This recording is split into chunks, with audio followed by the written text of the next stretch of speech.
Anyway, Most unlock from Vosh lives today. I know Joseph Robin Biden is live. Oh, he's live now. Okay, fuck it. We're going right into it, boys. We're going right into it. Joseph Robinette Biden is talking about Russia Jack, the Mac attack. Let's go. And he bizarrely asserted that these regions are no longer part of Ukraine and their sovereign territory. Let's To put go. it simply, Packwatch. Russia just announced that it is carving out a big chunk of Ukraine. Last night, Putin authorized Russian forces to deploy into these regions.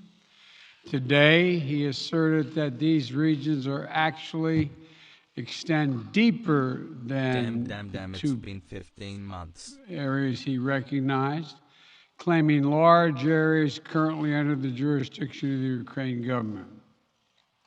He's setting up a rationale to take more territory by force, in my view. And if we listened to his speech last night, and many of you did, I know, he's setting up a rationale to go much further. This is the beginning of a Russian invasion of Ukraine, as he indicated and asked permission to be able to do from his Duma. So let's begin to, I'm going to begin to impose sanctions in response far beyond the steps we and our allies and partners implemented in 2014. And if Russia goes further with this invasion, we stand prepared to go further as with sanctions. Who in the Lord's name does Putin think gives him the right to declare new so-called countries on territory that belongs to his neighbors? This is a flagrant violation of international law. I mean, that's a Western thing. He's like, that's literally, that's our job, you know? Homie be like, that's what we do. You can't do that. We've coordinated closely with our NATO allies and partners. You can't do that. That's what we do. All right, blast off, blast off. Let everybody know we're live and alive. Let everybody know we're live and alive, folks. More than a month ago, that we would act together. And the moment Russia moved against Ukraine, Russia has now undeniably moved against Ukraine by declaring these independent states. So today, I mean, international law is a fucking meme, right? Obviously. But having said that, what Putin did is ridiculous. Like, when America does it, it's ridiculous. When Putin did it in Ukraine, it's still ridiculous. Also, Mac SA, thank you for like the 7 million gift subs that you've given so far. Two large Russian financial institutions, VEB and their military bank. We're implementing comprehensive sanctions on Russian sovereign debt. That means we've cut off Russia's government from Western financing. It can no longer raise money from the West and let your friends know. Don't let your foes know that we're live. On our markets or European markets. Happy Tuesday, Hasan and starting tomorrow and continuing in the days ahead, we'll also impose sanctions on Russia's elites and their family members. They share in the corrupt gains of the Kremlin policies and should share in the pain as well. And because of Russia's actions, we've worked with Germany to ensure Nord Stream 2 will not, as I promised, will not move forward.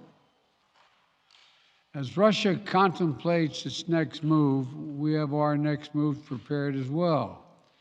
Russia will pay an even steeper price if it continues its aggression, including additional sanctions. The United States will continue to provide defensive assistance to Ukraine in the meantime, and will continue to reinforce and reassure our NATO allies.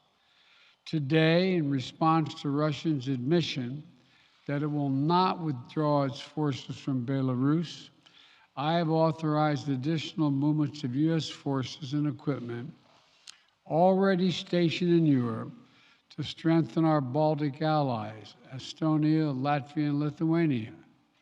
Let me be clear, these are totally defensive moves on our part. I think it's pretty funny that they're reconsidering opening Keystone while simultaneously talking about how they're shutting off Nord Sea 2. Our allies will defend every Hasan and inch chat of has high. NATO territory and abide by the commitments we made to NATO. We still believe that Russia is poised to go much further. Sympologist, thank you for the 22 gifted subs. Against Ukraine. Hope I'm wrong about that. Hope we're wrong about that. But Russia has only escalated its threat against the rest of Ukrainian territory, including major cities and including the capital city of Kyiv. There are still well over 150,000 Russian troops surrounding Ukraine. And as I said, Russian forces remain positioned in Belarus to attack Ukraine from the north, including war. Yes, Russia has been in the Donbass region, but unofficially, okay? So, yes, this is an escalation. This is an outright escalation. The recognition of independent territories South, including is an amphibious outright assault ships, escalation. missile cruisers, and submarines. Russia's moved supplies of blood and medical equipment into position on their border. You don't need blood unless you plan on starting a war. Over the last few days, we've seen much of the playbook that Secretary Blinken laid out last week in the United Nations Security Council come to pass. A major increase in military provocations. Not North Stream, it's North Sea. Contact in the Donbass. Dramatically staged, conveniently on-camera meeting of Putin's Security Council to grandstand for the Russian public. And now, political provocation of recognizing sovereign Ukrainian territory as so-called independent republics. Isn't it Nord Stream? International It's law. not Nord's. President Putin has sought authorization from the Russian parliament to use military force outside of Russian territory. Wait, what did I This set say? the stage for further pretext of further provocation. What did by I say? Russia to try to justify further military action. You're ready for World War III. None of us should be fooled. None of us will be fooled. There is no justification. Further Russian assault in It doesn't Ukraine matter. Hold on. remains a We'll severe parse threat that later. in the day. Oh, fuck. If What is Russia happening? proceeds, it is Russia and Russia alone that bears the responsibility. As we respond, my administration is using every tool at our disposal to protect American businesses and consumers from rising prices at the pump. I am As I stuffy. said last week, defending freedom will have cost for us as well and here at home. We need to be honest about that. 19-month But as we do this, I'm going to take robust action to make sure the pain of our sanctions is targeted at the Russian economy, not ours. We're closely monitoring energy supplies for any disruption. We're executing a plan in coordination with major oil-producing consumers and producers toward a collective investment to secure stability in global energy supplies. This will blunt gas prices. I want to limit the pain to the American people. Our feeling at the gas pump. This is critical to me. In the last few days, I swear to God, I've been in constant contact with European leaders, including with Ukrainian President Zelensky. Vice President Harris met in person with the leaders in Germany over the weekend at the Munich conference, including President Zelensky. At every step, we have shown the United States and our allies and partners are working in unison. almost a which year he in. hasn't been counting on, Mr. Putin. We're united in our support of Ukraine. We are united in our opposition to Russian aggression. And we're united in our resolve to defend our NATO alliance. And we're united in our understanding of the urgency and seriousness of the threat Russia is making It's to global Tuesday, peace and stability. Yesterday, the world heard clearly the full extent of I know we meme on him for talking about the gas pump pain, but you'd be surprised how many people have internet. Of course, people care about that. But in relation to like us fucking dealing with foreign nations and how that impacts our gas prices is fucking ridiculous because Ukrainian people are gonna fucking die and so are Russians. indicate any interest in pursuing real dialogue. Like the fucking American directly attacked the piece of shit fucking fat Americans in their mega cars being upset about high gas prices is the least of my fucking concerns with respect to like completely flubbing a goddamn serious powder keg of a fucking situation in Ukraine.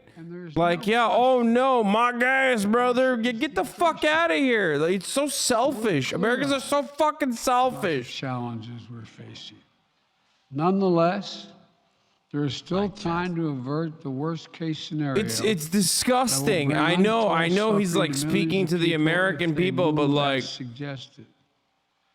The United States and our allies and partners remain open to diplomacy if it is serious. America has never fucking opposed imperialism, okay? America does not have honorable anti-imperialist intentions. And whatever Russia does You're a fucking next, idiot. That fact has not changed if you genuinely believe that. You dumb bitch. You're dumb. You're stupid.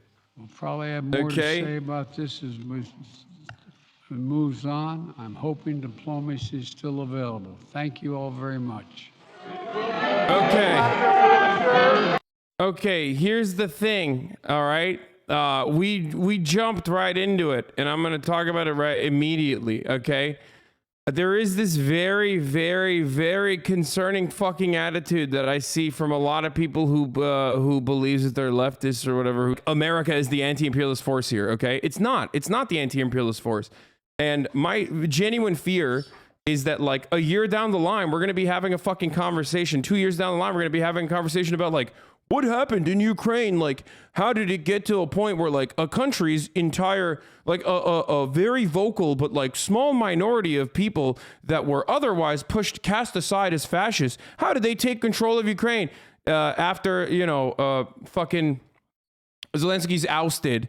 Okay, the same goddamn American playbook playing all over again. That will absolutely fucking ruin Ukraine even further. Okay, that's what my analysis as an American political commentator revolves around. Having said that, of course, what Russia did yesterday is completely unacceptable. Okay, it is. It is unacceptable. These are territories where Russian people live. Okay, these are territories where Russian people live that have been warring. Okay, like actively fighting with the casualties at 13,000 since 2014. Okay.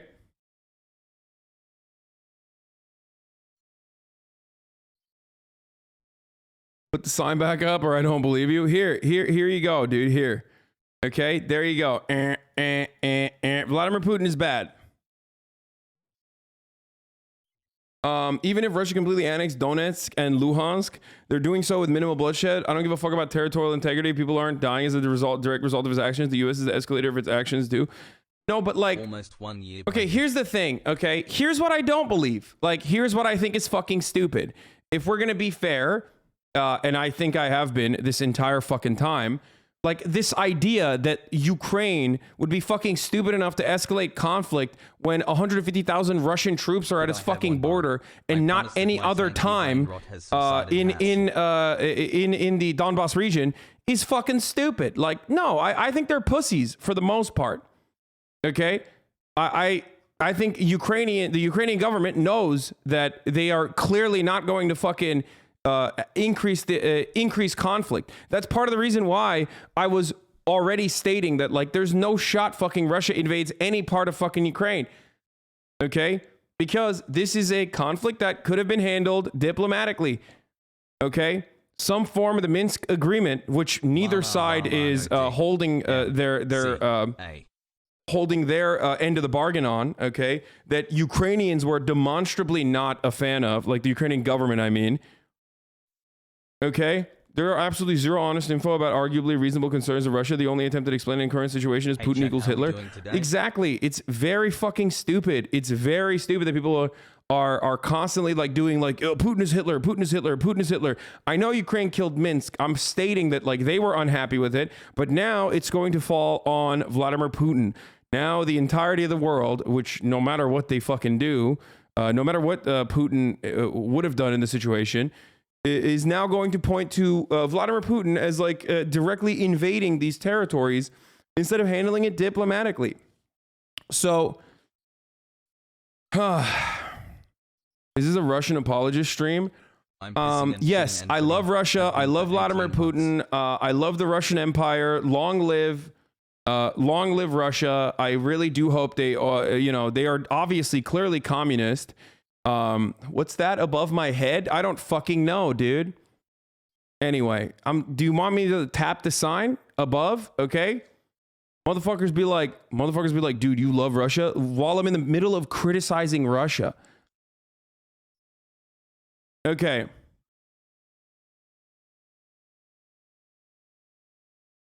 Anyway, so the point is this. Okay, if chatters could read, they'd be very upset. Exactly. I mean, it's like comically large, man. The sign is comically fucking large. So, if you're still fucking acting like you're confused about what where my allegiances are in this matter, then I don't know what to fucking tell you. Okay, so look. Vladimir Putin is hyper-capitalist, oligarch, corrupt, authoritarian, awful piece of shit, yada, yada, yada. Kills his fucking opponents. KGB guy. Kind of looks sexy without a shirt on. I do respect him for working out, but that's the only thing I respect him on, okay? We know all of that. I mean, you've heard that a million times, and it's true. Okay? So I don't really fucking talk about it as much because clearly that's like established fact. Who gives a fuck? Right? We are currently having a conversation around is like what Vladimir Putin intends to do, what the material conditions in Russia look like, what the underlying economic interests are, okay? What the underlying economic interests are with respect to Russia overtaking parts of Ukraine, with respect to the United States and their reaction to Russia's actions in this situation. Okay? And why they're doing certain things. Okay? Every single year since like the annexation of Crimea, Russia has been holding military exercises. We've talked about this already. They hold the military exercise at their border regularly. There's always troop activity. That exercise has grown. There's always a big fucking deal about, Russian troop presence at the border because that's what military exercises are for. It's a show of force. We in America do it. Okay? We in America do that on a daily basis. I mean, we do it all the time. We do it in the fucking Korean Peninsula. We do it in the South.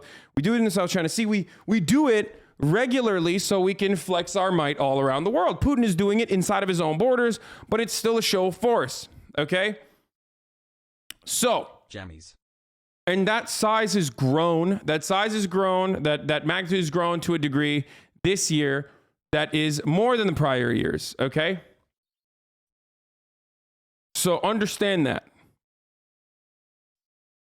But the reason why I assumed that Vladimir Putin would not fucking invade or send peaceful troops, which is bullshit, okay? These are not peaceful peacekeeping troops, okay? Vladimir Putin is using the language of Western liberal capitalists but no one really believes him regardless, so it doesn't really matter because no one is actually going to fucking take his word for it and take him charitably. But he's literally using the exact same fucking language that America uses when America's doing imperialism, to be like, this is a defensive posture. We're actually going to be saving the lives and livelihood of the millions of fucking hundreds of thousands of Russian people living in Luhansk and in the Donbass region in general. This is occupied territory. 13,000 people have died. They're fucking going to do genocide to our people. They're going to do fucking they're stopping us from using our language, yada yada yada. The reality is much different, obviously, okay? Because let's be fucking real. Like, Ukraine does not want the smoke. They don't. They don't want the smoke. What Vladimir Putin is doing is using this ongoing conflict and escalating it to take more territory, to take another chunk out of Ukraine. Okay? That's it.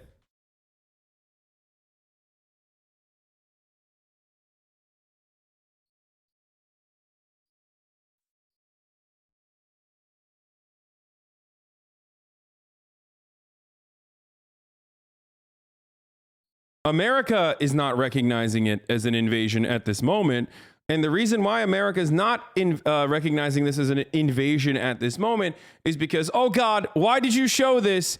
Oh no, you're outing me. Oh no, stop it. Stop it. Stop it. Stop it. Smashing it for 18 months, Hasan. Love all you do.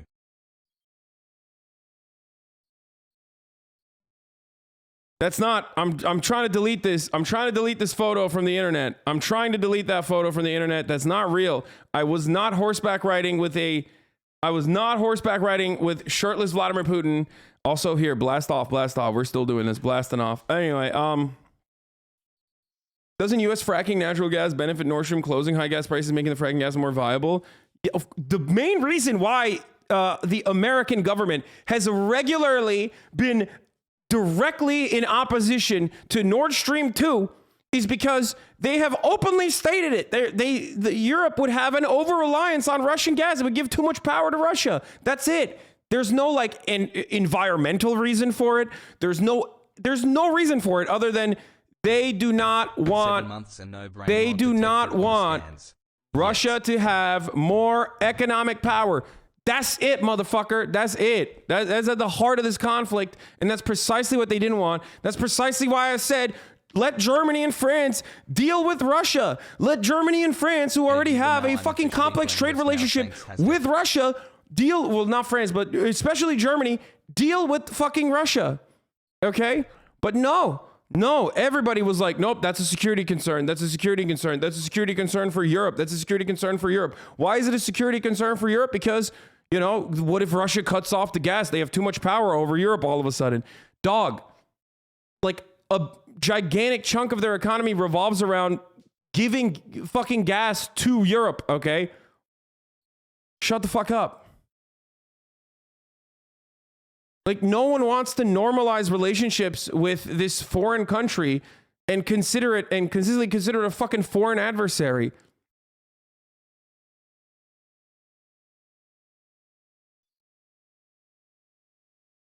Anyway. Ukraine. So what you're saying is that as a longtime America is capitalist, you will be a socialist Russian troll. You are just like Trump.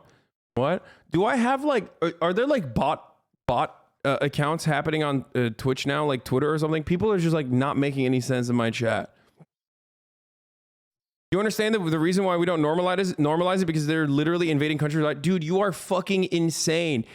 We have normalized not only normal relationships, but we literally routinely refuse to even condemn or sanction Israel, Saudi Arabia, Turkey, and fucking the northern Syrian corridor. That's like NATO approved actions. Shut the fuck up. You are dumb as fuck, dude. Every country that has like some level of fucking prominence and power in the international scale as a consequence of their fucking natural resources invades countries around their borders. That doesn't make it okay, but get the fuck out of here with this bullshit. Like to act like, you know, there is this genuine consistency. The likelihood that someone would invade another fucking country would be lower if they had normalized fucking and treated the other country like a normal country, okay? Anyway. 17 months Pog. Let alone, let's even have that conversation about America, okay? Holy fuck. If you then, what? I'm not repeating this fucking. I think people confuse you attacking the U.S. with defending Russia. You clearly attack both. Exactly. I am of the fucking path of least resistance, and all these pussy ass motherfuckers who kept saying like literally Kiev is going to be bombed, like salivating, doing like, ooh, I can't wait for the fucking war to break out, salivating, like getting horny as fuck, thinking about dead fucking Ukrainian babies that they will be able to fucking follow with a 24/7 coverage. We're totally fucking wrong time and time again. They don't have to apologize for shit. But when I openly fucking stated that I don't believe Russia is going to invade Ukraine as a consequence of these trade relationships and as a consequence of the inevitable like sanctions that would cripple Russia, that they were not going to do this and there was a diplomatic opportunity, everyone said, I'm doing appeasement. I'm fucking Chamberlain. Hitler is Putin. Putin is Hitler. Putin is worse than Hitler, actually, and I'm doing appeasement. It's really fucking frustrating. Anyway, here's the thing, okay? I've been critical of either side from the fucking jump, but because I'm not like repeating the State Department propaganda hook, line, and sinker and being understandably critical of the State Department propaganda that is being pumped out of our mainstream media, people just don't have any way of seeing this other than you have to take a fucking side immediately and jump to one issue over the other. So here's the thing. Okay? Here's the thing. You come to me because I'm not going to be fucking repeating exactly what MSNBC is saying. Okay? That's the reality. You come to me because I am looking at every fucking angle on this conflict from an anti-imperialist and anti-capitalist perspective. And unlike the media that regularly gets things wrong and then is celebrated for getting things wrong and will even, will even turn around and do fucking touchdown end zone dances when they get things wrong and say, look, we repelled the Russian threat by getting things wrong deliberately. I'm going to fucking tell you I got something wrong. Okay? That's the difference. So I just want to get that out of the way immediately because there is not another fucking outlet out there, even on fucking BreadTube and in most other places either, where people regularly admit if they get something wrong. That's my difference, okay? That's it. That's the difference. You think the CBS goon that fucking literally lied about the WMDs in Iraq to advocate and agitate for an American invasion of Iraq turned around and apologized for it? Fuck no. He was doing that exact same bullshit. He was doing that exact same bullshit against Ukraine. The guy that came out, David, the video that we watched, I forget his name. I forget his last fucking name. Again, we watched him yesterday. He said Ukraine is going to be bombed. He said that Kiev is going to undergo a shock and awe style bombing campaign. Anyway, I didn't watch Democracy Now! Today. I wish more people would watch Democracy Now! Though and listen to Democracy Now! They would have a better David Martin. I'm really glad you changed your mind on Russia. It was kind of that photo is going to be on r/public outrage as a real photo. Yeah. So I wanted to point that out so that, everybody fucking understands where I'm coming from. And of course, once again, understands exactly what I'm saying I got wrong. Like, I am more critical as of now. I am more critical of the Russian actions of yesterday than the American government is. Okay? Just understand that. I am more critical of the actions that took place yesterday than the American government is. The American government that was agitating for war and said, banging the war drums, banging the war drums, banging the war drums, literally non-fucking stop, saying like Russia is going to murder babies. They're going to eat babies inside of Kiev. They're ready to eat babies. They have a thirst for blood. They have a thirst for blood. Those motherfuckers have now turned around and been like, okay, well, maybe this is not an invasion because technically they invaded 8 years ago. So maybe it's not an invasion. No, this is a legitimized, like this is the actual legitimate, fucking invasion in comparison to the past 8 years of like material support to the Russian separatists, offering or sending Russian mercs in, or the fucking nationalist Wagner group, which I've referenced before. I don't know why the fuck people keep saying like, you don't talk about the fucking nationalists on the Russian side. I do. Shut the fuck up. Okay?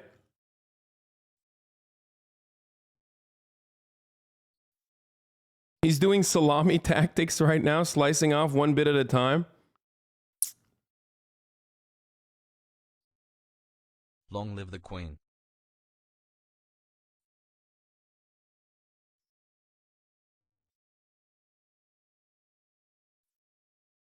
How are you more critical when you repeat the Ukrainian ISIS, Ukrainian civil war propaganda? Because it's not fucking propaganda. There are actually fucking Russian people living there, but also Russia is greatly exaggerating Ukraine's involvement in that situation. When I talk about the Ukrainian Nazis, that's not propaganda. That's fucking real, idiot. That's me being more critical of America. I don't think that like internally there are Ukrainians that are there's like a serious broad support for fucking a serious broad-based support for the Azov battalion. But I do think that America is beefing that shit up. And their sympathizers are in positions of power within the Ukrainian government, despite them not being popular, okay?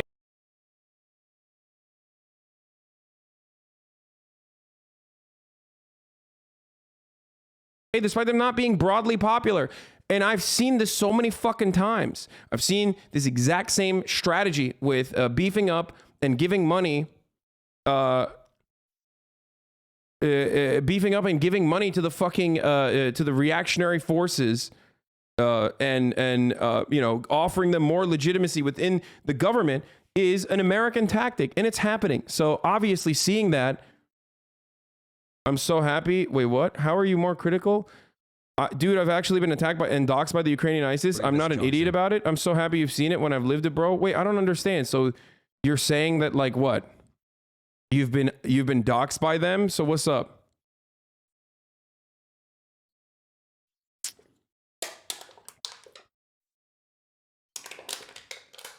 Times have been tough. What have I said? My grandmother, but this stream is always able to cheer me up. What have I fucking said? If you're a Ukrainian leftist, then you should understand exactly where I'm coming from with this issue. When America gets involved in your fucking business, following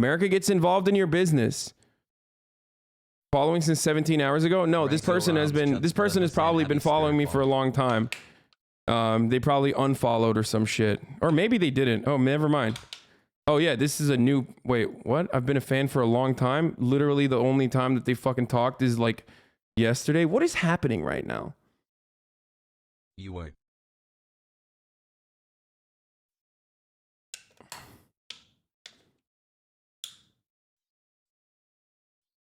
Anyway, do you think there's any way to the idea that Putin expected Trump to be in office to smooth this invasion over? No. Please stop the British accent, it's painful. Except the Boris accent. Anyway, what the fuck? This is so stupid. Okay. I haven't spoken because I wanted to hear more of your actual points before making statements. Okay.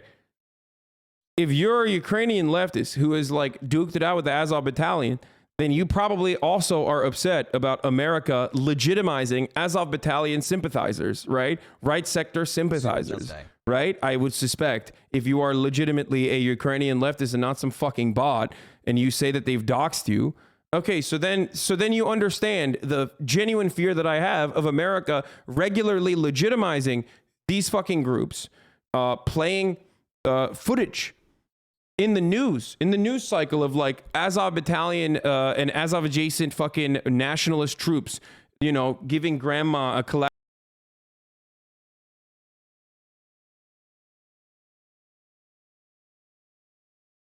Kalashnikov and teaching them how to fucking shoot. Okay.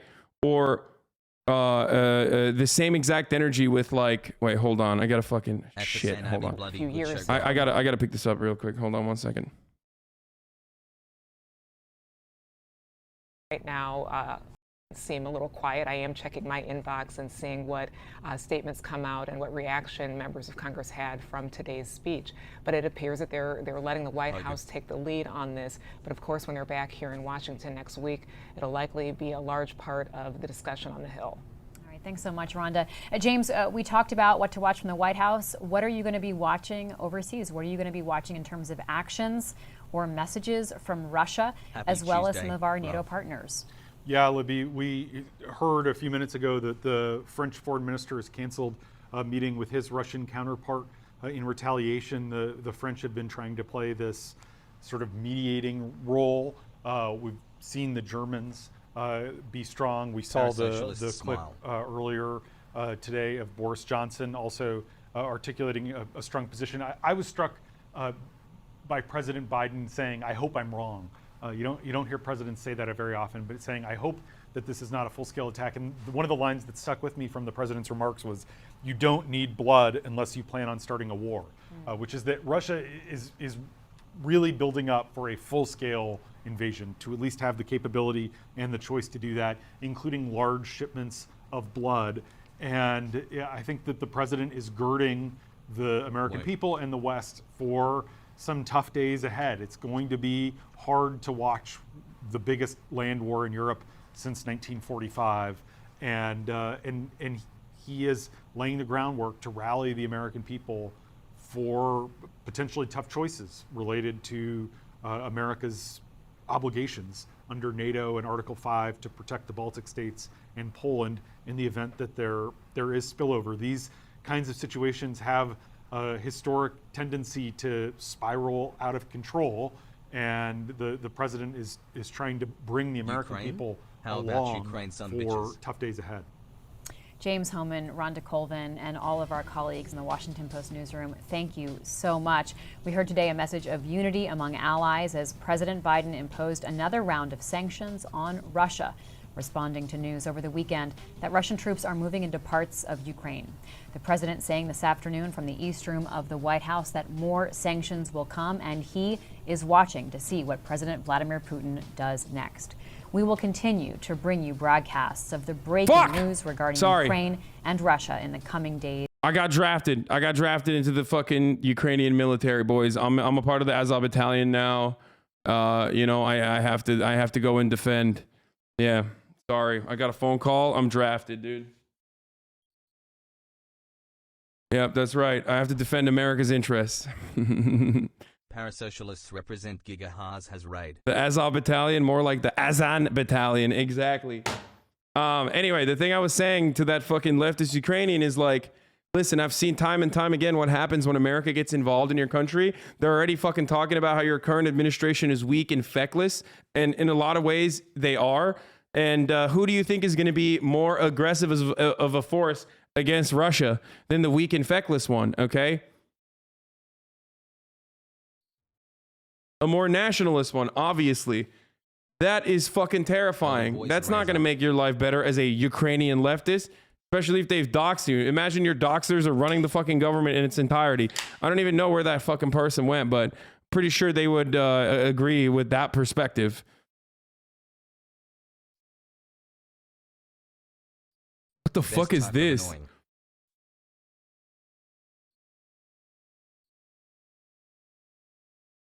Yeah, promoting the imagery of far-right Ukrainians is fucking infuriating. What? What the fuck is this? Why would you...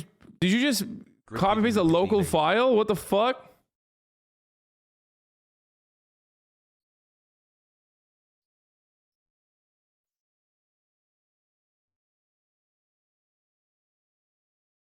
Anyway, I think Putin sees as a move, also hurting Biden's political standing domestically to get Trump reelected or sow dissent. No, dude.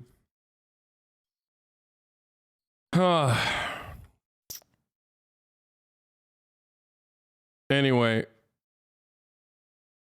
Okay, listen. Oh, stop! That's bullshit. This is more like it.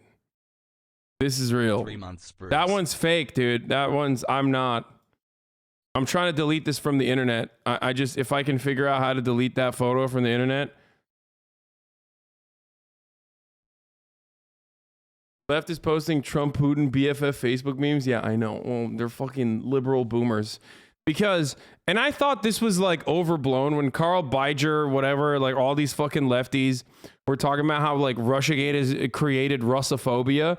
I thought that was a meme. Like I literally thought that, you know, no, this is actually limited. It's like fucking weirdos that are, it's limited to fucking weirdos basically. And that like real human beings with like actual fucking brains that understand their position as left is like they would never. And I was wrong. Like that is literally just fucking propaganda. Like people unironically think like Russian people are like genetically inferior and violent. The embassy, the American embassy in Kiev was doing like, and this is like inside baseball Slav shit. So I mean, we're stepping into, you know, Slav business, okay? But, like, they were unironically fucking doing, like, Nazi memes, okay? Like, Ukrainian Nazi memes against Russia, saying that, like, you know, Russia is actually Russia doesn't have the same, like, robust culture of Ukraine, and they're inferior, like, you know, they're monkeys. Like, straight up, they were fucking doing Slav posting, similar to Balkan posting, which is very weird that the American embassy is doing that. So I don't know what the fuck was going on, especially considering that, like, you're not even in Kiev anymore, you dumb bitches. Like, you literally left Kiev. The American Embassy of Kiev account is like posting memes about how, wait, where is it? Does anyone know? Did anyone catch that one? I'm trying to find it right now and I can't find it. Malarkey, hooray for World War III hassle. Oh, here it is. The U.S. Embassy Kiev, right? Like, this is what they were fucking posting. Like, that's crazy. That's like fucked up, dude. What the fuck? 20 months, let's go. They were doing like literally the fucking Nazi memes like, oh, the Russians are barbaric, like they're apes. They're chimps, like they're less superior to, you know, the longer Ukrainian like the longer history of Kiev. Look at all the churches we have.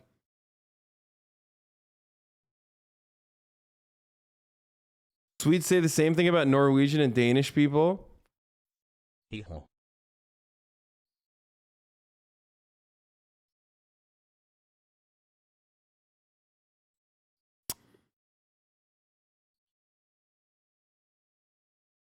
Anyway. But yeah, it's very strange.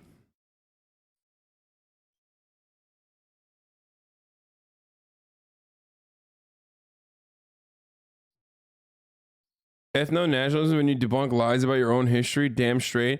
Should Russia give back its land to Mongolia because Moscow and Russia were once the Mongol Empire? No, then sit down and shut up with the Russia once owned Ukraine nonsense. Okay, they should though. Like, actually. Yes, it's time for the fucking... You know what? Okay. Okay, here, let's talk about it. Guys. It's time. I'm sick and tired of it. It's time to give back Russia to let me give him a little kiss, Mongolia. PLS is so cute. There has never been a group of people, a group of nomadic people that have had such profound impact on the entire world, There's nobody I'd rather changing the topography of entire regions, redirecting and creating dams and redirecting rivers over entire cities, taking over territory and pushing back the barbarian Angloid hordes to where they belong. It's time to restore the honor of Mongolia.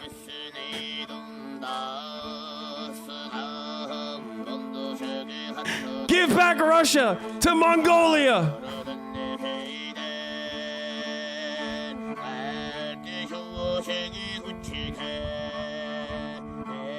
Okay, that's it. Yeah, make Mongolia great again. Okay, Boomer. is this song from Don the 2? Yeah, exactly. Why are you laughing? No, I wasn't talking about beavers redirecting rivers and dams, dude. No, I was talking about fucking Genghis Khan who did that shit. He was like, bro, if you don't let me take over your city, I will literally fucking come in and I will destroy you. And then they did that. They killed everyone, and then they wiped a city off the map by redirecting a fucking river on top of it. Okay, they broke a dam and redirected a river over the city so they could just like permanently wipe it off the map. Anyway, they realized there were many well-developed cities alongside Kiev, and the Rus only chose Kiev as the capital because of its geographic positioning, the Dnieper River.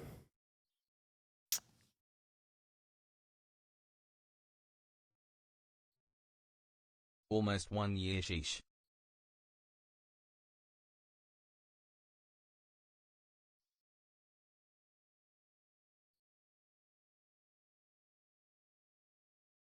Anyway.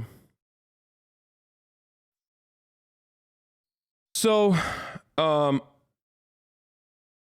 Genghis Khan apologist? Genghis Khan apologist, yep. Demon Souls? Yeah, I beat Demon Souls. I remember, dude, I beat Demon Souls before, like, anybody else did. Like, I remember, this sounds really bad, but, like, it was the biggest ego boost for me to go back, like, a week after Demon Souls was out, and Hasan was still running around in fire tunnels. Wait, why was he flexing as an ego boost? Oh, of course, I'm a worse player than Asmongold.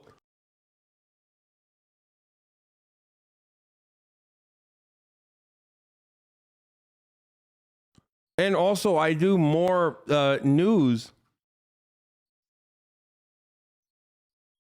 Listen, I don't do gaming for 12 hours.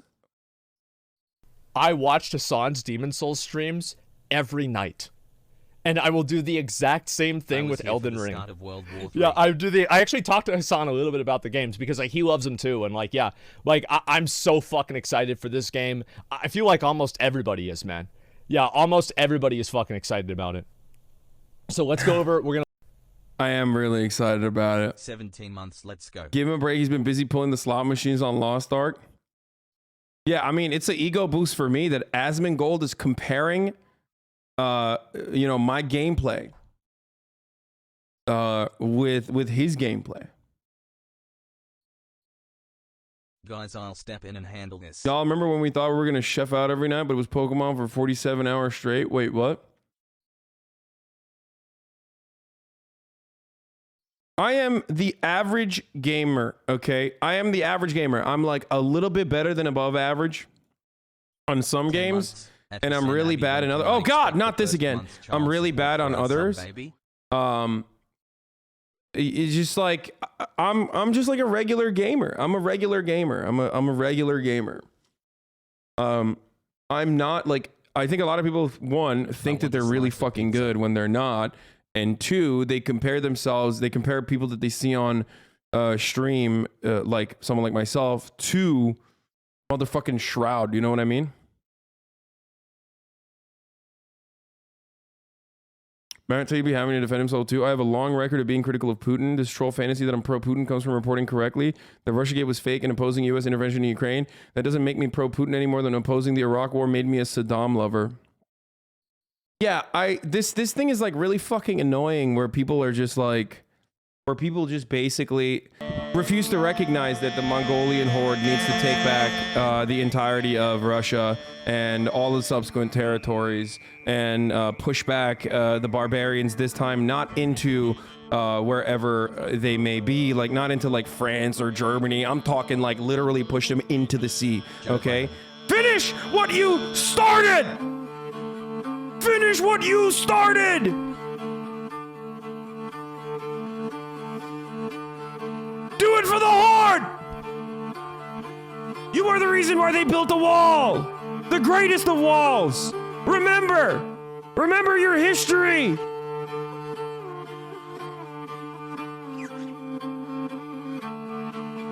Fight back against the top of the hour ad break by subscribing with a $5 a month subscription. Or if you don't have $5, with a Twitch Prime subscription, which is free. Like getting money from Jeff Bezos and giving it to me.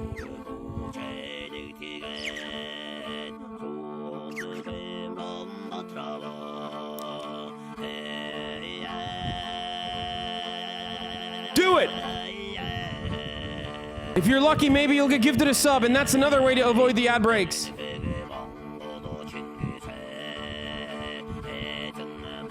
Here's a 1 minute ad break now. Okay.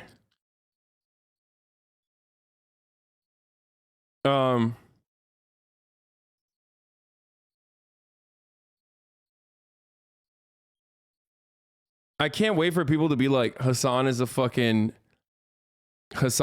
like pan-Turanist who claims the Mongolian the Mongolians were Turkic or Turkish. He's a pan-Turanist and believes that, you know, Turkey needs to fucking 2 months. Hard.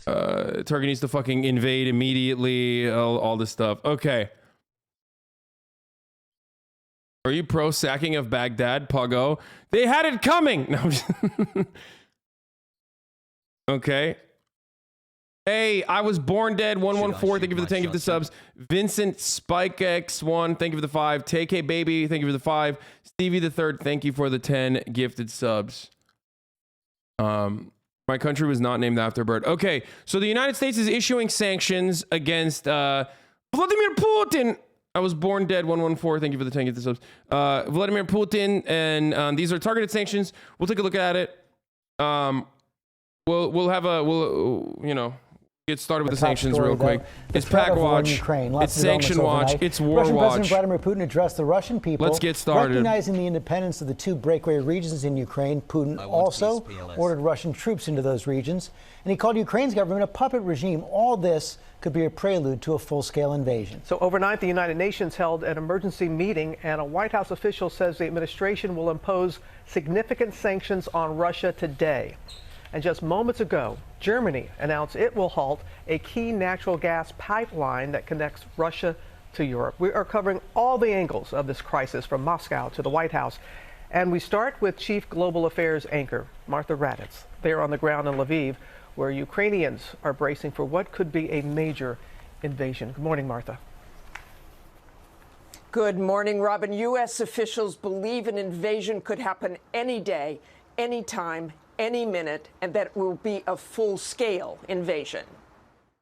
This morning, Vladimir Putin edging ever closer to a potential full-blown invasion of Ukraine, ordering Russian forces into 2 regions in the eastern part of the country already controlled by Russian-supporting rebels. Putin now directing his forces to carry out a so-called peacekeeping mission after the stunning declaration that he is formally recognizing both regions as independent from Ukraine and denouncing Ukraine as a puppet of the West in a fiery speech to the Russian people, saying Ukraine has never had its own authentic statehood. There has never been a sustainable statehood in Ukraine. Immediately after the speech, what appeared to be a pre-planned display of fireworks in one of those regions arranged by the Kremlin. But the move immediately met with a chorus of condemnation. The White House issuing initial sanctions, promising to announce more significant ones today. And the UN Security Council convening overnight for an emergency meeting. Allied countries blasting Putin's actions as a violation of international law. We must meet the moment, and we must not look. God damn it. Okay, listen. Here's what's going on. Okay, I'm so sorry for constantly running away. So I told you guys a story about my gate blowing up, basically. Not blowing up, but just like fucking breaking. And I haven't had a gate. Like, I haven't had a front gate for the past the week. Okay, because I gave the motherboard basically that controls the gate to the company that makes the gate, and basically they only recently came today, so it's like a big deal, and I'm trying to fucking make sure that you know, it's working. And it doesn't matter. It's not like a security compromise at all, because it's just not. Why would you say that live? Because it's not a gate. It's a fucking wall. Okay, that's the problem.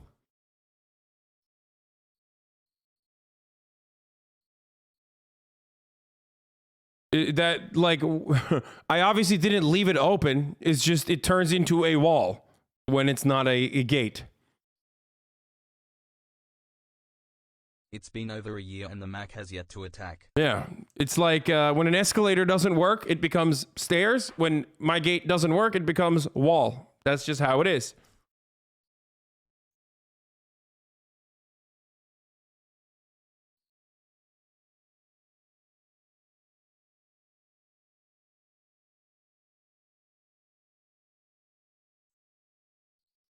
Yikes, Trump can't build a wall, but you can. Typical leftist hypocrisy. Exactly.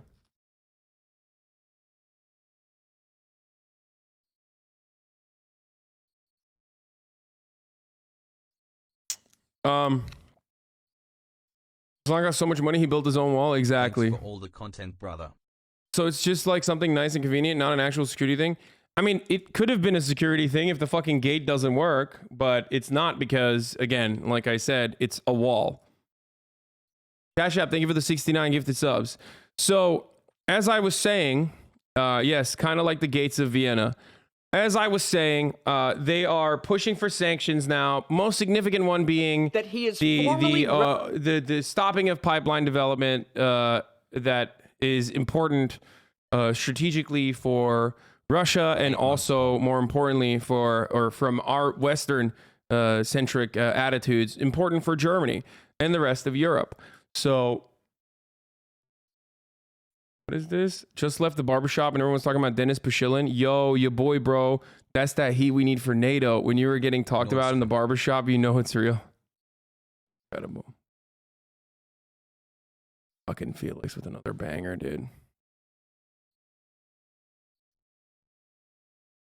Recognizing both regions as independent from Ukraine and denouncing Ukraine as a puppet of the West in a fiery speech to the Russian people, saying Ukraine has never had its own authentic statehood. There has never been a sustainable statehood in Ukraine. Immediately after the speech, what appeared to be a pre-planned display of fireworks in one of those regions arranged by the Kremlin. But the move immediately met with a chorus of condemnation. The White House issuing initial sanctions, promising to announce more significant ones today. And the UN Security Council convening overnight for an emergency meeting. Allied countries blasting Putin's actions as a violation of international law. We must meet the moment, and we must not look away. History tells us that looking the other way in the face of such hostility will be a far more costly path. But with hopes for diplomacy dwindling, many fear this is just the beginning. A dark sign of what is to come. The two breakaway regions within Ukraine already embroiled in a long-running battle for control between Moscow. It's just weird that they're like normalizing. It's weird that I do feel like the American state craft here kind of backfired when Vladimir Putin just straight up fucking invaded, because now they are normalizing in a weird way. Now they're fucking legitimizing the Donbass region fucking independence, I guess, technically, because if they don't, then you have to fucking actually take like legitimate and aggressive military action.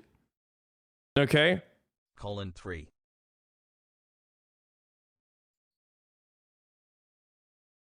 So now, what the fuck are you gonna do? What the fuck are you gonna do? They said, you know, Putin's gonna go in. Putin's gonna fucking wipe out. By the way, look at the difference between where Donbass, where the Donbass region is, and where Kiev is. Okay. Do not let anybody fucking gaslight you on this. These motherfuckers have been saying he's gonna go in and bomb Kiev. He's gonna go in and bomb Kiev through Belarus. They're gonna go in and bomb Kiev.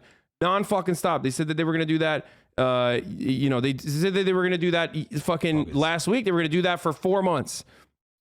Okay.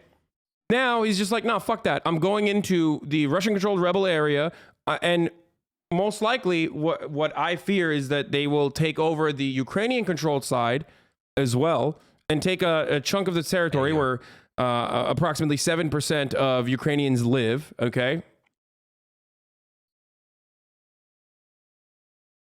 And now he's just like, no, we're just going in here. We're going to take over the fucking Russian-controlled territories. We're going to abide by the wishes of the leadership in the Russian-controlled parts of eastern Ukraine. And we're going to see it as an independent nation, see it as an independent region, and we're going to do a peacekeeping mission, okay? No one said that for 4 months. No, but people have been talking about this for people have been talking about this for like almost around 4 months, I would say. I mean, there's like videos of me fucking back in December, and that was after it had started heating up. Whenever the fucking the troop activity started.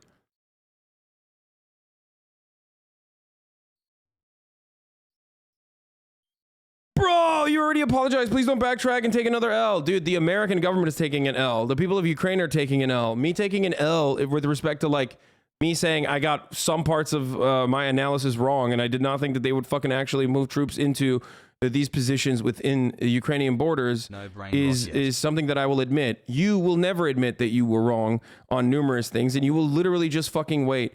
The chatter is correct. It hasn't been 4 months. It's been literally years. The propaganda just didn't work until a couple months ago. I mean, yeah, they've been doing it for years. That is true. Okay? Hi.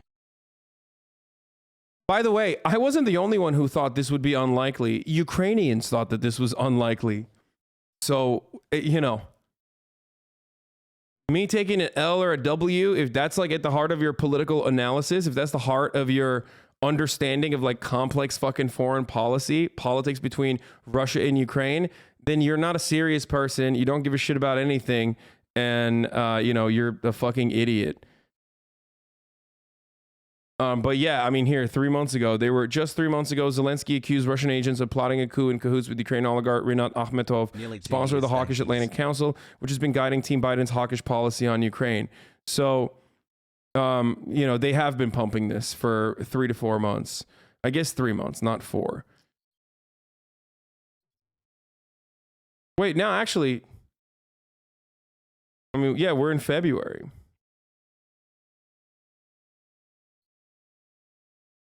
The intelligence was not correct. I don't know why you keep saying it's correct.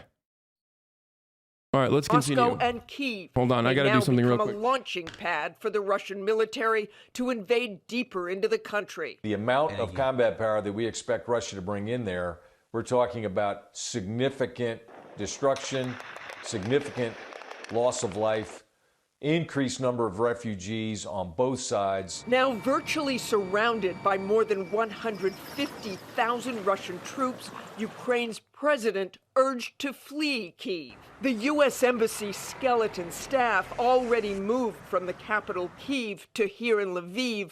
Late last night, moved over the border to Poland for security reasons as a possible invasion looms.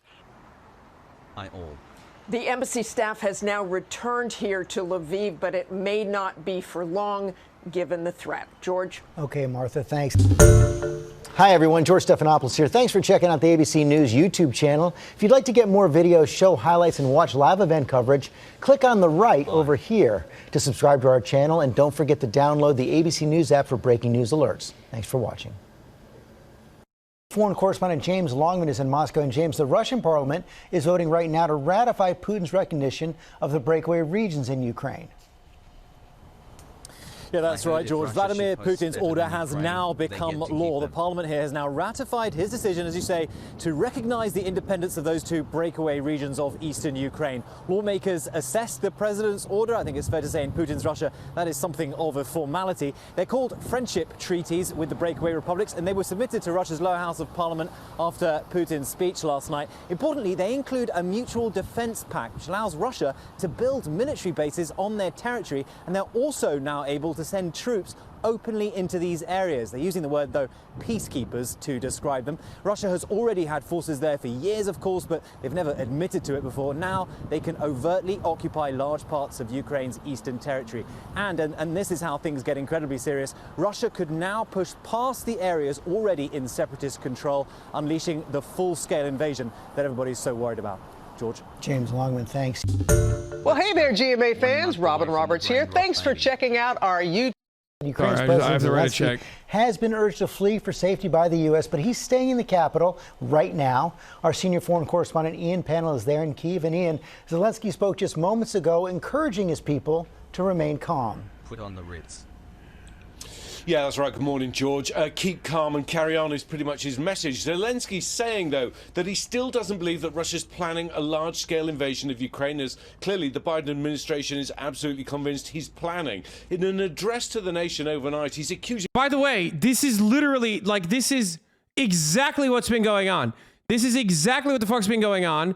This is literally what the Biden administration has done for the past 4 months, with Zelensky saying this over and over again. Okay. But now that the American government's position has shifted from, oh, they're going to fucking bomb the shit out of the country. They're going to fucking kill all the babies. They're going to kill all the babies. They've turned around and are actually covering what Zelensky is saying, rather than just being like, fuck off. We're not going to even cover that. We're just going to keep saying like they're going to bomb the shit out of the entire country. Okay. Wait. Do not let a single fucking person try to gaslight you. If you've been in this community, if you've been watching me, do not let a single person try to gaslight you into fucking saying that, like, because I said I'm wrong about, like, Russia invading any fucking Ukrainian territory, that, like, the media was not entirely incorrect on all the high-level intelligence they had. Okay? Maybe they'll do it, though. I don't know, okay? I think it's insane if they do that, okay? I think it's insane if they do that, but...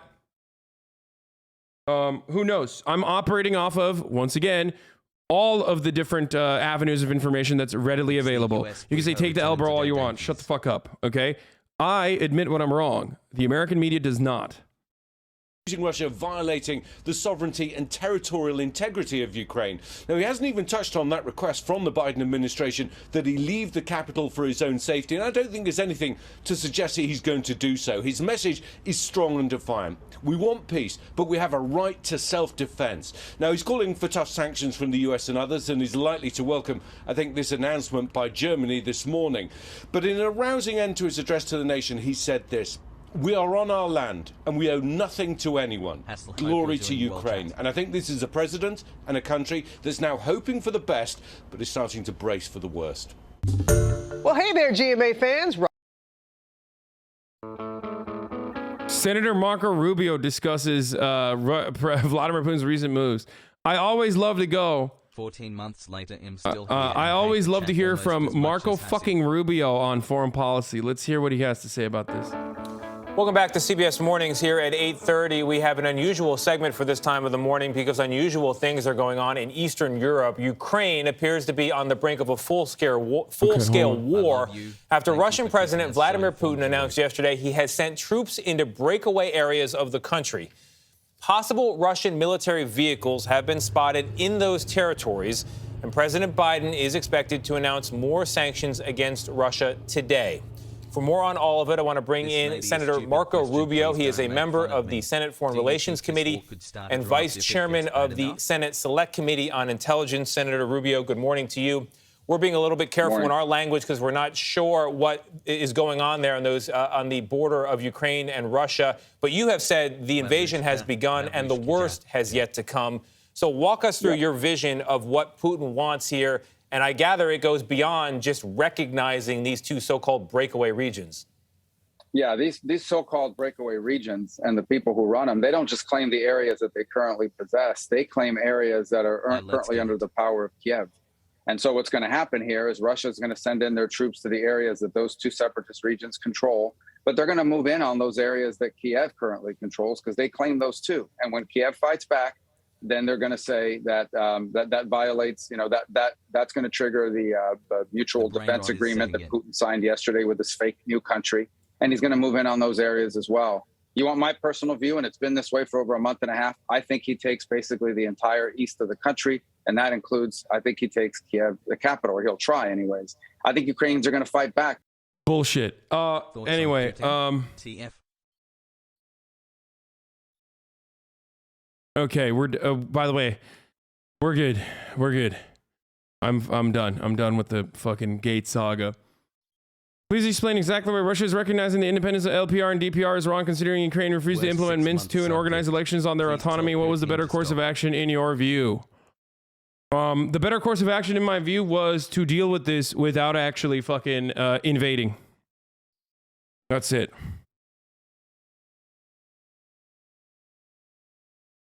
Has Comrade has raid.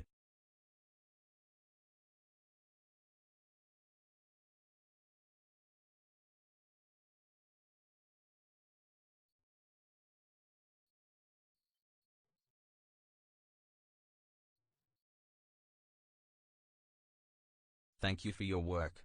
Good to know American Peggy's leftists are saying all the right things. Okay. DEFCON update. United States has sent more troops to Ukraine area, but will not send troops to Ukraine.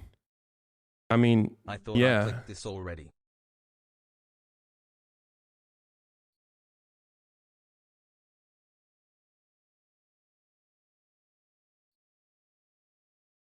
But this is going to have an impact on Americans, even though it seems to be really far away. Why is Russia doing this? I feel like I'm missing something. Because they want territory. Like, this is the other part of it. This is the other part of it that, like, I have talked about before. But I mean, people keep fucking refusing to recognize. So, two reasons, okay?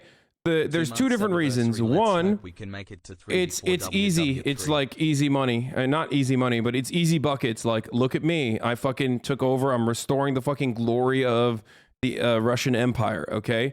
We're like restoring back to a time when we were fucking great. Like, remember how great that was, okay? It's nationalistic mythos that you play into. So that's one. Two, or the USSR, basically. Two, it's free real estate. Some of those territories have like industry in them. And three, it's to secure as much positioning as possible against a potential like another fucking area, another entry point for land invasion into Russia. It's to put a fucking buffer zone in between, or it's to put as much territory between a potential entry point into your country and Moscow, okay? So that's part of the reason why they're doing it. No, all of that is wrong. Why is it? Because if you ask the Russian government, they'll say there are Russian people living there and Ukrainians want to do genocide on those Russian people. They want to fucking kill them. They want to change their language. They don't want them to live their lives and livelihoods in the way that they want to. And the Russian people that are living there are terrified of the Ukrainian nationalism. And that's precisely why they want to be a part of the Russian government. And they have been begging for the past 4 years to... they're begging for the past 8 years to just fucking be a part of the Russian government. Okay. So that's it, right? Is that what you're going to say? Because if you're if you are a like unironic supporter of Vladimir Putin and Russia, then that's what you believe. There's some truth to that. Okay, there are Russians there. They do want to be a part. Some of them do want to be a part of fucking Russia. 13 months. Okay. Slog. But ultimately, the main reasons are because the main reasons are the three things that I just mentioned: strategic positioning, manufacturing, and free real estate, basically, and also flexing power regularly on Ukraine that has routinely aligned themselves with. Routinely align themselves with Western powers, which Russia sees as a threat, understandably so. Okay? Blog dads. That is this is realpolitik, okay? This is not like me giving you, this is not me giving you like a fucking pro-Russia take. This is not me giving you a fucking anti-Russia take. I'm just describing to you with the understanding that a foreign country is an independent foreign nation with its millions of citizens living in it with their own personal interests, okay? The easy thing to do here is to fucking tell you that, you know, Russia is the villain. All the Russians are villains. They're a monolith. They're monolithic, and they all fucking absolutely hate America, and they hate Ukraine, and they're just bloodthirsty and yada yada yada. That's where you're going to get everywhere else. So if you are offering pushback to what I'm telling you, it's because you're getting frustrated because you don't want to hear anything that goes beyond like descriptive sentiment about or not descriptive, sorry, that goes beyond like saying Russia bad, Russia bad, Russia bad. You know, Putin, yeah, Putin's a Virgo, Putin's a Gemini. That's why he's doing this. Okay? Stop pretending to fight against Western media propaganda. It's useless. You either can't change anything or you can change something, and then the feds may do something to you if that's the case. You are a danger to American military complex interests. It's a lose-lose. It's a fucking stupid take, okay? That's my entire perspective. I guess I should just give up on doing commentary because I can't change anything. My entire point is my purpose is to try to educate people into understanding that like countries are not monolithic. They're not villains. They're not good guys and bad fucking guys. Okay?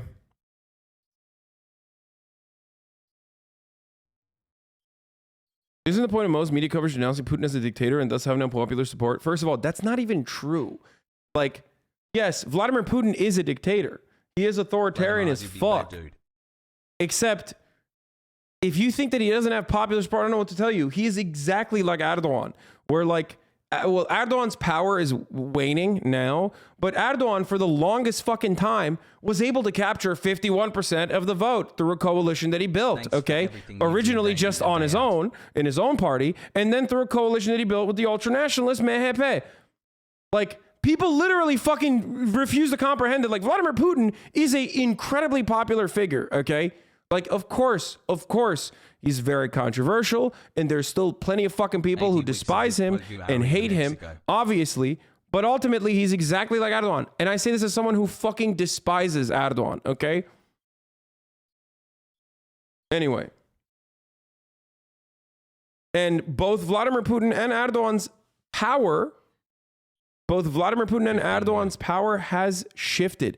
Erdogan jails his political opposition as well. So does Vladimir Putin. Vladimir Putin even engages in, he will even kill his opposition. They also fucking put fucking journalists in jail regularly. They're very similar. So I get it. Like, I get where, I understand. Putin is sad.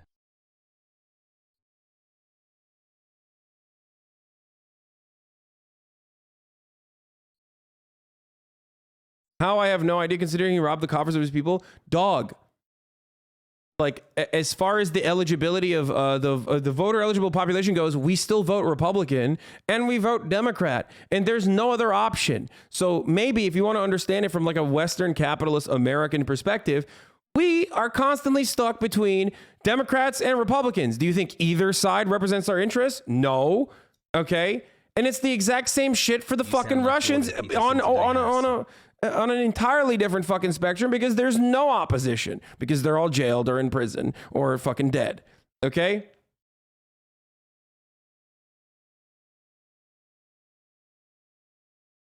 You're never going to fully understand any of this. You'll feel comfortable getting your point of view revealed, or getting your point of view reinforced by mainstream media, but you're never going to fucking understand, or try to even begin to understand, what goes on in the world outside of these fucking borders if you have this weird American media based, like, good people, bad people, evil villains narrative.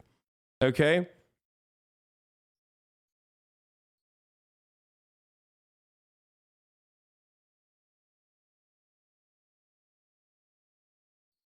This will be disastrous for MasterChef Ukraine.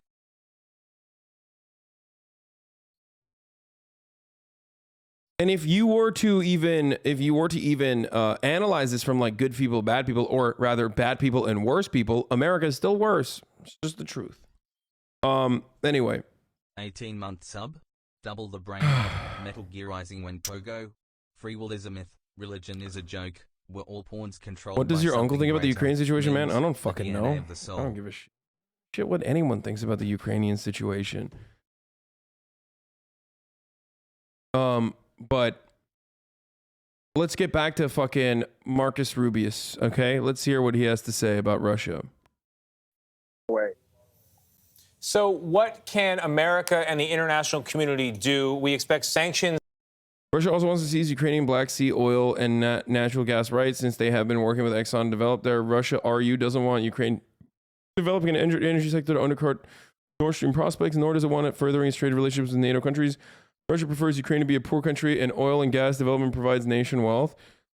No, I think more so, I mean, there's I don't know the exact details of this, but what I will say is Russia does want Ukraine to, at the very least, be a Russian subject. That's what they want. They want Ukraine to be a fucking buffer zone. At the worst case, they want Ukraine to be a neutralized territory, similar to like Finland, you know what I mean?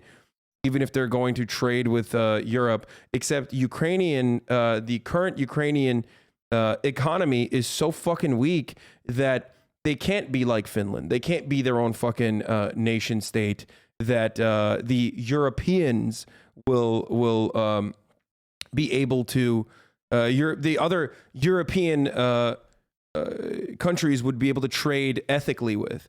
They'll just utilize Ukraine's weak economy as a way to own them and do whatever the fuck they want, you know, IMF loans and things like that. Okay. That is bad.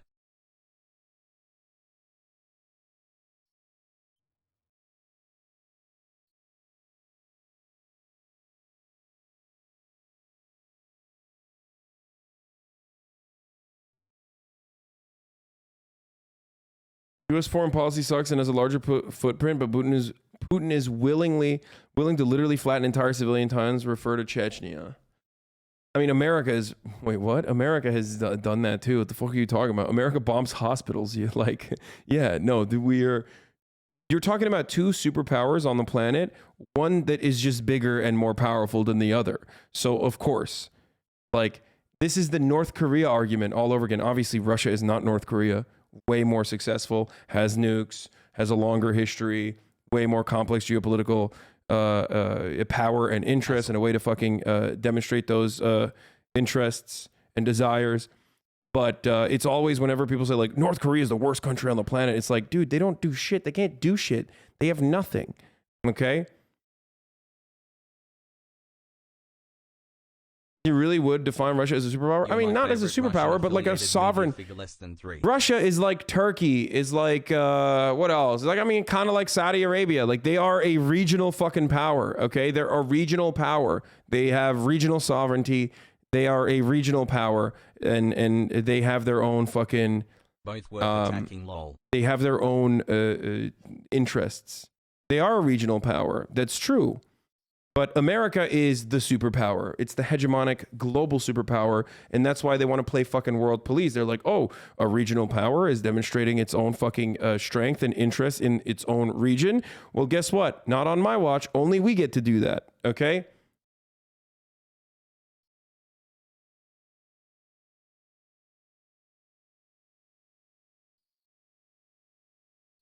Anyway. Has comrade. So, I mean, but like, if we're talking about Russia's power, I mean, it's nothing in comparison to fucking like China and China's growth in the global sector. Okay. I read Gray Zone yesterday. I'm starting to actually believe Russia is anti-imperialist against the American pig dogs. Dude, Russia's anti-imperialism is just anti-America. Don't be fucking ridiculous, okay? Like, you're crazy. It's literally strategic posturing. Get the fuck out of here. There might have been a time when, like, the USSR, unironically, whether it was because for their benefit or because they wanted to, you know, extend the global war against capitalism, were legitimately offering support to democratic socialist factions all around the world. But if you think that like an oligopoly that was handed over to the worst kleptocrats by Western banks that basically sacked an entire fucking country in the dissolvement and destruction of the USSR, and the guys that are literally fucking the guys that allowed that to happen and made incredible amounts of fucking wealth as a consequence of that. If you think that those guys are legitimately and morally anti-imperialist, you're wrong. That's not true. This is not true. Rock. Okay?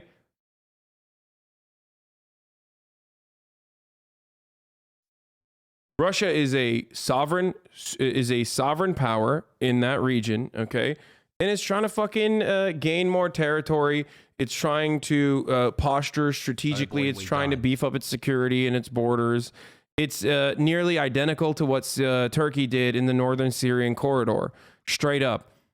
Like, literally exactly the same. Except Turkey is not taking that northern Syrian corridor and annexing it. It's just fucking deploying its troops, and then with the potential hopes of with the potential idea of like bringing all of the Syrian refugees back into the northern Syrian corridor and repopulating that fucking area. But Turkey's involvement in the northern Syrian corridor is specifically, in the eyes of the Turkish government, specifically a defensive action. Okay?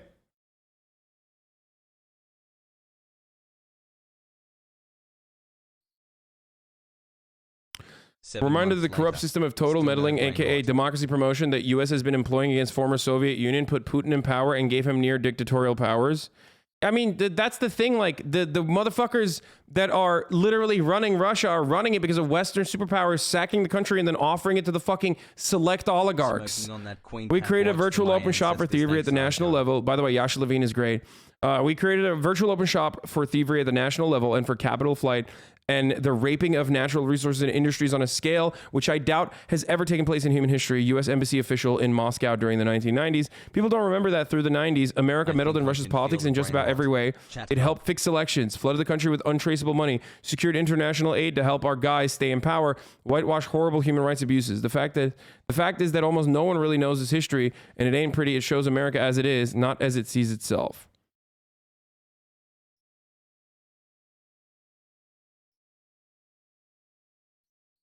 The irony is, if you are like pro-Russia, and if you're on the side of Russia, okay? If you're on the side of Russia, you're literally doing the American exceptionalist propaganda, but for Russia.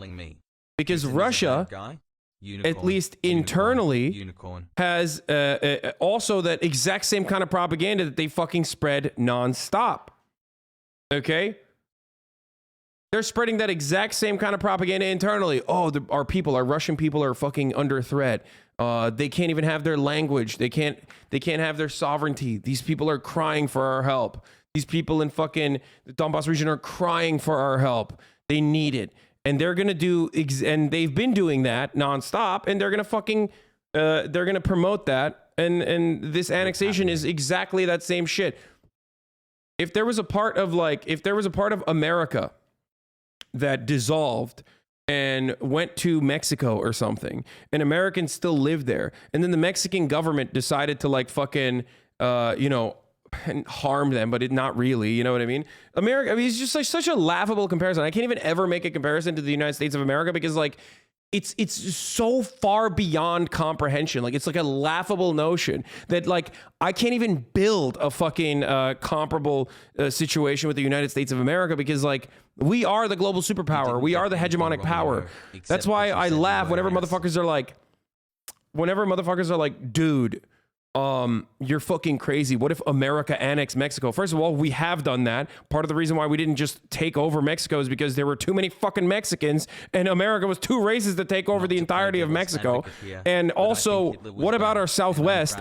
That's literally Mexico, but ours, okay?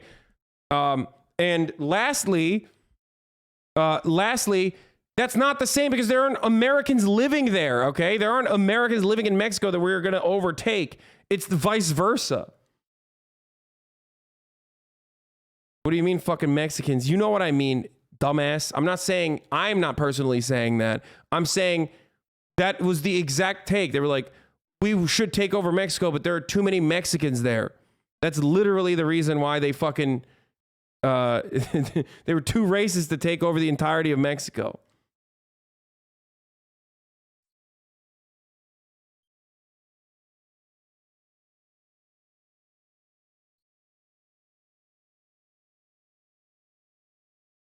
Talk about Mormons being a cult someday, Dad. Love you. Anyway. Texas separated from Mexico, then America held and become independent. Sounds familiar. Cut your hair? Why the fuck would I cut my hair? My hair is great. Still need the banner, huh?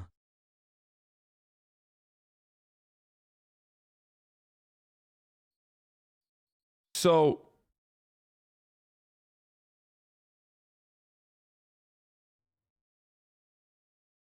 Western economists pushed Russian leaders under Yeltsin to privatize Russian industries by selling off the country to oligarchs like Putin in the late 90s, literally destroyed any hopes of properly rebuilding the Russian economy. Absolutely.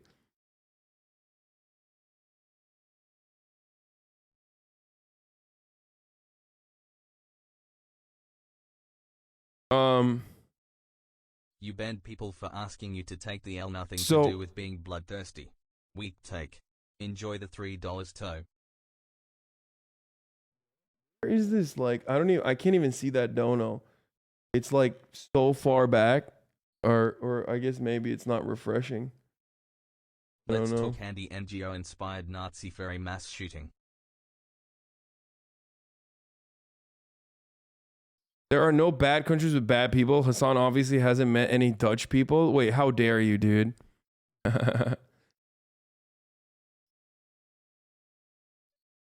You're hot.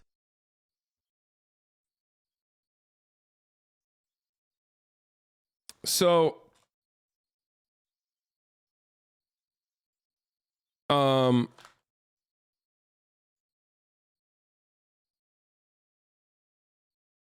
won't be posting Ukraine military movement, and you shouldn't either. I love these people that think they're like fighting a war. Like, open source intelligence Twitter is so funny. Like, they get their dicks so hard for shit like this. 16 months pogo. It's like, I won't be posting Ukrainian military movement, and you shouldn't either. I'll definitely be posting Russian military movements, however. Sick, dude. You're really fighting the fucking battlefront, dude. Yeah. Like, this dumbass thinks, you know, the TikTok videos that he fucking compiled waiting for Russell Brand to is like outside of the scope of the fucking Russian intelligence. Like, oh no.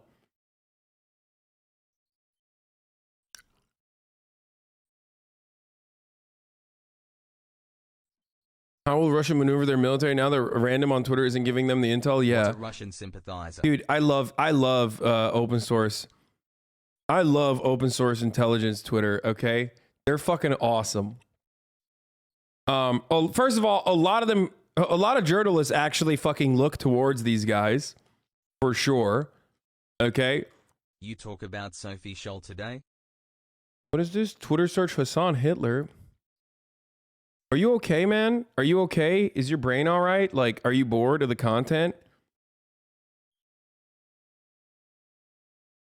Like, why would you do that? Why just fucking fuck yourself, dude? Why? Why do you want to show me like psychopaths who keep saying I'm like defending Hitler or some shit? Like, goddamn, you're disgusting, dude. You're a disgusting little fucking petulant pest. Drama farmer worm. Oh god, I want to change the content to what I like. Anyway, here, Roman Abramovich, described as having a father-son relationship with Vladimir Putin, has amassed British property empire worth 200 million quid.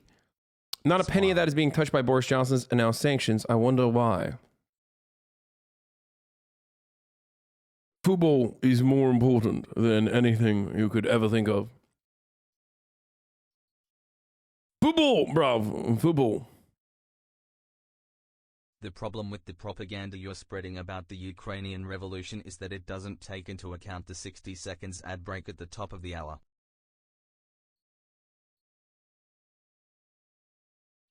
Bro, that's fucked up. That's actually fucked up.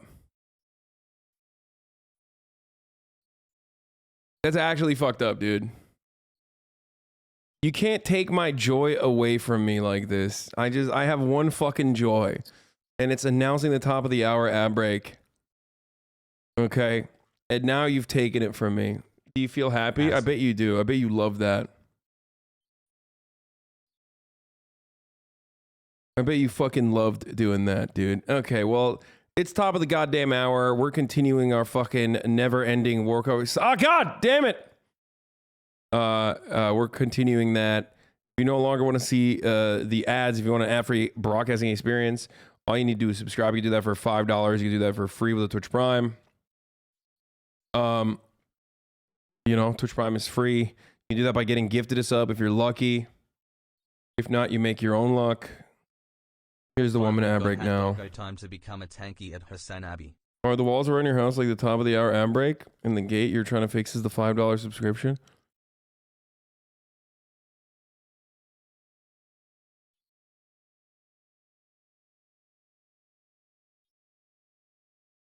For the record, as far as like autonomy goes, I think like an independent referendum covered by third parties, covered by like international communities, spotted by the international community in the Donbass region is something that I think is especially if it is in writing and the wishes of the people there will be will be respected no matter where that goes, no matter what they do. I think that could be a reasonable compromise. But the promise is that Putin does not encroach on Ukrainian territory, and full neutralization agreement happens. Why do you think a referendum has value? Where did you hear about these wishes? Home after he found out I'd been drafted. I mean, how do I tell him it's for the military? I don't understand. What are you implying? Like, do you think I fucking have like a line of communication with the Kremlin or something, and that's what they're telling me? It's a very strange thing to be upset about, that you don't want like the fucking Russian people living there to make their own decision for themselves. Like Brexit did a fucking referendum. Brexit is Brexit, bruv. Do you honestly believe that any small country can have a legitimate democracy without having the CIA or the local superpower picking the winner? No. I don't. Later today, sanctions were not effective in 2014 when it came to Russia taking... That infographic show YouTube channel made a video about this like a week ago. Stand ready on Ukraine's border with Russia. Thousands more reservists have been called up to active duty. Diplomatic talks with the US and NATO have broken down. Is Russia really about to invade Ukraine? They're trying to back you into saying you heard them from Russian propaganda. It's so fucking annoying. I don't know how this is like Russian. I don't know what the fuck you're saying about Russian propaganda. Like how this is Russian propaganda. Like, motherfucker, I think Scotland should be free. I think Ireland should be free of a British Empire. Okay? No, the assumption that a country cannot represent multiple different ethnic peoples without a referendum is particularly pessimistic. Maybe it's because I'm fucking Turkish and I believe in a Kurdish nation state as well, which would be entirely consistent with these values that I am also demonstrating here. And also with Ireland and also with Scotland. So, and also even with Puerto Rico. So, I don't know what to tell you. It's just like you don't care about it and you don't want it and you don't want fucking, you don't want it to happen because you're like, oh no, it's fucked up. I personally do believe that Russians and Ukrainians can live side by side without any sort of interference. I literally think there is no difference between a Russian person and a Ukrainian person. I'm sorry, people get mad at me when I say that. I don't think there's a difference between, there is more of a difference between Armenian people and Turkish people just by way of religion, okay? But even then, there is no fucking difference. There's no difference between a Turkish person and a Greek person. The only difference is, again, religion. Even then, there's no fucking difference. So, of course, I don't think there's a difference between Ukrainian people and Russian people. There is literally no fucking difference. They're the same people. What a Russian agent you are. Hassel, I think the Brian Rot is getting to me. I love you, BWO Hass. We're the same people as the fucking Kurds and Greeks and Armenians, okay? And we war for no fucking reason. And the Russians or Ukrainians are the same fucking people. Shut the fuck up. Yay, 2 months with Hasan and Mufasa. Turkey and Greece, a crazy comparison, Jesus. That's interesting that you say that because my family, half my family is literally from Salonik and Crete. That's an interesting fucking thing to say to a dude whose lineage extends to fucking Greece as well as other parts of Turkey. Interesting that you say that though, but you didn't fucking know that.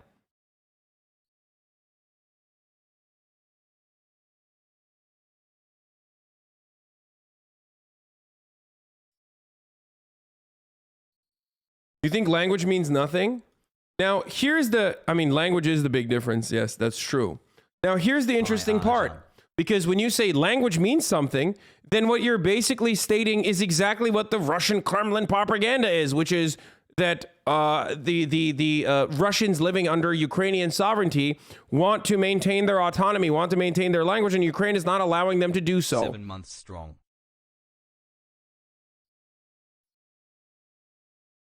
The greatest way to deal with like the supposed boundaries or different ethnic conflicts or ethnic strife is what Canada does. I'm sorry, Canada, maybe they fucked up a long time ago with the way that they treated Quebecois, but ultimately I think they do a pretty decent job at it. I know the Quebecers are going to get so fucking mad at me for saying this, but I just do think that it's like a decent way to deal with it. Okay?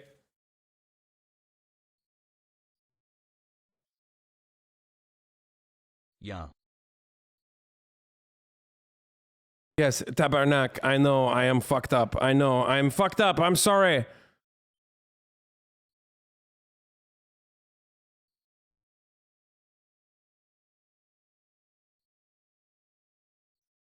Anyway, let's see what will happen if it does. In 2014, despite publicly denying it, Russia invaded and seized Crimea, formerly recognized as Ukrainian territory by the international community.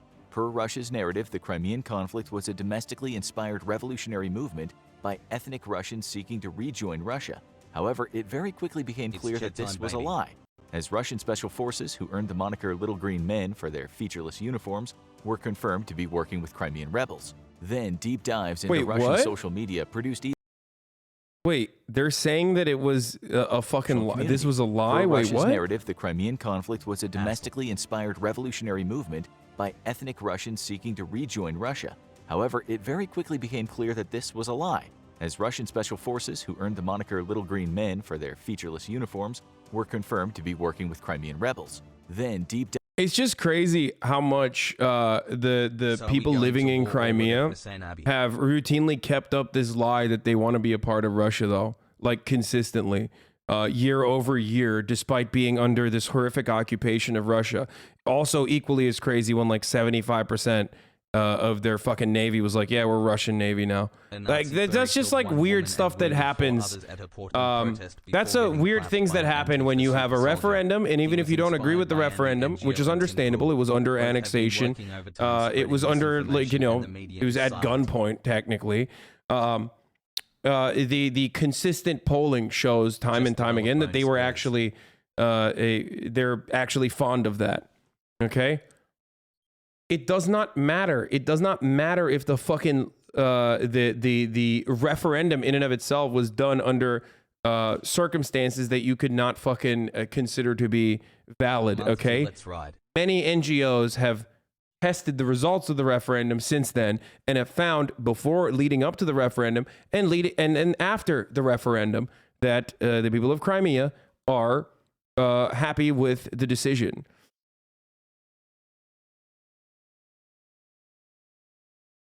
Dives into Russian social media produced even more damning evidence of regular Russian soldiers operating inside of Ukrainian territory itself. Russia never formally admitted to utilizing both unconventional and conventional military forces in Crimea to fight off Ukrainian forces, and in the end, Crimea declared itself independent and was quickly absorbed by Russia. Since then, fighting against rebel forces has continued across disputed Ukrainian territory, and Russia has continued to support those rebel forces, albeit in a slightly less obvious way.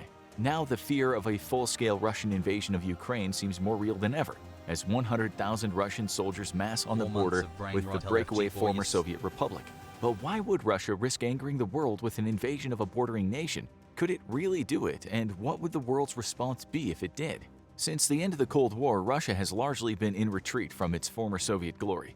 It saw massive losses of territory and subsequent economic outflow from the independence of numerous former Soviet republics. As the nation struggled through tumultuous post-Soviet Union years, many of these newly independent nations took the opportunity to ensure their own survival and independence by drawing closer ties with the West. Russia made it very clear that it did not want NATO to expand further east than Germany, and yet, one by one, new Eastern European states joined NATO's ranks, pushing NATO forces closer and closer to Russian territory. Eventually, NATO would stand on Russia's northern border, with NATO forces within 500 miles of Moscow itself. For a nation with as difficult a history as Russia, this was the sum of all fears, and a strategic disaster. Rarely ever the invader, Russia itself has been repeatedly invaded throughout its history, and each time the human and economic toll was profound.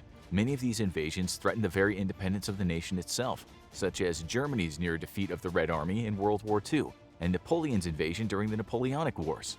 These invasions are so threatening because Russia sits at the eastern edge of the European plain, a large swath. Bro, don't give me BNO news, okay? I mean, Zelensky might have called up the reserves, but you can't be fucking sending that from breaking news organization BNO News, like that right-wing reactionary fucking weird Twitter account, okay?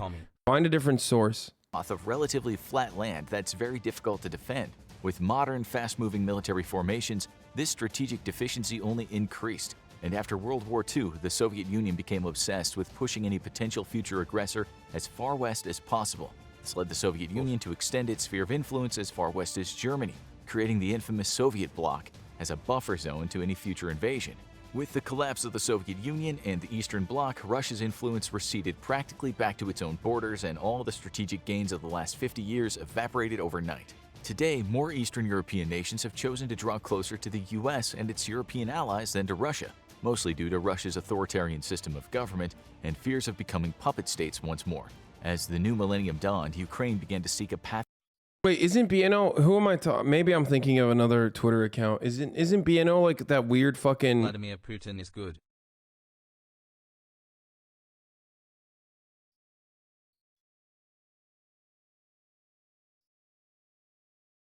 Pathway for membership in NATO, and Russia warned that this would be tantamount. Is HasanAbi still saying that Putin won't ever invade? That was a shit take for the past 2 weeks. Dude, what is happening? Does someone like open up my stream and go, hey man, the HasanAbi broadcast is on? And then like send, oh, I'm thinking of breaking 9/11. Yeah, that might be it. Yeah. I was thinking of breaking 911. So, I mean, this guy's been pretty good, Christopher Miller. Breaking, Ukrainian President Zelensky said he would sign a decree on the conscription of reserve troops due to the growing military threat from Russia. We'll see if that's true or not. Okay. Zero streak.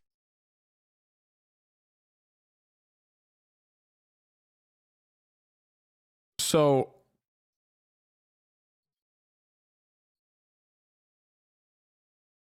as far as I'll call my family members fucking troglodytes for believing Putin will invade. I trusted you. I mean, you know, sorry, GG's. Maybe you shouldn't call your family troglodytes.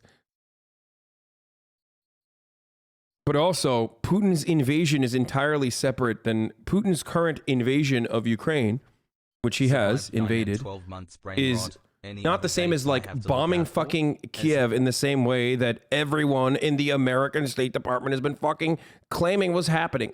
Okay? So why is there never, I urge everyone to think, why is there never, ever any kind of consolation or any kind of capitulation, any kind of like acceptance of running with like exaggerated intel, goalpost shifting, Lamau? Yeah, goalposts have shifted. Goalposts shifted on the mainstream media side that fucking kept saying Kiev is going to go in there. They're gonna go into Kiev. They're gonna go into Kiev. They're gonna go into Kiev. I have not shifted my goalposts. I admitted that I was wrong in my assertion, in my assumption. What I could have done instead has been like, well, technically the media keeps saying that, you know, that Donbass region was invaded by Russia for the past 8 years. So technically this is not even an invasion. If I was a fucking propagandist, that's precisely what I would say. Some stupid Redditors posted clips of your takes on subreddits like public freakout. Yeah, I know.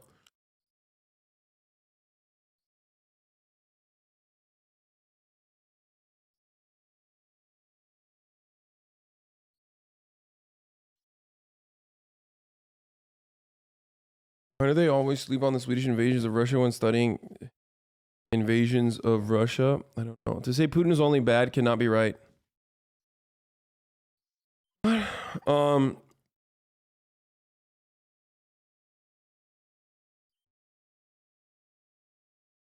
They were posting on the H3H3 subreddit too. I will never forget how you so arrogantly tried to I told you so the situation after being wrong. Dog, I don't understand how you cannot comprehend that, like, I am right about 75%, not 100%, and the media is still right about 25% and wrong about 75%. And they will never apologize. That's the difference. Here we go again. Okay? That's the main difference. And you motherfuckers are way more preoccupied with trying to be like, dude, you're not taking the L. You're not taking the L. Like, you're never going to hear someone at Washington Post or CBS News be like, this is not, we were wrong. We were wrong about this information. Oopsie. Sorry. Love your coverage, Hasan. So much so that, like, it's really fucking strange because it's really strange to have this conversation.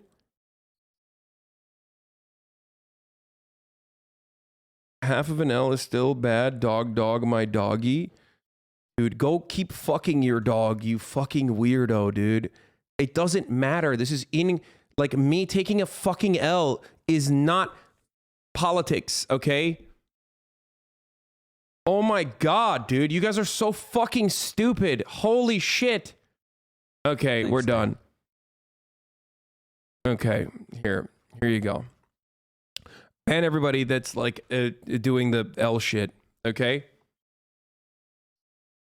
If your analysis of foreign politics revolves around your debate streamer taking an L and the other side debate streamer taking a W or whatever the fuck, you are an idiot, okay? You are an unserious person. It's just blood sports for you. You do not give a fuck about Ukrainians. And the reality is you probably will not give a fuck about Ukrainians ever again when fucking the rest of the world stops caring about Donbass, okay? And then that's just assumed to be, just like Ossetia or whatever, Russian territory, just like Crimea. That's just Russian territory now. Everyone will literally continue living their lives in the same exact way, okay? And that's precisely what's gonna fucking happen. And then you guys are gonna be like, oh my God, it's whatever.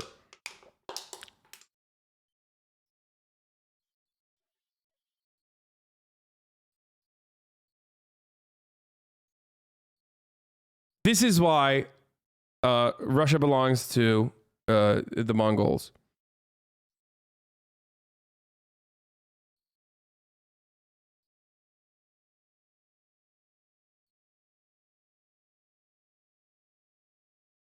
Like, the amount of people I saw getting so fucking giddy and so horny that like war is happening is alarming, dude. Is incredibly fucking alarming. It's just to a declaration of war between itself and NATO. Not willing to antagonize Russia, NATO postponed the Ukrainian question indefinitely, despite building cooperative ties with the nation. In 2014, Ukraine's worst fears were realized, and now its continued independence is in question by the 100,000-strong Russian forces massing on the border. If Russia invaded, though, how would Ukraine fare without Western aid?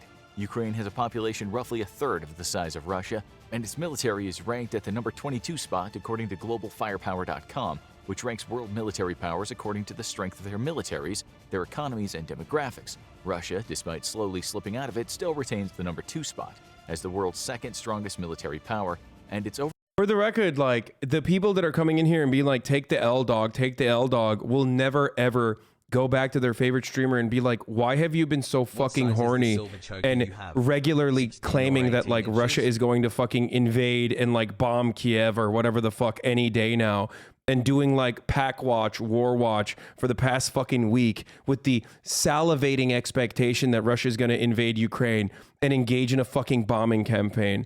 Why is it that they are why is it that their favorite fucking streamer is regularly repeating State Department propaganda while they're supposed to be like, you know, an anti-imperialist? They will never ask that question. They will never demonstrate that that person is wrong. They will never care because it's the exact same thing. The overwhelming support that you can get, the overwhelming support that you get for being on the side of good, on the side of like the good imperialism that America is engaging in, okay? That is never going to cause conflict for you. Not on the internet, not on mainstream media, never, okay? That is precisely, that's the point. Like, if you do that, if you capitulate, if you fucking repeat that shit, then, you know, it's great. You're going to be fine. There are plenty of people who want to hear that worldview reinforced.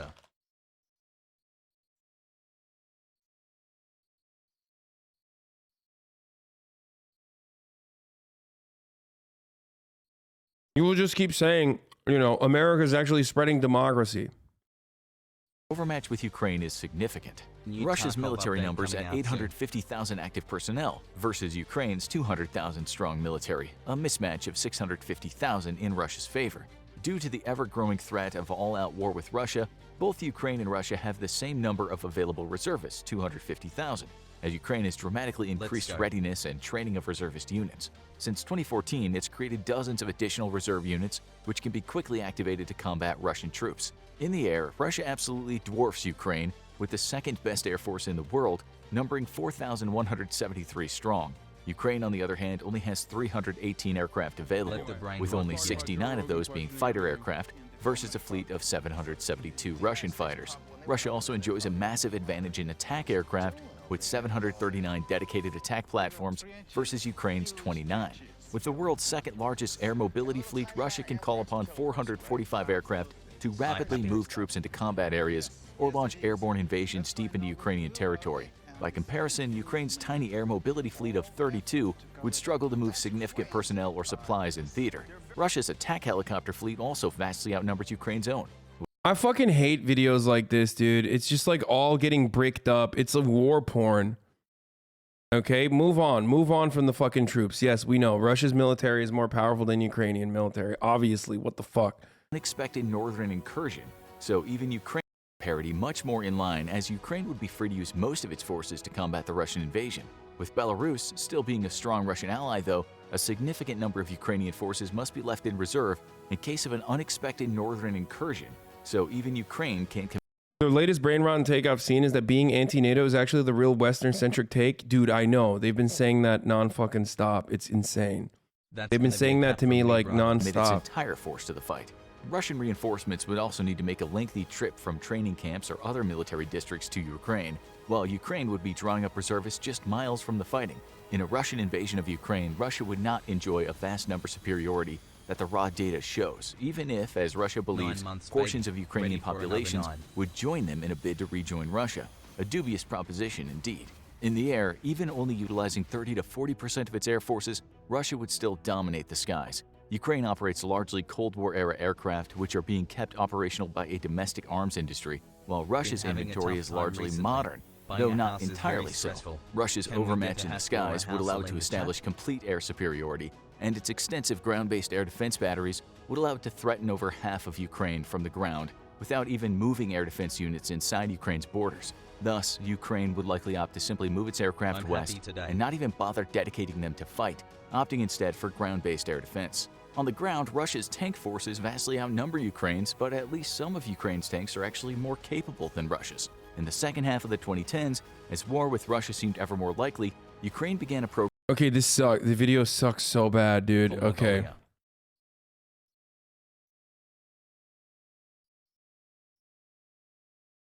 Can you shut the fuck up about foreign policies? You're worse at it than AOC. I've never actually like envisioned a future where some fucking dildo could just like come in here. Some random dildo is like giving me fucking $10, right? Could come in here and be like, dude, stop doing what you're doing.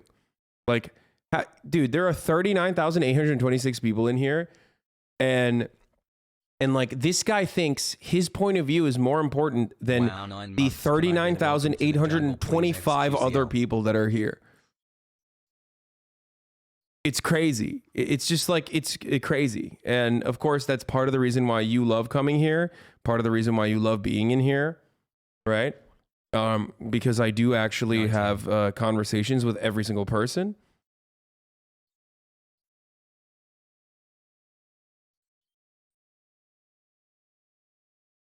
Anyway,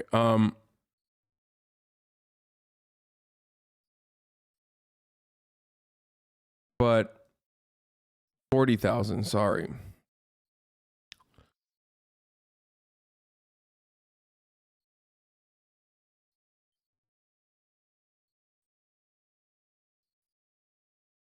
be fair, I believe that if you did a poll, majority of people would vote for you to move on and not do another 9-hour day of this shit. Yeah, no, I'm not going to do another 9-hour day of this shit. Crimea, what hope is there for them today? I do want to hear Marco Rubio, though. I do want to hear famous thinker Marco Rubio.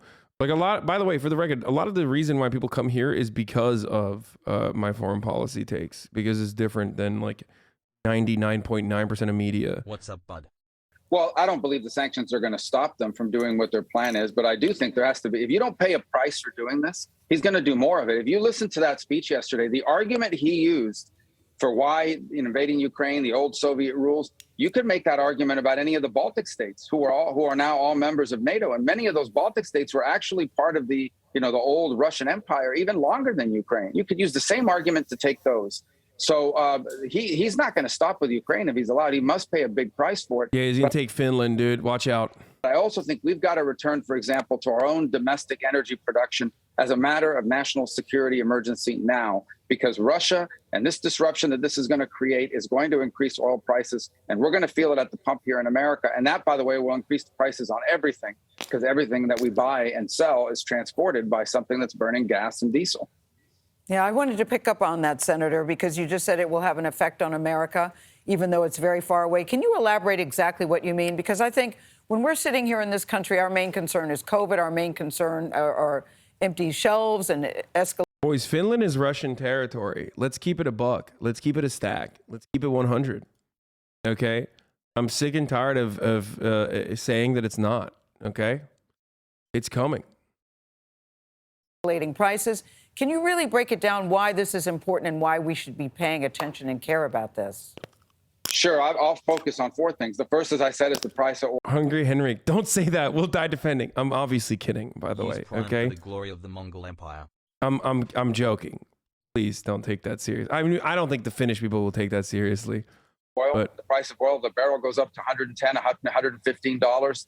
We're going to feel that at the pump. Okay. The second thing is These are things people don't think about. Ukraine is one of the world's largest agricultural producers, the fourth largest, I believe, in wheat, fifth largest in corn. That's going to raise global food prices, which eventually impact us. Because, you know, when somebody gets cut off of that, now they become our competitors in the global market for food costs. The third is something a lot of people don't think about, neon gas. Ukraine is the world's leading producer of neon gas, which is critical to the production of semiconductors. 90% of the neon gas used to make semiconductors in America, something there's a shortage of already, comes from Ukraine. If that's disrupted or cut off, we're going to really struggle. I remember back in 2014, when that invasion happened, it really increased the prices of semiconductors. You can see now where that's playing out in our economy, and even by the way, our space industry. This could potentially, the Russia piece of it being cut off from Russian pieces. We still depend on Russia for key components of many of our commercial launches. You could begin to see launches this year scrapped, things that are critical to both national security and also to our commercial viability. Senator, you believe that a full-scale invasion, war, is inevitable. You also tweeted yesterday, weakness always invites aggression. So what should the Biden administration do if you do believe that a full-scale invasion is happening? Well, they should have treated yesterday as a full-scale invasion. I hope that's what they'll do today. Last night, they seemed to indicate that them moving into areas controlled by separatists is just based as public acknowledgement of what already was true. And I love when Americans talk about. I love when Americans fucking talk about, like, you know, what's going on in fucking Ukraine, right? And they immediately reveal that the safety and security of Ukrainian people are not even remotely a part of the discussion. It's only a part of the discussion when we're having a conversation about, like, why we need to deploy troops. Okay. Oh, we care about the Ukrainian women and the Ukrainian LGBT. We got to fucking defend them. That's why we got to go there. We got to go to Ukraine and, you know, but right now, Marcus Rubius refused, like, not even mentioning it. It's like not even an afterthought. Okay. It's just about what will happen to our fucking oil prices. Okay. What is our strategic interest here? Why we need to fucking, you know, like, why this is a major threat. It's just about, it's just about fucking oil prices and you know, Nord Stream 2, whatever, like, and making sure that Russia does not have more of a stranglehold on EU energy. So I didn't think that was an appropriate response. But I think beyond that, if you look at one of the things that gave Putin the belief that now was the time to act, it's the price of energy around the world, global oil prices. And the decision in the United States to make it harder to do oil and natural gas exploration has contributed to those higher prices, which in turn has empowered him. In an ironic way, that even though this crisis is going to create higher oil prices, that benefits Putin. And it's his leverage. We will see. He believes that the Europeans, who depend on him heavily for their energy sources, oil and natural gas, will not be able to sustain sanctions against him for long because of energy prices. And so it was a big mistake to sort of make it harder to do exploration. We became energy independent in 2018. We need to go back to that. Senator, you know, it's not lost on me that the last Republican president believed, and it was a popular belief, that America cannot be the world's policeman. You've never taken that position yourself, but at this juncture in time, I am curious to know, should Americans be prepared for contact between the Russians and the U.S. military? Is it going to come to that? Well, it shouldn't, because a war between the U.S. and Russia is not going to be good for anybody. These are the world's two largest nuclear powers. And that's one of the things, even as we are firm in our response, we have to try everything possible to avoid, because it can escalate very quickly. We're not the world's policemen. We're not sending troops into Ukraine. But our number one priority is our national interest. Our national interest is impacted by what's happening there. And I outlined some of the reasons why. And there are others from a geopolitical perspective. And I would just say this. If COVID taught us anything, it's that something that happens and starts halfway around the world can reach, you know, Main Street America pretty quickly. Obviously, this is not at that scale, but it's important enough to care about it. What's your advice to American citizens watching you right now? We've been hearing about this for several weeks. It's coming, it's coming, it's coming. No, it's not. Now it's here. What's your advice to people listening to you? Well, I mean, look, I mean, I think, first of all, pray for your leaders and pray for Ukraine that people make some wise choices. This is a moment of high tension because there is the possibility, the danger of escalation. I think Russia is going to respond with cyber of some level, which in turn would require a response. They're going to do cyber sex from us. And you fear that escalation could lead to the kind of active combat that you're talking about or mentioned a moment. I actually don't understand how this is an invasion. They were individual states, no, who signed an agreement for Russian military support. Am I wrong? I mean, you are wrong. Those are like Russian areas within. Those are areas where a lot of Russian people live within Ukrainian borders. Okay, and since 2014, there has been active fucking war in this region between Russian separatists, again, that have been backed by the Russian government against the Ukrainian National Guard. What do you think is Biden's next move? The real discussion in the U.S. needs to be centered around the CIA's role in the Euromaidan protests in the wake of the Arab Spring. This is literally what started all this bullshit. I mean, it doesn't even fucking, but that, like, they will never, no one will ever talk about that. Especially because the problem is this. Here's the most nefarious part about American, American democracy building agenda, especially when it comes to color revolutions, especially when it comes to like the way that the CIA operates in this incredibly nefarious, in this incredibly successful and nefarious way. There are real fucking gripes that they launch, that they latch onto. Okay? That's the issue. Like, it's not like the fucking Ukrainians were not happy. Okay? Bosch didn't even know about Euromaidan until a couple of weeks ago. Yeah, well, it's a lot easier for him to maintain how correct he is, despite his lack of fucking understanding and knowledge on any particular foreign policy matter, if he's just repeating fucking State Department propaganda, okay? This is the Destiny discourse all over again, where like Destiny didn't know Florida was a fucking swing state while talking about how little I knew about politics, okay? Or when he fucking said, what's that dickhead, the pharma guy who like literally was running just to destroy Medicare for all, like he was having a strong showing. Like these guys, and I get shit wrong too. I get shit wrong all the time, but I don't care, okay? It's just, it's not about like, it's not about coming across as like the most right, okay? The most righteous. And it's also not about like fucking skimming a Wikipedia article and just like trying to fucking rehash it that way. You have to think about it a little bit further than that.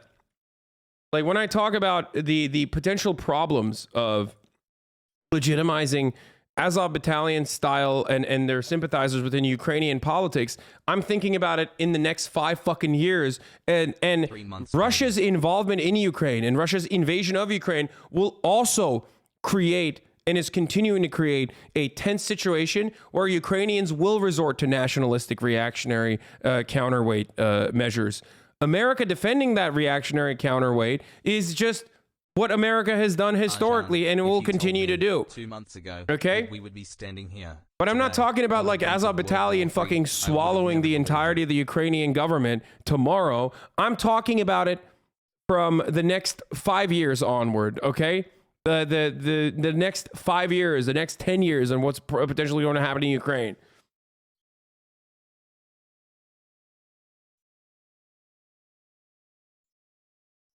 And I'm looking at that by you know, comparing it to what we have done not that long ago. 15 months. I'm sorry, but I disagree with you. Russia's invasion is just a formality. Yeah, but that formality is important, okay? Russia via separatists was already functionally in control of the area. I know, I understand that.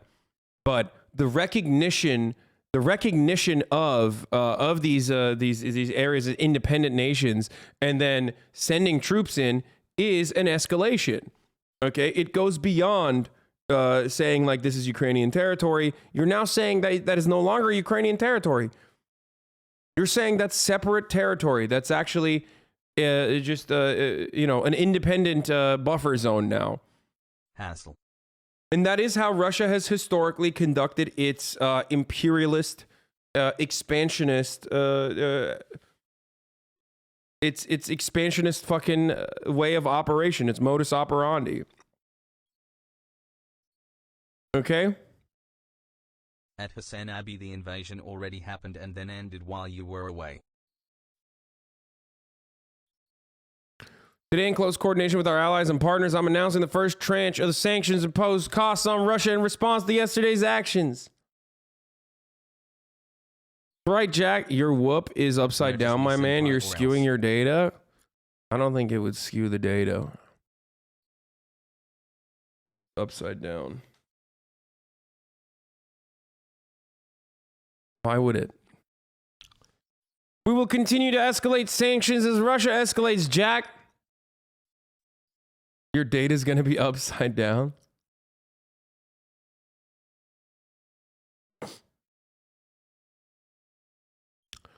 Why has no one brought up sending in the Blue Hats UN peacekeeping mission and then holding a legal referendum like it's part of the UN Charter, yet we only use it in Africa, Southeast Asia, and Central America and Balkans, but we can't do it in Ukraine? This is batshit crazy. This option hasn't been tabled. I mean, look, I don't even know if Russia wants that. I think right now they're in a fucking fortuitous position. They've already taken these areas by force, so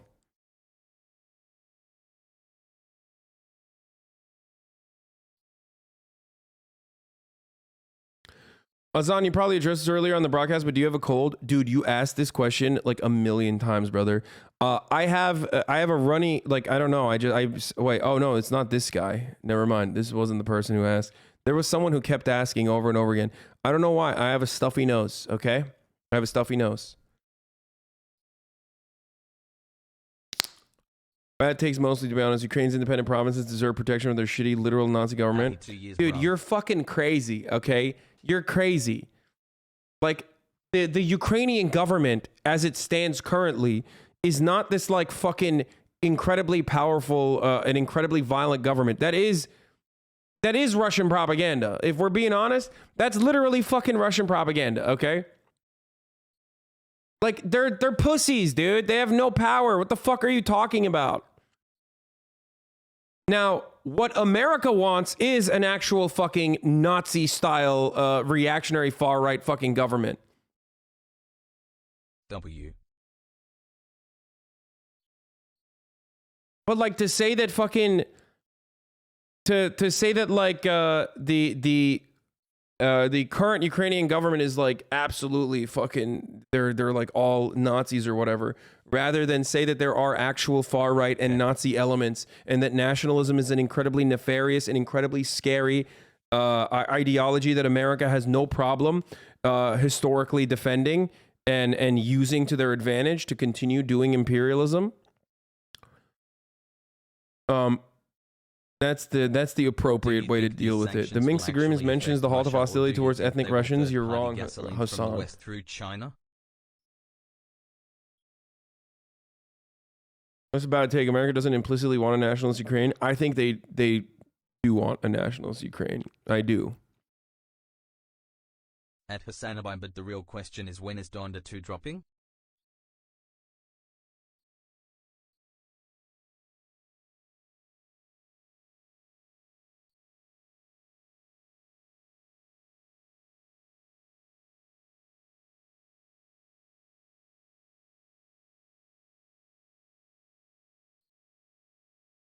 Anyway,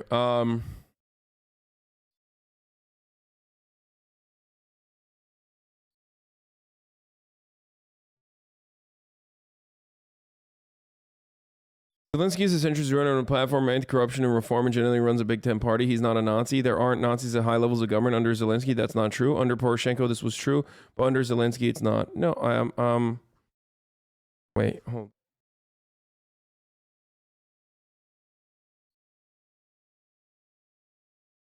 My brain won't stop rotting. Help. Wasn't like the interior minister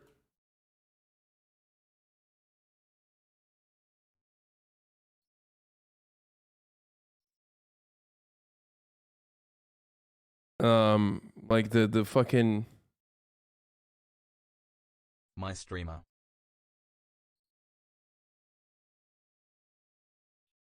I know that, first of all, I know that Zelensky is the centrist. He's like the lib centrist guy. But I thought that there was like the internal affairs cabinet minister guy was like a Azov battalion lover. We're still focused on this Ukraine Nazi shit. Dude, this is so frustrating, dude. It's so fucking annoying that you guys are like downplaying the significance of this. Shut the fuck up. Like, it is incredibly fucking important for the future of Ukraine, okay? Just like Russian invasion is incredibly important for the fucking future of Ukraine. And that's bad. Except we, as America, are helping one side. We are the ones who are literally fucking helping the Nazis gain prominence in Ukraine, which will end up fucking over Ukraine. That's the reason why we saw...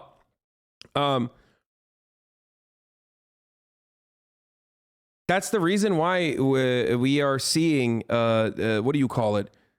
Like op-eds already being written about fucking Zelensky being a coward and Zelensky being feckless and not being aggressive enough and not being hardcore enough. Why is the New York Times writing about fucking Zelensky being not strong in the face of Russian opposition? Because he's too much of a centrist, okay?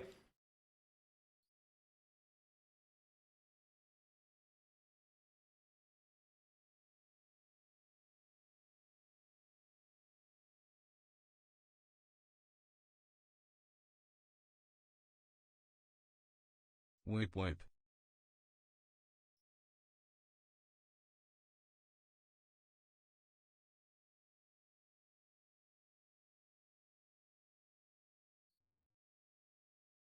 The former speaker of the Rada during Poroshenko is literally a neo-Nazi. 26 months, let's go. I forgot about Moldova.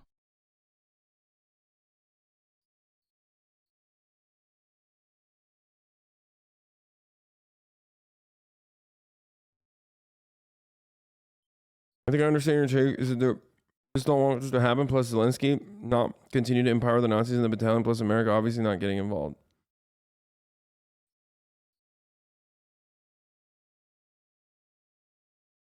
The people mad about talking about Ukraine were loving the discussions about Palestine. I don't understand why they're both important topics. We should discuss both.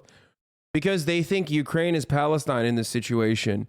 Without taking into consideration that America is using Ukraine as a fucking weapon and without any sort of care for the safety of the Ukrainians themselves, stopping and standing in opposition to neutralization conversations because they would rather have Ukraine as a fucking knife in or they would rather wield Ukraine as a weapon against Russia, rather than genuinely protect Ukraine. That's the problem.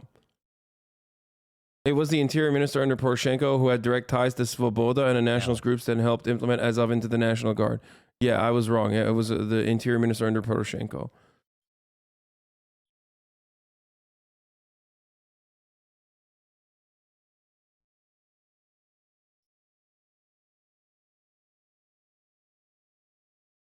No ad breaks for me.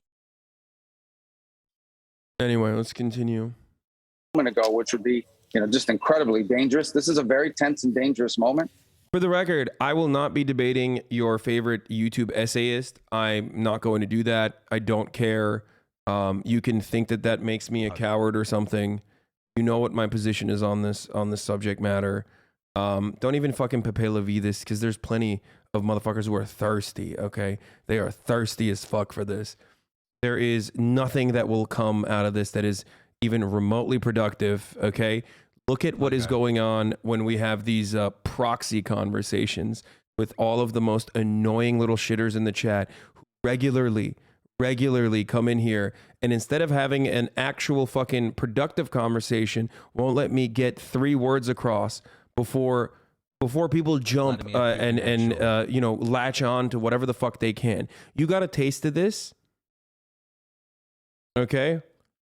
You got a taste of this with what do you call it? With like yesterday's fucking Reddit little Reddit situation where they clipped something out of context and every single fucking orbiter went on Twitter to be like, oh, dude, Hasan loves Hitler. He's like a big fan of Hitler. When so many people, even in the fucking clip that they clipped out of context, recognize it. Like, that's kind of weird that you're saying that. That's not what he's saying at all in the clip. So these are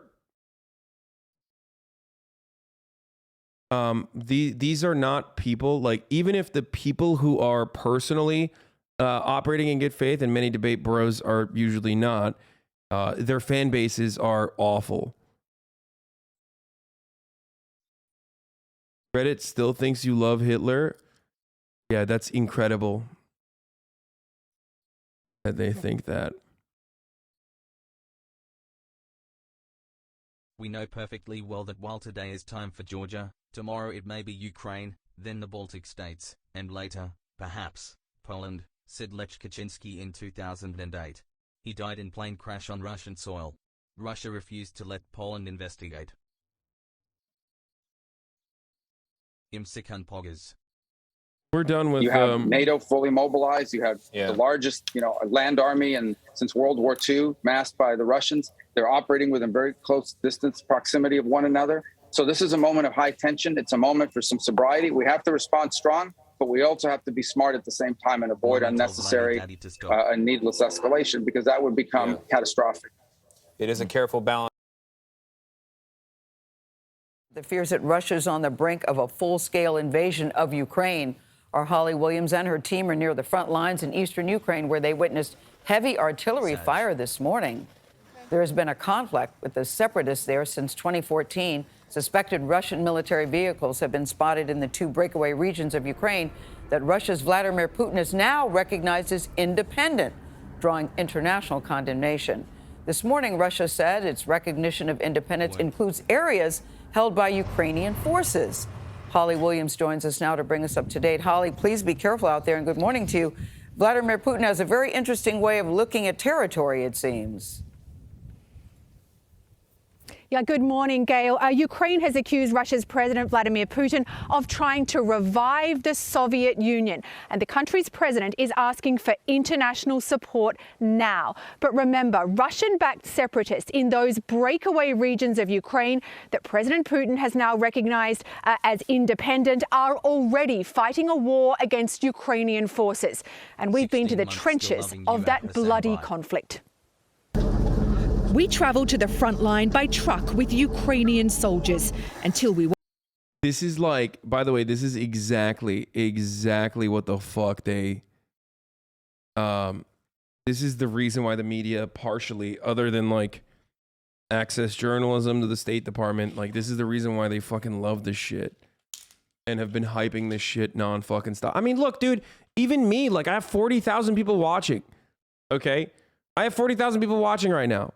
Because everybody fucking loves war. Everybody's like fascinated by it. Everyone wants to fucking pay attention to it. Okay?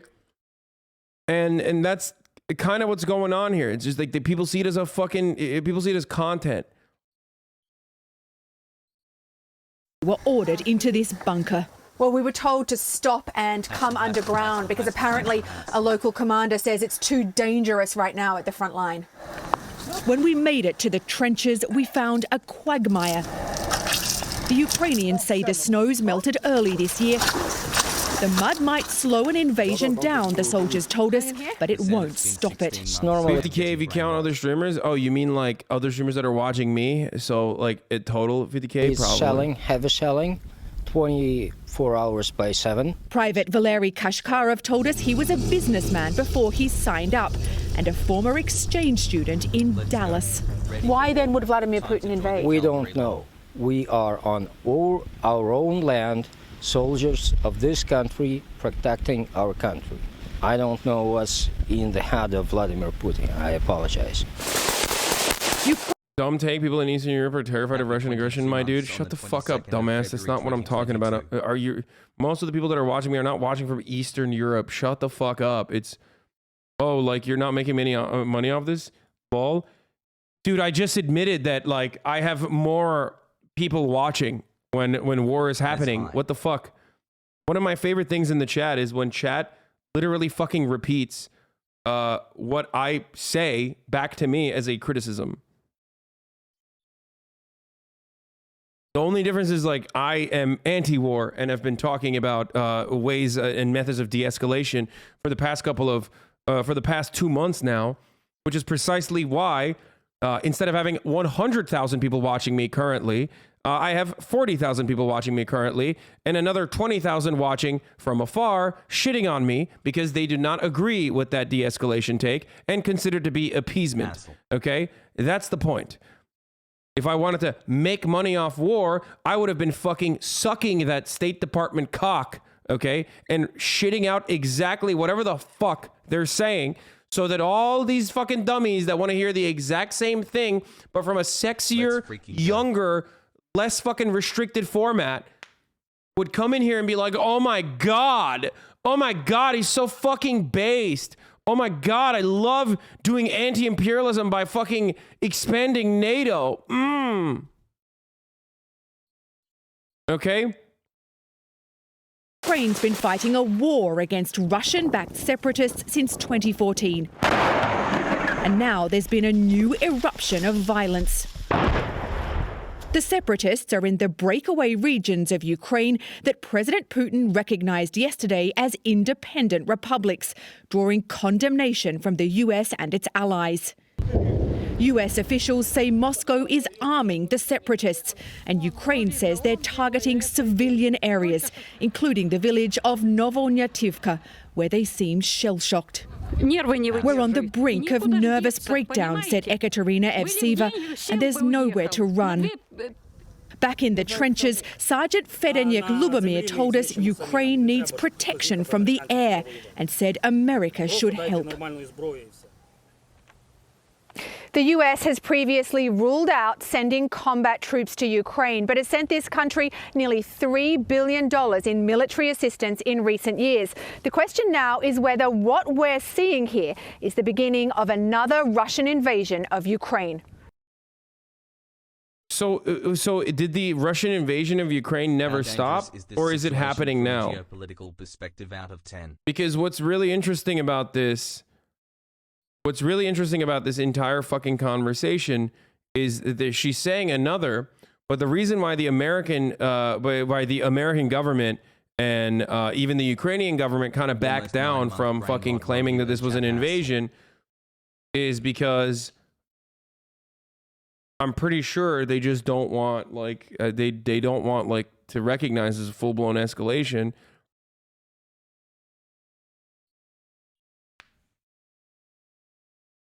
They do not want this to be, Putin, it basically called the bluff of Western nations, okay? They did. And now people are saying appeasement again. So what's your take? What's your take? What's the counter? Should you drop in like you're going to fucking Tilted Towers into Donbass? Are you going to defend Ukrainian sovereignty and Ukrainian territory? Are you going to fight? Are you going to fight for the Ukrainians? Just hopped in. We at war yet? Is that what's going to happen? Where are we dropping, boys?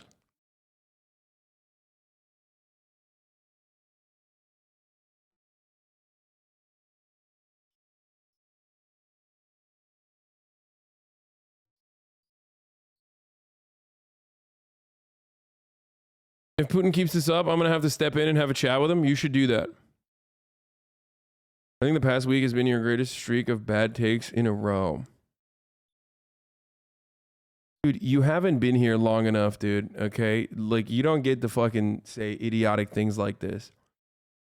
You haven't gone through any international crisis coverage with me before. If you've only been here for fucking 3 months, like, you know, you're like a baby. You don't get to have any sort of take here, okay? This is the first time you've heard me cover anything that is not like directly Republican bad, Republican mad, and it like broke your fucking brain, okay? Entirely.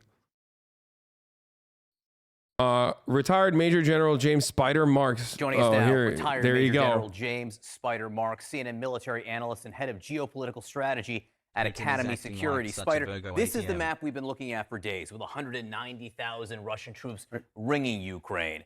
There's real. Dude, Russian military is inside Ukraine. What else do you want Putin ordered to go in? And if you get shot, shoot back. There you go. Wait, no. I know. I agree. I think it's an invasion. I think that is an escalation. It's the first major escalation from Vladimir Putin, in comparison to what like what the Western media and the Western State Departments have been fucking advocating for. The American and the UK intelligence has been pushing for. And it's fucked up, and I called it out as such. Really a new focus this morning. Yeah, there really is. I mean, here's where Luhansk and Donetsk are. This is the Donbass region that we've been talking about. What we anticipate and what Putin has said he's going to do is he's now going to bring additional forces into this area. Now, bear in mind, they've been in there since 2014, so this could be an invasion without a shot being fired. One of the things I've been talking about is the next few hours will really tell us a lot. This area is the area that the Russians already more or less control. The Russian-backed separatists there already control. But they claim this entire area here. So what are you watching for? Oh, here. Already control. But they claim this entire area here. So what are you watching for? Well, exactly. So the initial move, this is, again, as you've indicated, this is where the separatists have been for the last 7 years. This region is what Putin has said has always been historically Russian. It was taken from him, followed the Soviet Union, et cetera, et cetera. We've got the history. The big concern I see is not only a move into this area, but also the potential for a move down to, could happen. This is the Dnieper River. I could see where he would be enthusiastic. If you look up here in this map, he would be enthusiastic about achieving this kind of a bite. And I'm not certain how the world would respond to that. How would he do it? Militarily? Well, not hard at all. Bear in mind, he has forces down here in Crimea. He's got attack helicopters. He's got fighters. He also has naval presence here, the Sea of Azov.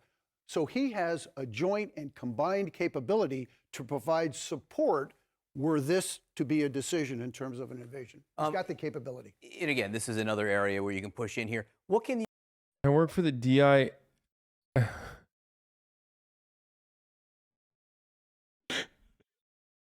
I went to dual MSA at Georgetown ZTH. Your lack of expertise is showing. Please don't be disingenuous.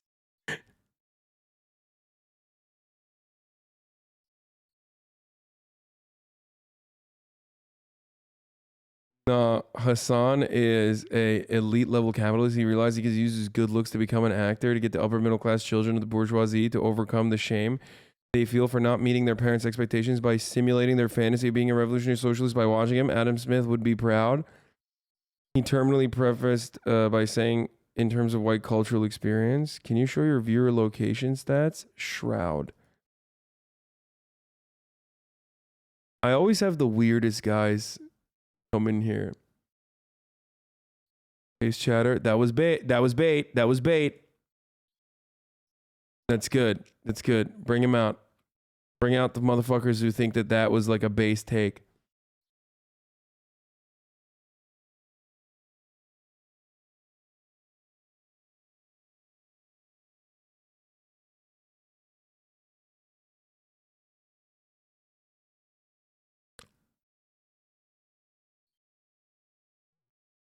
Al Jazeera is live now with the Ukraine minister. All right, let's go to Al Jazeera.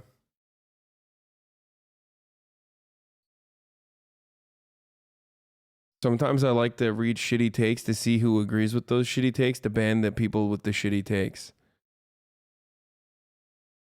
You know what I'm saying? It's the real fucking Mac Daddy debate. If you know what I'm saying. Where's the Al Jazeera one? Does anyone have it? Blinken is talking? Diplomatic assistance provided to Ukraine. Oh no. The Ukrainian people will surely remember the United States standing with Ukraine at this decisive moment in history. Thank you. We'll now turn to questions, and we'll take two from each delegation. We'll start with Vivian Salama of the Wall Street Journal. Thank you very much.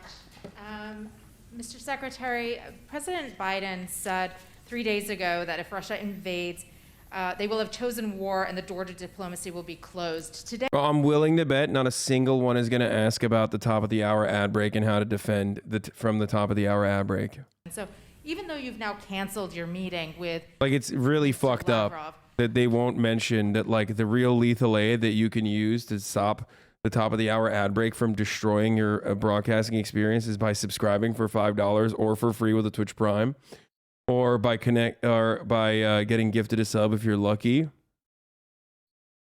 Okay. And that here's the 1 minute ad break now. and so that's been a non-starter for the West. So what needs to happen then for any of these talks to actually be entertained? Minister Kuleba, good to see you again. Quick questions for you. Don, you're unironically acting like a Republican by equating all State Department media as being untrustable and seeming to always have a motive. Of course they always have a motive, just like NATO always has a motive. You already admitted that NATO is designed to do what it's doing, which is like fucking be an aggressive posturing operation against Russia. Of Ukrainians to be killed or sent to camps following a military occupation. Were you informed of this list? Your government, was it informed of this list? And have any actions been taken to respond to it? Thank you.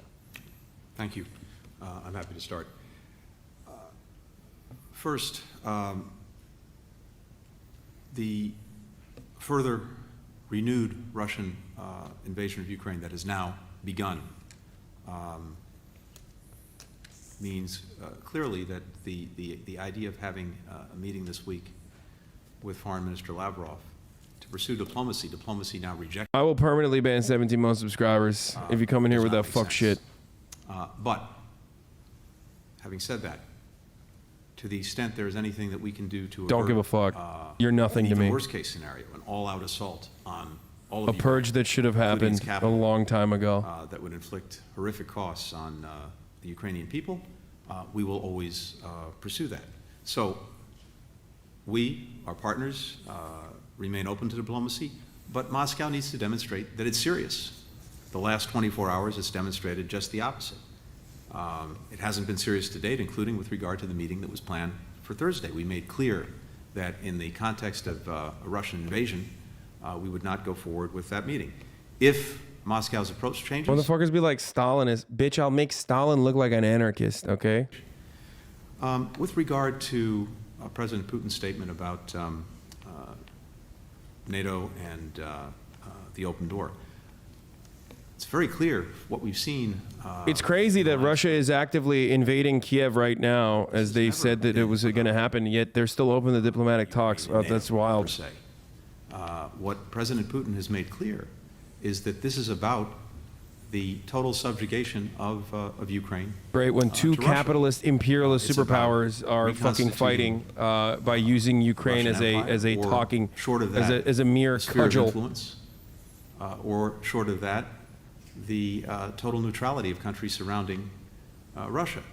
And so the issue of Ukraine and NATO has really been an argument, an excuse to mask the fact that what this is about is President Putin's view that Ukraine is not a sovereign country, that it does not have an existence or independence. Bro, this take is so fucking bunk. If that's the case, then fucking say that Ukraine is not going to join NATO, okay? Just say it. Wow, there you go. You stopped the fucking invasion. And if the invasion does occur, you already have the fucking troops. You already have the troops lined up in fucking Poland. It is a choice of the people of Ukraine. No one but Ukraine and NATO will decide on the future of our relationship. And it has never been about NATO for Putin. It's just an excuse. Even if we do nothing, President Putin will find a reason to accuse us of doing something. Regarding our plans to evacuate Mariupol or Kharkiv, no, we do not have such plans. We have two plans. Plan A is to utilize every tool of diplomacy. We are not sending in. Are you insane? Been clear since day one. Yeah, of course they're not sending in, because that would be fucking psychotic. That would be a nuclear holocaust. Is to fight for every inch of our land and every city and every village.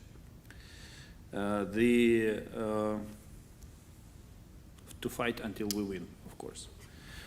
And about the list of extermination, no, we haven't received it officially. But I wouldn't exclude that such a list can exist. We'll turn to Olga Koshelenko from 1+1 Media. Good afternoon, Mr. Secretary of State. From your perspective, is Budapest Memorandum rather alive or dead? And do the United States recognize any legal obligations under it? And quick follow-up to Mr. Kuleba, what actions do you expect from partners to be taken under Budapest? Thank you.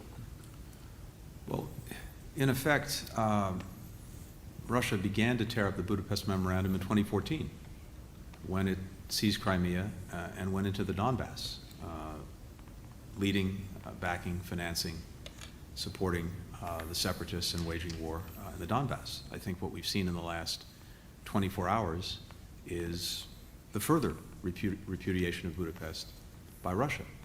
For our part, we have worked very hard over many years, and especially over the last year, to do everything we can to support Ukraine, to support its territorial integrity, its sovereignty, its independence, through security assistance, in the last year alone more than in any previous year, humanitarian assistance, financial assistance. Just about 10 days ago, we provided an additional loan guarantee of $1 billion to Ukraine. And of course, leading the effort internationally to build support for Ukraine in this hour of need. So we stand very much behind that. It's not me breathing, chat. What the fuck? It's someone on the... Memorandum. It's literally someone on the fucking PBS side. Shut the fuck up. Ukraine's independence, its security, its well-being.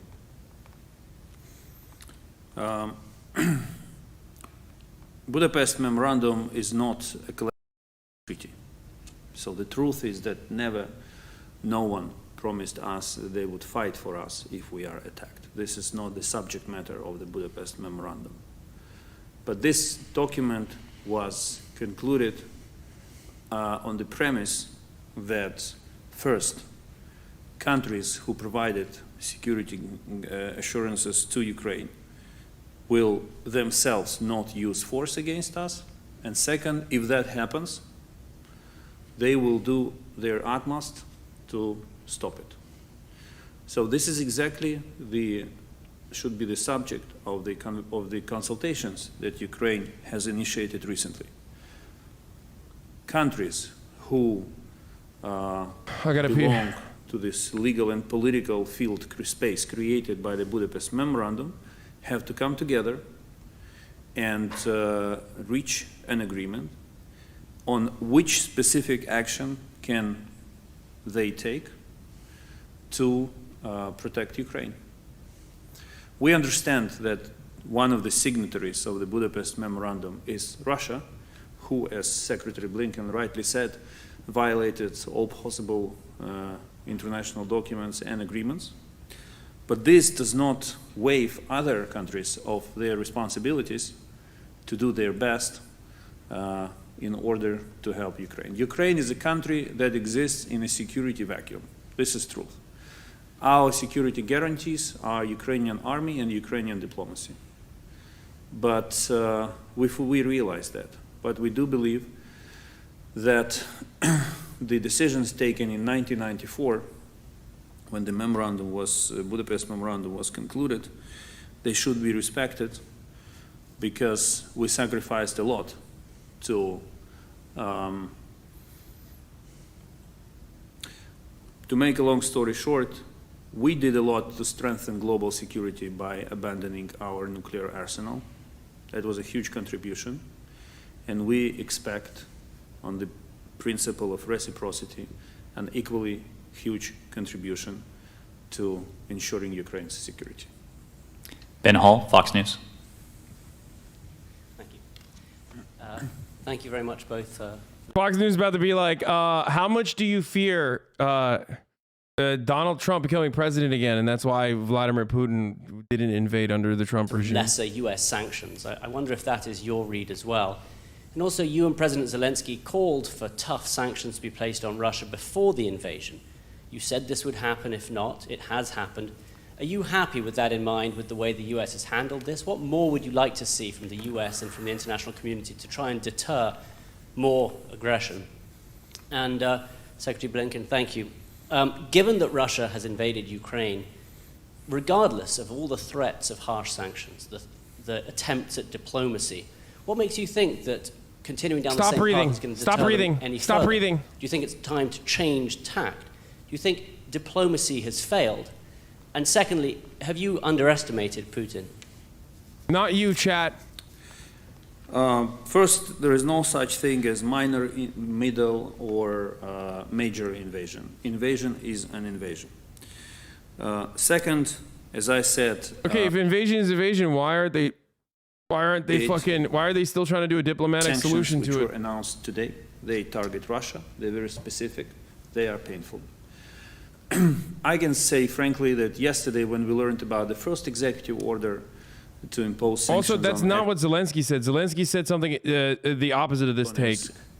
With Donetsk and Lugansk, we were puzzled because we saw how the side that thought recognition from Russia is being punished, but we didn't see how Russia, who granted its recognition, you don't feel this call for peace talks is just posturing? And this strategy, no, I think they do want peace talks.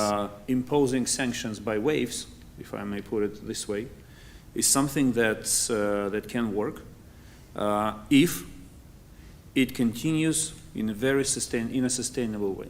President Putin should not have a single minute when he starts to think that this is the threshold, this is the ceiling, the pressure reached its ceiling, and he will not be punished anymore. This pressure should continue to be stepped up, and if that involves regular issuance of executive orders on new sanctions, we will be more than happy to see that. My real fucking tinfoil hat conspiracy take is that like American trained, CIA trained Azov battalion style fucking special ops guys actually do end up blasting off in an area. Then they say it was a Russian false flag operation to fucking push for troop activity. Okay, Hasan battalion. And then, nationalistic fervor is whipping up all through Ukraine. Obviously, Russia is the big bad guy in that situation. They literally are, because they will 100% fucking go aggro mode, go ape mode. That would be really, really devastating. And we saw two executive orders issued by President Biden within, less than 24 hours. This may be the dynamics that will have to be upheld. Your take is not nuanced enough for international relations? Continues to escalate. And it was encouraging to hear from Secretary a very simple sentence. Dude, you're coming into a fucking Twitch chat and being like, your take is not nuanced enough. Like, you just need to be repeating what you heard on MSNBC about Putin being a big bad baddie. We did believe. Shut the fuck up. Here you go. Here, this is for you, okay? It would be helpful for some of sanctions, not all of sanctions, but some of sanctions to be imposed before the invasion begins as a preemptive measure for what Russia had done before. But this question becomes obsolete now, and we have to focus on a different strategy, the one that I just described. Ben, it's hard for me to improve much on my friend Dimitro's answer. I'll just add a couple of things. First, all along we said that we were pursuing two tracks. The track of diplomacy and dialogue to try to persuade Russia not to engage in renewed aggression against Ukraine. And at the same time... Bro, this is a shockingly fucking middle ground take.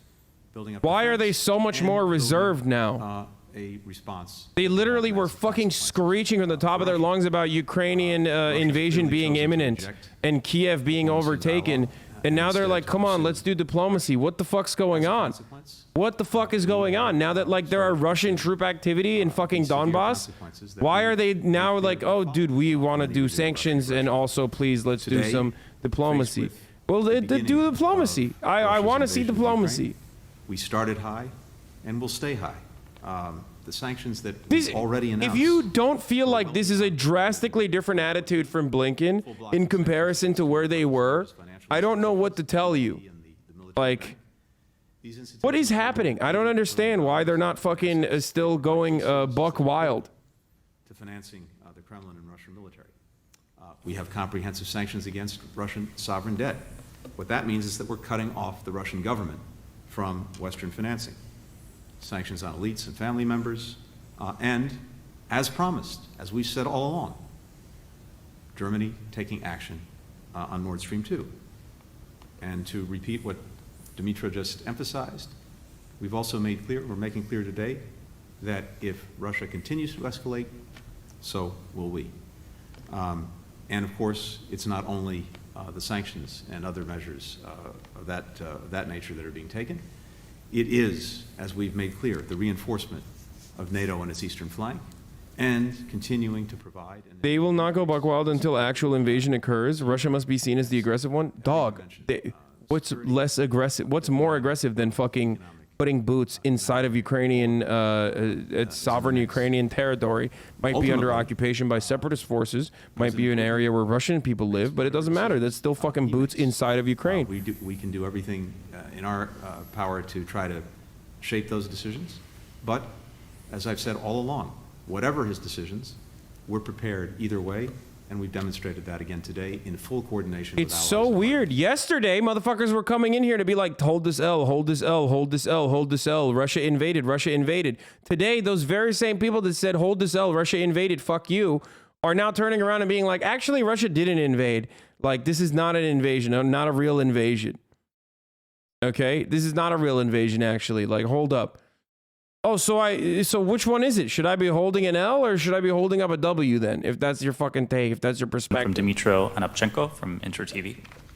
Mr. Blinken, America's saying it's invasion, but it's invasion light. After all what happened in Ukraine last night, the only people holding L's in the situation are Ukrainian people, by the way, which are now stuck in fucking limbo. And secondly, I got a question which may sound very naive, but it's a question of my audience in Ukraine, millions of people who are really scared.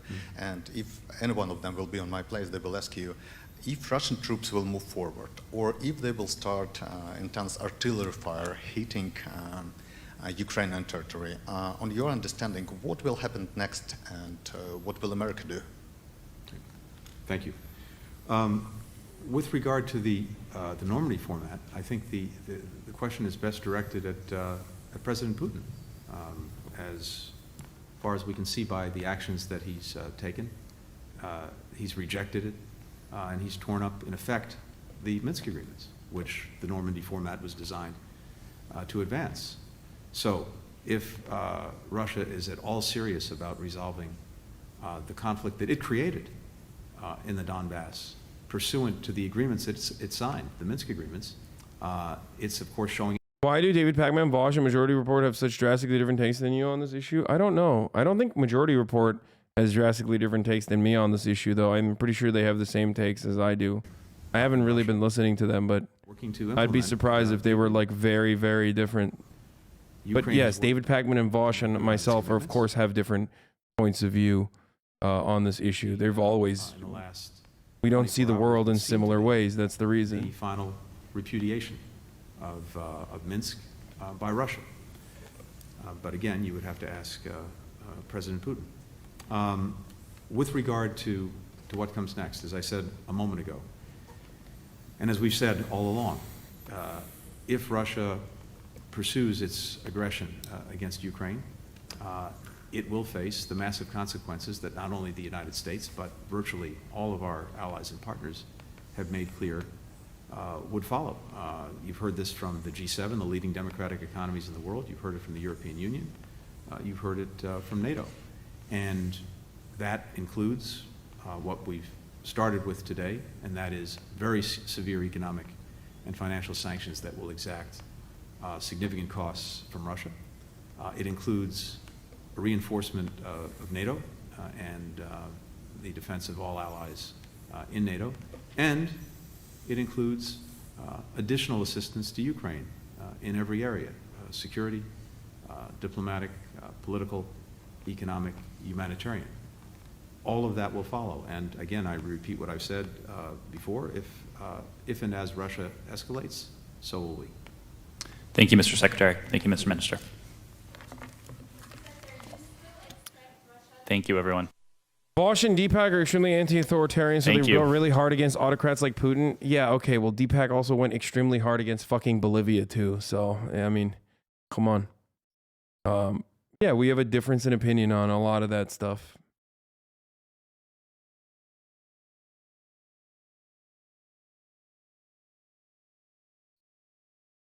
I don't know why people keep saying the queen is dead. The queen fucking dead or not, bro? How the fuck is no one on the PBS side noticed the breathing? I don't know. Do you think NATO is to blame in all of this? I think NATO's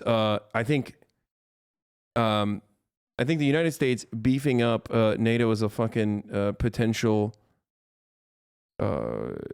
using NATO as or using a Ukraine joining NATO as a talking point or like a viable thing is certainly part of the reason why tensions are at the place that they're at. Okay? But obviously, no, at this stage, now that Russia has like actually fucking gone in, now that Russia has actually sent in peacekeeping troops, BNO, Queen Elizabeth II alive, rumors of her death denied. Well, I know she has COVID. She has COVID. We already talked about that.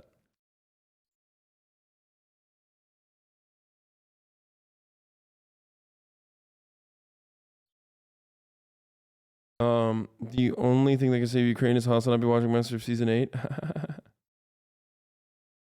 Wait, what? No shot. That they are recognizing two breakaway regions of Ukraine.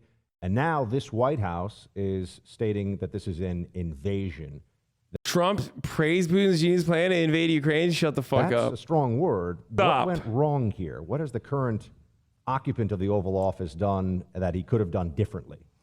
Well, what went wrong was a rigged election. And what went wrong is a candidate that shouldn't be there and a man that has no concept of what he's doing. I went in yesterday and there was a television screen and I said, this is genius. Putin declares a big portion of the Ukraine. Putin declares it as independent. Oh, that's wonderful. So Putin is now saying it's independent, a large section of Ukraine. I said, how smart is that? And he's going to go in and be a peacekeeper. That's the strongest peace force. We could use that on our southern border. That's the strongest peace force I've ever seen. There were more army tanks than I've ever seen. They're going to keep peace all right. No, but think of it. Here's a guy who's very savvy. I know him very well, very, very well. By the way, this never would have happened with us. Had I been in office, not even thinkable. This would never have happened.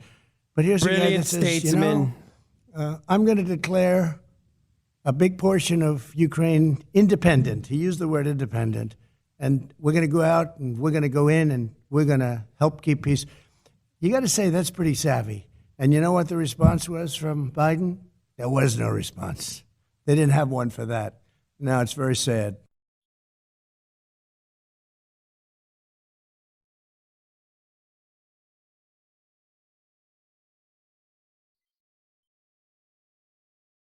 So many people have been engaging with you in bad faith lately. Just know that they only make up a small community, and most people still support you. No, I know.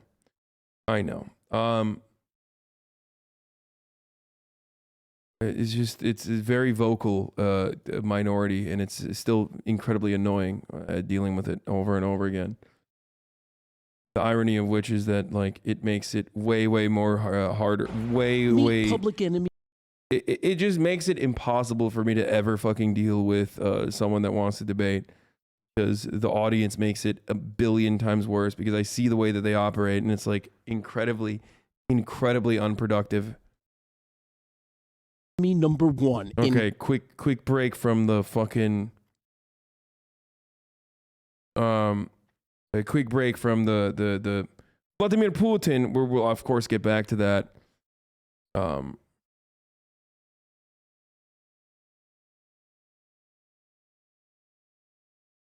I watch all Twitch streamers and your haters are bizarre. It's not just you noticing it. Yeah, I mean, it's politics, baby. It's different. Like, I already despise debating, but then fucking the audiences make it so much worse. California's Lake Tahoe, Hank the Tank, a 500-pound black bear who's reportedly busted into more than 24 homes, breaking windows and doors, looking for food. Free and this he bear. seems to be getting his fill. He deserves it. He deserves it. Hank deserves it.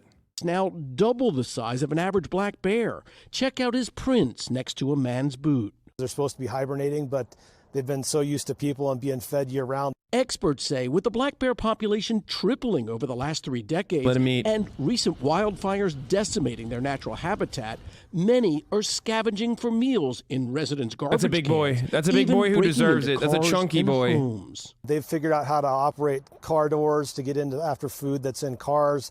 A couple of them figured out how to work French doors to get into the house. One mama bear even was seen teaching her cubs how to get into that French door. While That's fucking awesome. What the humans fuck? are not on their food chain, bears can be ferocious when cornered or surprised. I saw a paw right. Oh God, what the fuck? What is happening right here? Bro, America is, yo, we need to fucking send Putin's, peace army into California territory. What is happening? What the fuck are these bears doing, bro? What is that, Photoshop? That's a straight whole ass bear, dude, on the beach. What's happening? Cornered or surprised. I saw a paw right before he started mauling me.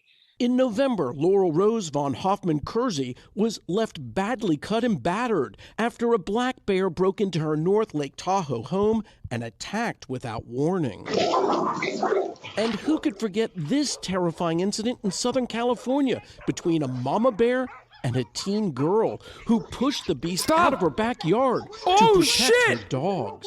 I was like, oh my God. Oh my God. What the fuck? Yo! Bro, that is fucking, she won. Okay, she won against the bear. That's so dumb. I would never do that. Out of her backyard between a mama bear and a teen girl who pushed the beast. The bear was coming for the fucking weed plants. Out of her backyard to protect her dogs.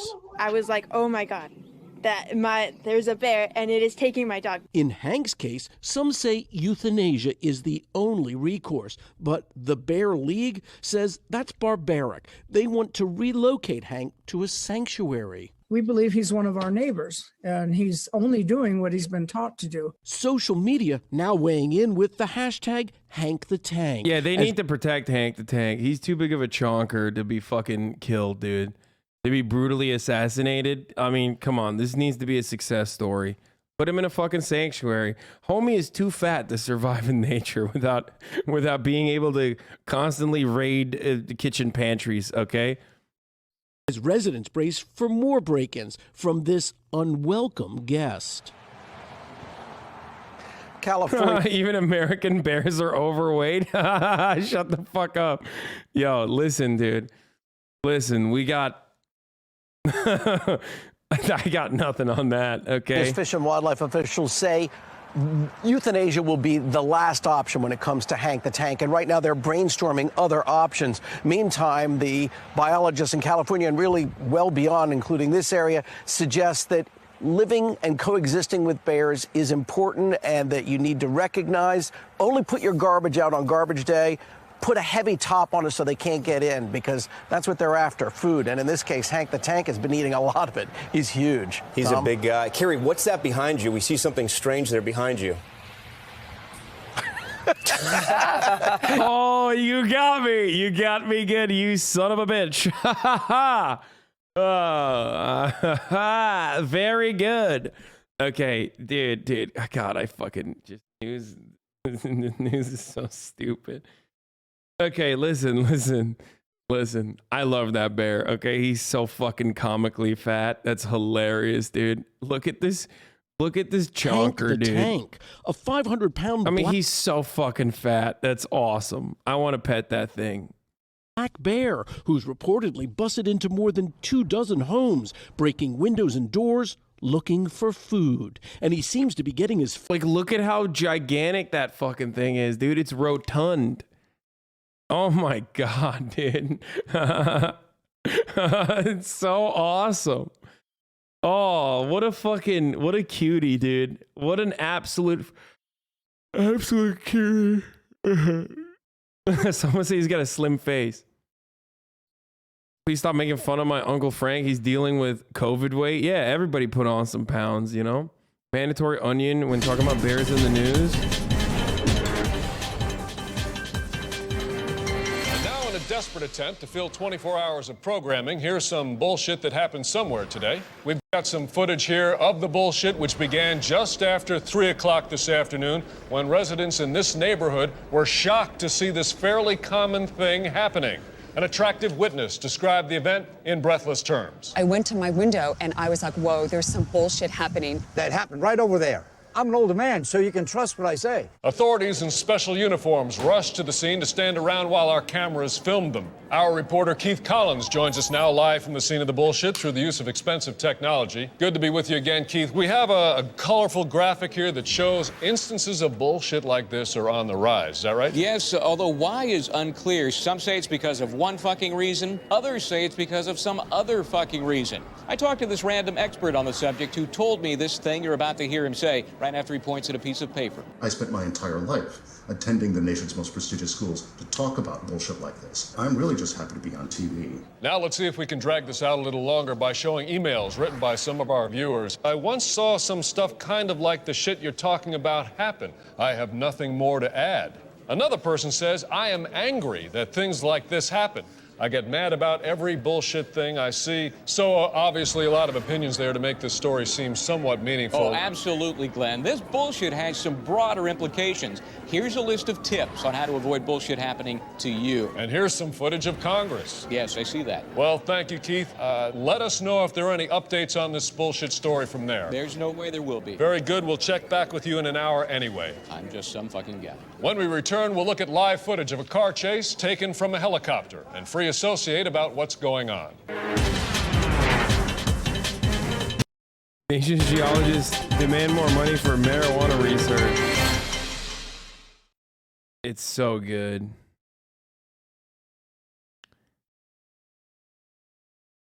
Please watch more local news memes. Charlie Broker's weekly wipe every TV news reporter on the economy live. What? No, This is where it's at. If you're not here, then you're f***ing nowhere. We are continuing. Oh, the White House is holding a news conference. Let's see. Whereas the expectation had been that it would come all at once. Yeah, well, look, today's. We're gonna watch Channel 5 after, okay? Through the elements of it with Nord Stream, the financial sanctions, sovereign debt, and the elites. Number two, it's just the beginning. This was the beginning of an invasion. This is just the beginning of our response. But number three, and this really gets to your question, I think, most fundamentally, no one should think that it's our goal to max out on sanctions. Sanctions are not an end to themselves. They serve a higher purpose. And that purpose is to deter and prevent. They're meant to prevent and deter a large-scale invasion of Ukraine that could involve the seizure of major cities, including Kyiv. They're meant to prevent large-scale human suffering that could involve tens of thousands of casualties in a conflict.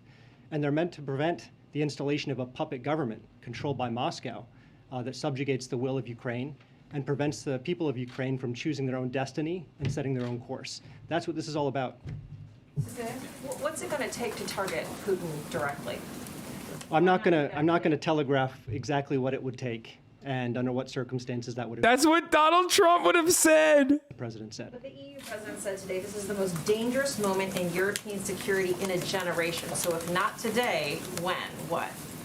Look, as I say, we mounted a very significant response today. We can escalate that response further. There are a number of actions we can take using financial sanctions, export controls, fortifying our eastern flank, helping Ukraine defend itself, helping each other deal with the costs and consequences of Russia's invasion, and most importantly, having a shared confidence among allies in our way of life, our economic model, our political model. If Russia wants to sequester itself from Western technology, the Western economy, and from Western financial markets, that is a bad strategic choice for Russia.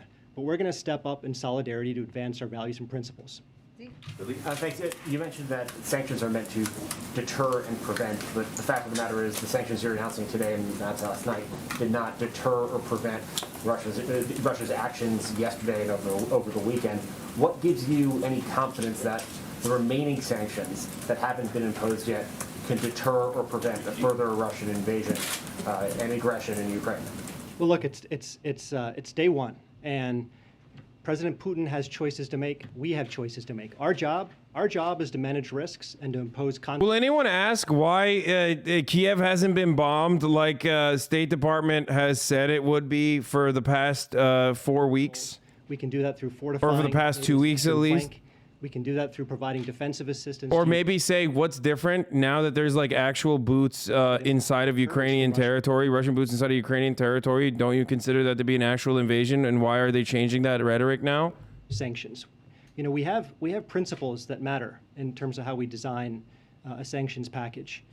They need to be powerful enough to demonstrate our resolve and the capacity to impose overwhelming costs. Another clip later to be edited with a curb theme, such that we can maximize coordination. Dude, it doesn't fucking matter. Like I'm not saying it won't happen. Okay, it could. It would be insane if it did.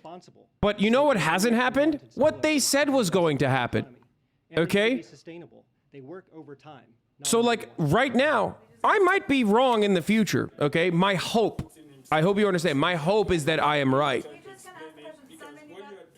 Okay, but they have been wrong thus far. Trying to diversify it a little bit. Simon, can you let Weijia ask the question? Thank you. Go ahead, Weijia. Thank you. I know that you just talked about all the actions that you're taking to counter any oil shortages that might drive up. You've been wrong too? No, exactly. And I admitted the difference is I admit when I'm wrong, but no one else does for some fucking weird reason. And then everybody gets mad at me instead, even though I admitted that I'm wrong. Americans might feel a difference. Pull up my last comment. Gas tanks. And then secondly, to follow up on what Zeke was just asking, both you and the president said today that these sanctions will be in response, will be if Putin escalates, you will escalate. So that sounds like they are going to be in response now and not meant to deter. So do you still view them as being a deterrence, or are they just a punishment at this point? Yeah, so the first question on energy markets and the impact of our actions and when they'll take effect in markets. Not even wrong, look, just lying? Again, I don't want to go into specifics, but there are actions that energy consumers can take with their strategic reserves. No, There are actions that energy producers can take in terms of their spare capacity. There are actions that energy producers can undertake to increase their production of energy in the current circumstance. And I'm not going to give you a timeline, but the collective power of those actions and all the other tools and authorities that are at our disposal, plus diplomatic maneuvers that are at our disposal, collectively, we think will be effective in bringing down the price of gas and the price of oil. He will come back, I promise, and I promise he would not be too late for his meeting. So thank you so much for joining us. Okay. I apologize to those of you who did not get questions from Dilip. We will have him back, and we will make him available in other capacities as well to all of you. I have one very unrelated but still very important item for you at the top, and then we'll get back to our discussion. Today in Arizona, Interior Secretary Deb Haaland announced the Interior Department's plan to fulfill settlements of Indian water rights claims using historic funding from President Biden's bipartisan infrastructure law. The infrastructure law provides $2.5 billion to implement the Indian Water Rights Settlement Completion Fund, which will help deliver long-promised water resources to tribes and a foundation for future economic development for entire communities dependent on common water resources. Following feedback from the tribal consultations, the department will allocate $1.7 billion this year alone from the infrastructure law to enacted settlements that have outstanding federal payments necessary to complete their terms.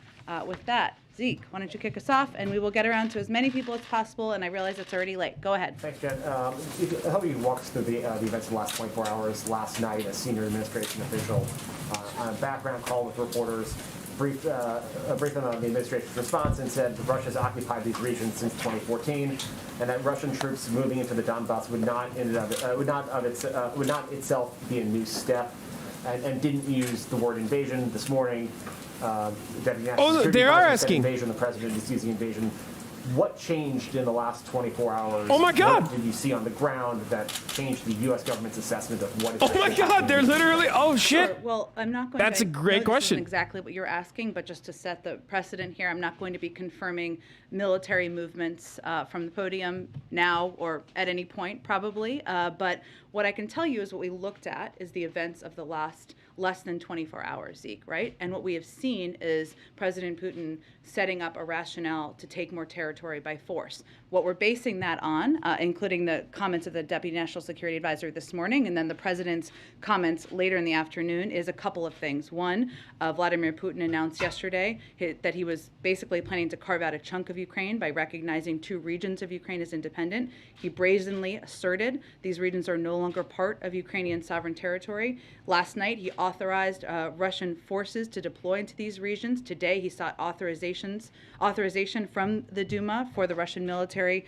to use force outside of Russian territory. And today, he asserted that these regions actually extend deeper into Ukraine, claiming larger areas currently under jurisdiction of the Ukrainian government. So what we're seeing there, and as for anybody who read or paid attention to his lengthy speech last night, is the rationale to go much further. That is what we are also That wasn't the question. The question is why? If this is not invasion, like what has changed? Why is this not an invasion? Why was this an invasion? Is this an invasion that confirms your intelligence, or is this not an invasion then? You can't fucking say this is the invasion and then turn around and be like, actually, just kidding, this wasn't the fucking invasion. And all these dumbass chatters in my chat are like, no, actually, it was an invasion and you're fucking holding an L. But then also the American government is now saying it's not an invasion. So if that's not an invasion, so what is it? The president, and we talked about this as well, warned Americans over the last several weeks that they should be prepared to bear the cost of standing up for Ukraine's sovereignty. There's been a lot of conversation about this, and I was hoping you could maybe speak to clarify this a little bit. Why should Americans, feel that they have to? That is a cost that they should have to bear, and that should affect their lives. And how much should they be prepared for this, geopolitical crisis to impact their day-to-day living? Well, I think what hopefully the American people who are tuning into this or have been tuning she into this basically will took see the is that long way to President fucking of the say, United well, actually, it's just day one, and Putin claimed he wants to take all over Ukraine, so the intelligence is still true. The efforts of It just Russia hasn't to happened invade yet, but it has and happened. carve That out is an a chunk invasion. of another country for their own. And that is, the world is standing with the United States against the actions of President Putin. Now, why does that matter? I realize that's what you're asking me. Why does that matter to the American people? That should matter because that is a fundamental value that we as a country stand up for, and we stand up against that type of action. That goes back to World War II, and we have repeatedly throughout history been leaders in the world in rallying support for any efforts to seize territory from another country.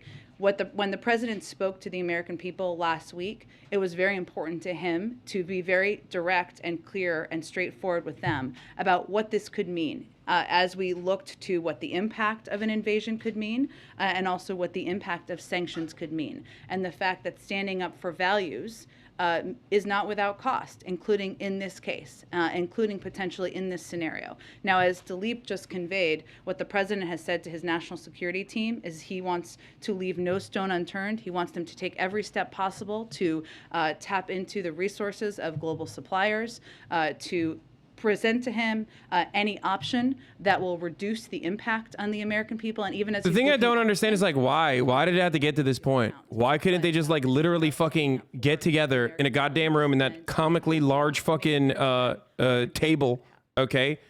And not just with Macron, but have France and Germany, and fuck it, America too, even though I feel like they would fuck up the conversations, and Ukrainian leadership, and, hash it out. Minsk's so nice, they had to do it thrice, okay? Fuck it. Why not? Why did it have to get to Russia literally being like, we're recognizing the independence of these, we're recognizing the independence of these two areas, and we're putting troops there to defend them.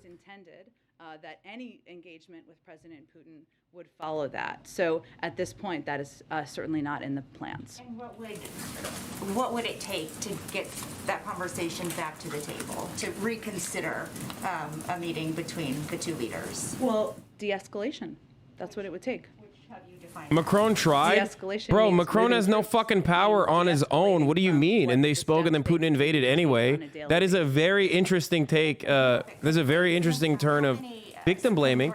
Wait, I'm not blaming Ukraine, you fucking idiot. I'm blaming America. What the fuck are you talking about? America has never been a fucking victim. Shut the fuck up. We are, of course, a very short period of time away from the end of the month of February. The president has not made a decision about who he's going to nominate, but I'm still not going to get into details about the internal process. More to tell soon. Go ahead, Peter. Thank you, Jen. The president said in the spring that My man said victim blaming. America, victim. The greatest threat facing America is global warming. Is that still the assessment now that we are facing down a potential cyber war with Russia? Well, let me first say there is no, we are always prepared for any threat that any outside... Listen, bro, if Russia wants to fucking win this war, this cyber war at the very least, you know, delete the fucking student loan debt, okay? Hack one of those things, you fucking assholes. You know, just do the right thing, okay? They listened to Donald Trump when he was like, hack my opponent, please. Hillary Clinton, where are the emails? So if they're listening, Russia, if you're listening, hack the student loan debt, okay? Do one thing that's right. And reiterate, the president has no intention of sending U.S. troops into Ukraine to fight in Ukraine. What we are doing is we are abiding by our obligations to our NATO allies and partners to ensure that they have the support and the resources that they need. And that is our right and our obligation as the United States. Okay, and why do you guys think that sanctions are going to stop Putin if his goal ultimately is to redraw the map so it looks like it did 70 or 80 years ago? What sanction is going to stop him from doing that? Well, I think just to kind of reiterate maybe something you touched on there, for anyone who watched his speech last night, what he made clear in that speech is that he doesn't even necessarily or doesn't recognize the independence of Ukraine as a country. And that certainly gives us an indication of where his He pretty much said it's the West's fault that Putin invaded. It's his troops. Sanctions can That's not what I said. That's what you want to hear. Shut the fuck up.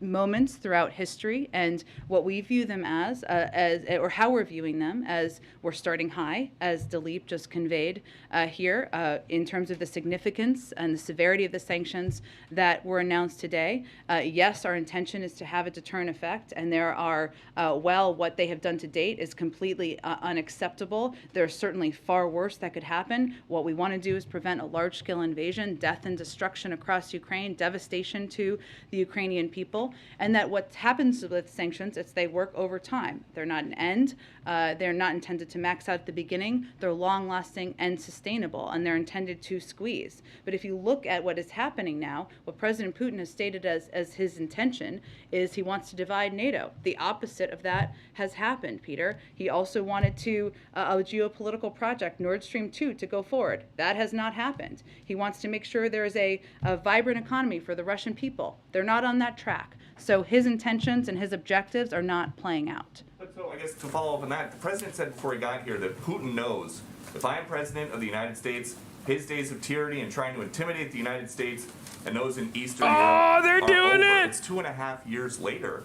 He is intimidating the United States and those in Eastern Europe. What happened? I'd hardly put it that way. I would look at it actually from the prism of the United States, and President Biden has rallied the world, rallied Europe to stand up against the efforts and the actions of President Putin. And we've laid out very clearly exactly $4 gas, $5 gas, however how you guys think it's going to go, something like that is not intimidating. You asked me if we were intimidated by President Putin, and I think the evidence of that doesn't exist. Go ahead, Kristen. Thank you, Jen.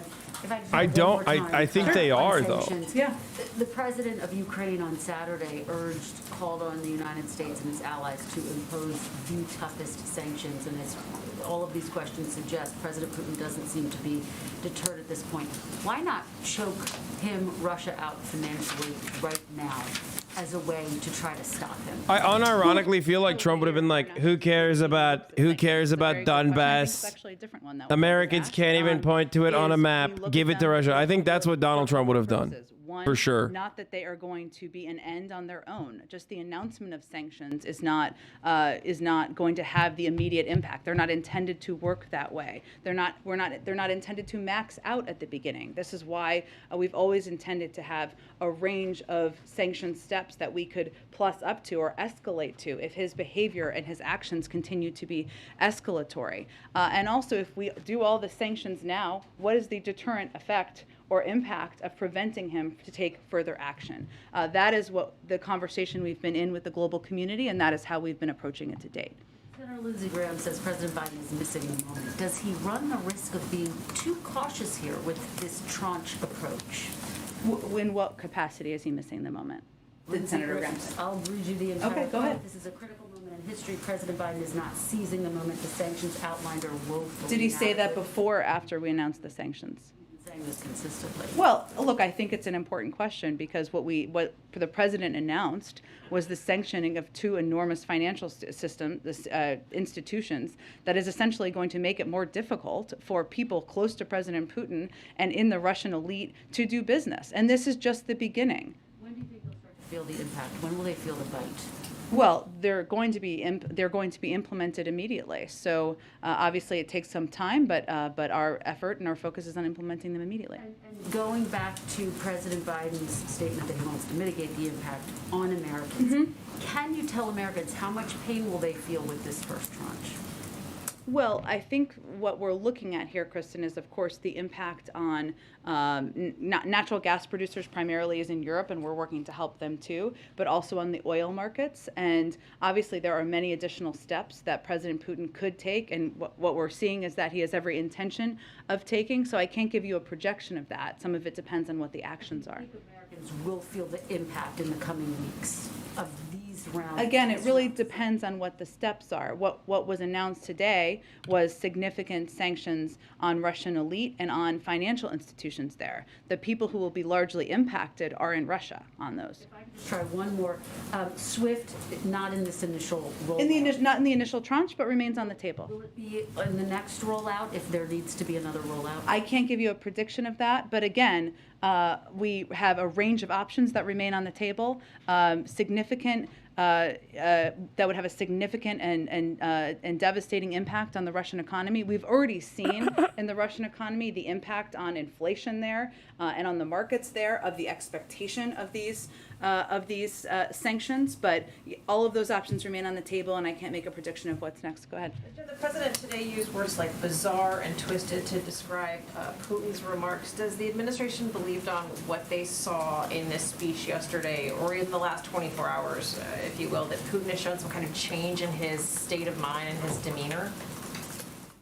I wouldn't say we'd characterize it that way, Cecilia. I mean, if you, for those of you who read or watched his speech last night, which was rife with historical inaccuracy, of course, he made clear that he does not view Ukraine, not just the areas he recognized yesterday, but the totality of Ukraine as an independent country. And he conveyed that by providing a lot of revisionist history details that are not aligned with what has happened over the last few decades. Now, we've seen some of that rhetoric if you look back to 2008 and even before then, but it is indicative of of his own belief that he has the right that Russia, and he has the right to take the territory, to claim territory from another country, and we just don't agree with that, obviously. If sanctions don't work, I just realized like Jen Psaki is kind of doing what I do every day. Well, sanctions can take a But usually she has a much better relationship with her gray names than I do.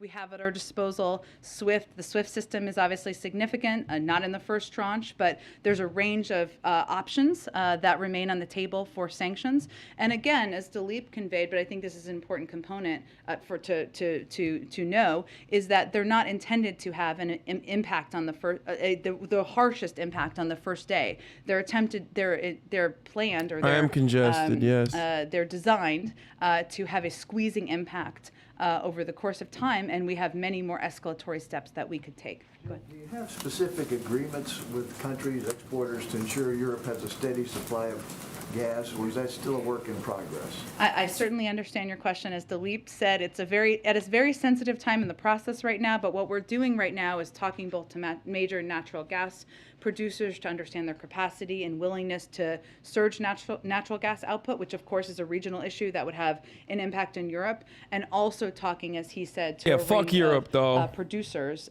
to help assess or help reduce the market impact and the impact. Fuck Europe, fuck Ukraine, obviously. Who cares? Like, we'll fucking beef it up. We'll talk a big game. We'll just lie. We'll fucking do whatever the fuck we want to do. That's what we want. We'll go to Putin, and then Putin will call our fucking bluff.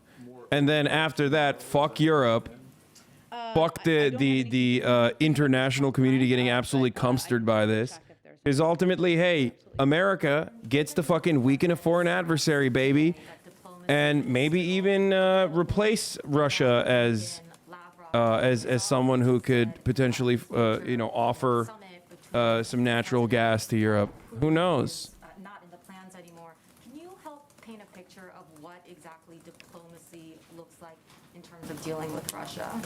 Well, first, the door to diplomacy still remains open, and it just as Putin I think apologist take is not a Putin apologist take. Isn't the appropriate time as Russia is taking escalatory steps. Of course, Putin is still at fault for invading fucking Donbass. Okay, yes, and it had always been the intention that any engagement with President Putin would be discussed there and potentially follow there, but there were never any specific plans or timeline really in the works for that. So it was really going to be discussed at that meeting. What diplomacy looks like, one, we're going to continue to engage with our European partners, of course, and we will continue to Can you encourage male chatters to try not to send dick pics to female chatters, please and thank you? Please immediately report who the fuck did that to you, and we will destroy them. Not only will we fucking literally ban them from the community, obviously, but also ban them. Please also provide proof as well. But we will get them IP banned from Twitch as well. That's completely unacceptable. I don't like the tone that you're taking to make it seem like, this is something that I've like allowed ever, or this is something that's like gone unnoticed despite numerous people telling me about it. But ultimately, let us know and we'll fucking absolutely destroy them. Oh, really? How do I do that? Like, look at who the moderators are in the chat. Like, if you reach out to a single one of them, they will immediately fucking both report it to, Whisper, one of the moderators, and they have green swords next to their names. These type of financial institutions back in 2014, and it took several weeks to sanction these type of institutions. But more in terms of the theory of the case, that instead of doing it in pieces where you start and then continue to add on the lessons that Jake and others have signaled, was that you start high and stay high instead of doing it more piecemeal. Well, that's exactly what we're doing. So the announcement that was made today about these financial institutions is more significant than what was done in 2014. And we would only build further from here. So that is starting high and staying high. Go ahead. What Russian actions would trigger the fullest extent of U.S. sanctions? I'm just not going to detail what exact reaction will be to each action. Obviously, we have a range of options at our disposal. They all remain on the table, and our preference is, of course, de-escalation, not instituting more sanctions. Is the administration confident that sanctions and export controls can or will be enough to deter Putin? And can you go into any more detail about what those export controls might look like? I can't go into more specifics, just a range of options are on the table, and obviously export control actions would have a significant additional impact on the economy. Putin sympathizer. In terms of... Glad you removed that stupid text banner. Dude, are you kidding me? Is the administration confident that sanctions and export controls can deter Putin? Are they enough? Part of what sanctions are is they're intended to be a deterrent, but they are also intended to have a squeezing a significant impact on the economy that is felt over a sustainable period of time that makes it more difficult to continue those behaviors and those actions. They're not intended or designed to be an end when they're initially announced. So those are the range of options we have at our disposal, and there will continue to be a growing impact. Go ahead.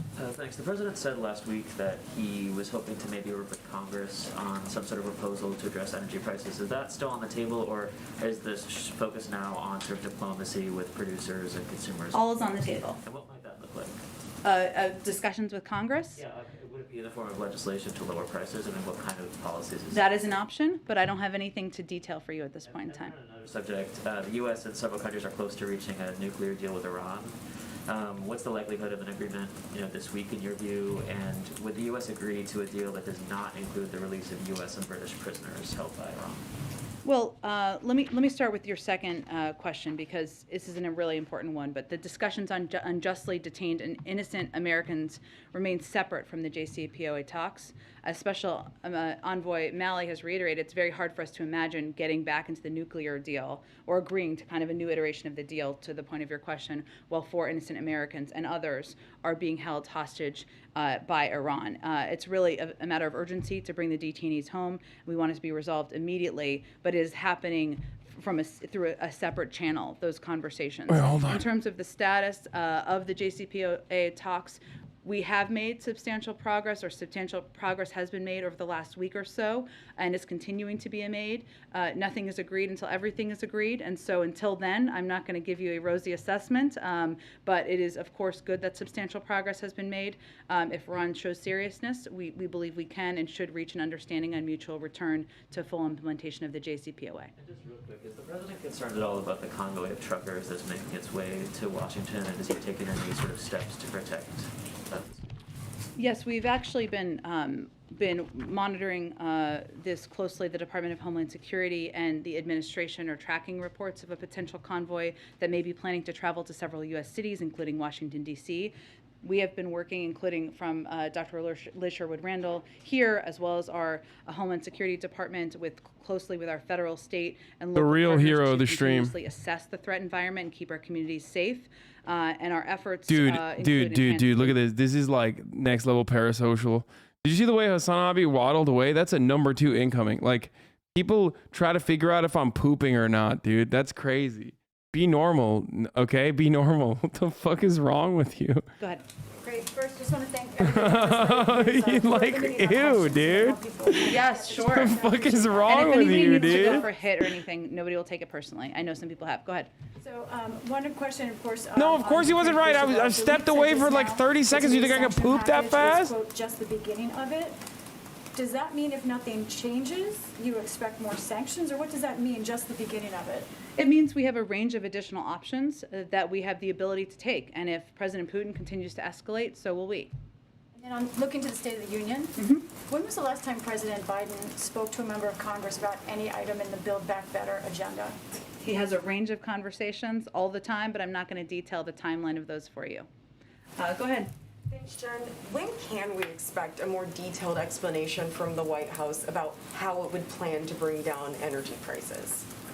Well, I think as Dilip just conveyed, a lot of what's happening right now is sensitive. It includes conversations with foreign counterparts and other major large global suppliers. It also includes conversations we're continuing to have with Congress and others about what steps may be at our disposal, and the president is continuing to consider options. So I expect we'll have more to tell you when any decisions are made. And given what we have heard publicly from the Russians in the last several days, what level of concern does the White House have that the conflict could spill over out of Ukraine and into some of the other nations that the U.S. has vowed to protect militarily and are part of NATO?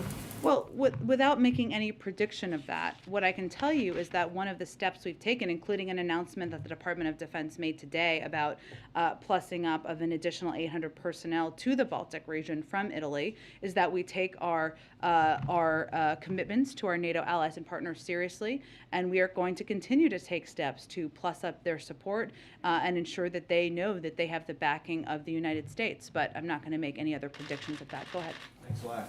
The NSC is That was a little scary. Go ahead. Brett McGurk and State Department's Amos Hochstein. I hope I didn't butcher that too much. Hochstein, but it's Hochstein. okay, Thank yes. you.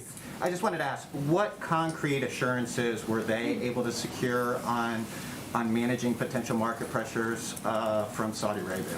I certainly understand the question. We did confirm that they went on a trip and they discussed a range of issues, including Yemen, but also including steps we can all take to coordinate and reduce the impact on the global market on oil, but I can't detail anything further from here. Damn, he pooped twice, dude? That's crazy. In a row. Not to disrupt global energy flows. Yeah. And energy prices are high and rising. How can Russia's bottom line really be hurt if you don't disrupt global The only community on the planet I think where we Russia's would be bottom line- watching a fucking White House press conference about like imminent war and chatters will spam in between like their takes. Oh, he's doing pee-pee and a poo-poo time. It's awful. What have I done?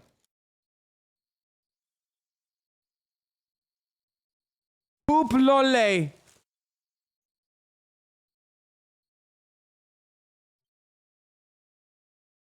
When it's not poo-poo time, but top of the hour ad break time. Okay? That's what time it is, actually. And then chatters love deflecting and saying, you made us this way. You made us this way. When it's like, no, I didn't. Okay? I did not do that. You're doing this all on your own. Okay? But the top of the hour ad break will come for you regardless of how much of a baby you are personally. And if you no longer want to see the ads at the top of the hour, then all you need to do is subscribe. You can subscribe for $5. You can subscribe for free. I'm eating rotisserie chicken today. Straight up. Danku, supporting my Armenian businesses. You know what I mean?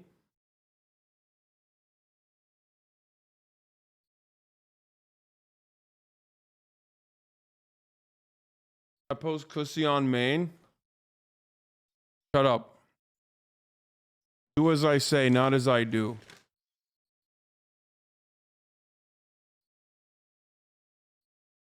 Anyway, here's the 1 minute ad break now.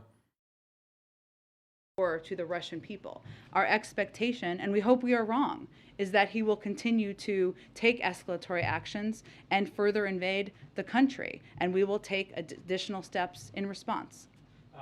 Is the administration preparing any sort of measures for Ukrainians already in the United States, such as TPS or any other sort of immigration protections for those who might not want to go back? Sure, I don't, obviously those decisions or assessments are made Oh, by fuck the Department no. of Homeland Security. I can't make a prediction of that There- at this point no in time. way. Obviously what we are doing on the ground is trying to provide a range of economic, humanitarian, and security assistance to They the didn't do Ukrainian that for government. fucking I people in understand you're asking about Afghanistan. people who are Why would they here, do that? and I mean, they're obviously not going to we do are that for preparing Ukraine for, either. the I mean, I guess potential they're for, whiter, but major humanitarian outflows that could go into Europe and have a range of needs. And so that is also something we are closely tracking. We are also poised to increase our support to the people of Ukraine should additional humanitarian needs arise. Our response would be based on assessment of the needs, our partners' emergency appeals, in coordination with our European allies and partners. But we are assessing the humanitarian situation on the ground very closely, and we're going to continue to engage with allies and partners about any humanitarian needs that escalate and refugee outflows if they are to continue to occur. Given we're getting close to the deadline, are SCOTUS interviews done at this point? I know it's all in process, and I know. but you know, are they done at this point? The long national process will soon be over, so that's the good news. I'm not going to detail the status, but I can tell you that the president has not made a decision yet, but we remain on track for him to make a decision and make an announcement before the end of the month. Go ahead. Thanks, Jen. I know you said you didn't like military questions too much, but... No, I love military questions. I'm just not going to outline military movements from here. Okay, fine. Because you know, one kind of salient aspect of this whole thing has been actually the openness of the US in giving military details about what the Russians are up to. So I'm wondering if you can go a little further with that. It seems important that people don't really understand, like, these, you know, the so-called peacekeepers, like, how many are there? Are they in Donbass now? Is it a handful of people? Is it a few guys with, like, you know, jeeps? Or is it tons of tanks, missiles? Like, I don't think Americans really have a good idea of what it is, what this invasion actually consists of. Sure, right now. and I appreciate And another question would be, there's obviously no U.S. trainers in Ukraine anymore. But will this military training relationship continue in a third country? Sure. On the second, I would point you to the Department of Defense, who's best equipped to answer that question. On the first, it's a really important one. I think it's important for the American public who may be just tuning in to know that there has been a Russian military presence in Ukraine since back to 2014, which they never admitted, they never acknowledged. In some ways, they've only recently acknowledged. Back in 2014 and in the years after, we called them the little green men because they were not in Russian military uniform. Now we know that they are all over eastern Ukraine, and they are, well, not in uniform. They are behaving just like Russian military would be behaving. So that is something I can't give you a number or specifics. So it's not an invasion. I can't get into intelligence, but it is important for the American people to know that regardless of whether they're in uniform. But what's happening now is not an invasion. Since 2014, they are representing the Russian government. They are separatists we probably should stop calling them peacekeepers because they are certainly not So the invasion was going on for the past 8 years and is not a real invasion then. Now, so the intelligence is completely false then. The purpose of a lot of them is there for. Anything change in the last 24 hours? I think that's really the question. Yes, I'm not gonna be able to give you any additional assessment of that at this point in time from here. But I understand your question. We'll continue to work to give you more. Go ahead. Thanks, Jen. 2 quick questions on Nord Stream 2. The first is the deputy director just said that stopping Nord Stream 2 relieved Europe of a geostrategic chokehold that Russia would have had on them. So if Nord Stream 2 going online was such a threat, why in May did the president waive sanctions on the company and the chief executive behind it? And my second question is there a concern that Nord Stream 2, if Russia were to make concessions or retreat in some way, that might open up the door to Nord Stream 2 going back online? Or is it your understanding that it is dead no matter what Russia does?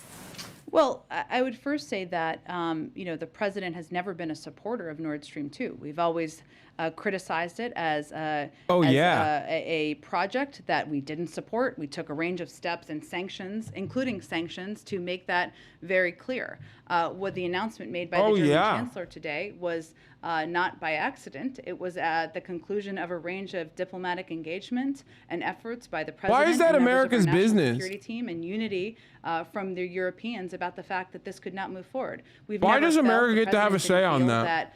Issuing preemptive sanctions on that was the right step to take. But look where we are. Nord Stream 2 is not moving forward. And by the way, it hasn't been operational anyway. So, that's a fact. It's not moving forward at this point in time. In terms of the future, we've never felt it was a good project. We've been clear about that. And that assessment, I don't know. No, but why? Why does America get to stop a pipeline Does the White House have any reaction if to Germany and Russia both calling consent? Putin's move yesterday genius and smart? Serious question. I want chatters to ask themselves we try not to take why advice America from gets to anyone who decide praises whether or President Putin not and his military Germany strategy, which I and believe is what Russia happened could there, fucking build expresses an openness to another lifting pipeline. sanctions about the seizing of territory in Crimea, or at any point in time told leaders of the G7. We're not talking that about like the Crimea is a part of environmental Russia, impact or regardless anything. if Just they are ask a yourself former why president. America gets So, to say that. There's a bit of a different tactic, a bit of a different approach, and that's probably why President Biden and not his predecessor was able to rally the world and the global community in taking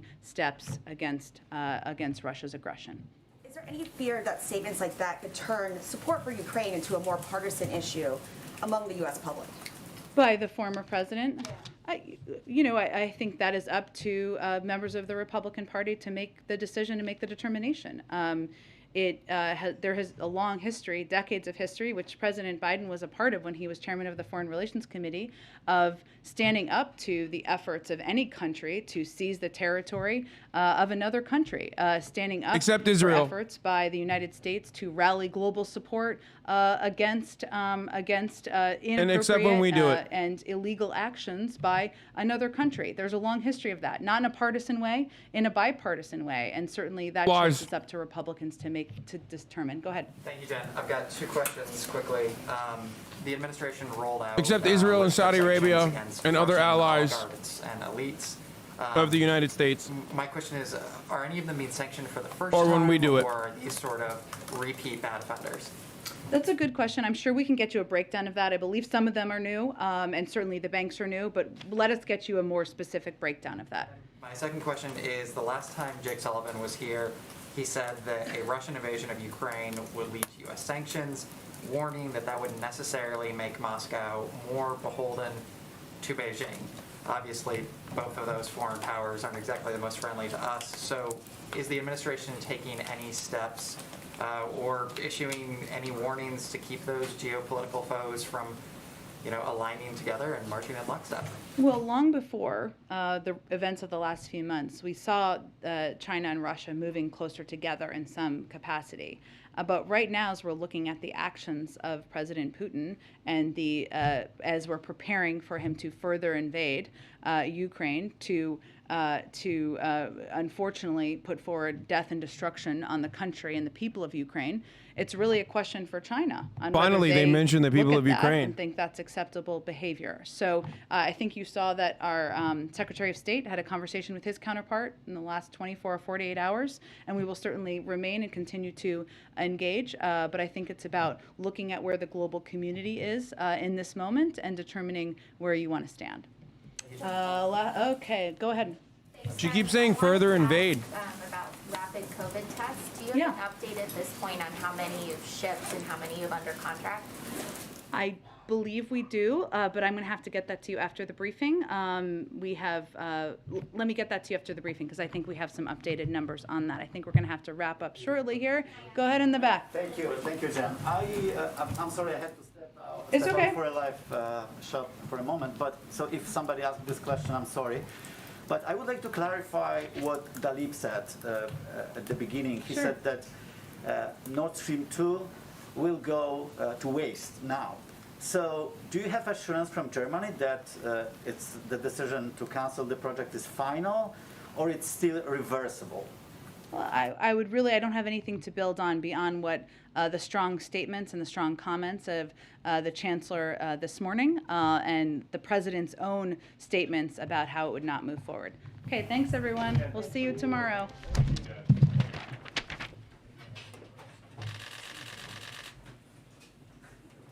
Interesting. There's a ghost photographer in the walls. Where's Doug Mills? Is he back there?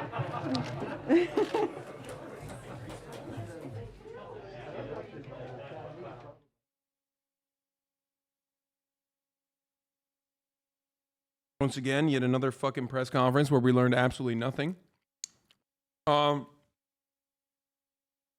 Interesting questions all around, leading me to further believe that, I mean, the ultimate goal is to fucking yeet Nord Stream, right? It's the ultimate goal. Because and America has openly admitted this, even before Russia invading, imminent invasion, or like actual invasion, which is not really an invasion now, according to the fucking American government.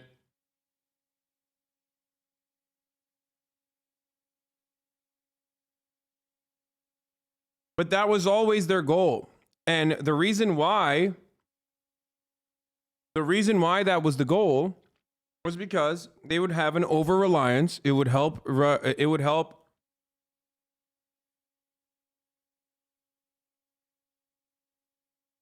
the Russian economy, but it would also, on top of that, it would also fucking create an over-reliance on Russia. It would improve Russia's standing within European countries. And it would make it so that Russia had more power. Okay?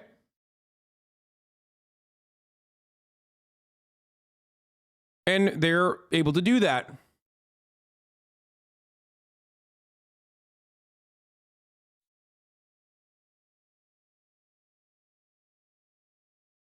We'll see what happens with Germany. Let's now go to some fun stuff. Super Bowl Sunday with This Channel is where 5. it's at. If you're not here, then you're f***ing nowhere. This is where it's happening, and we're gonna win the Super Bowl. And f***ing let's go Rams! Let's go Rams!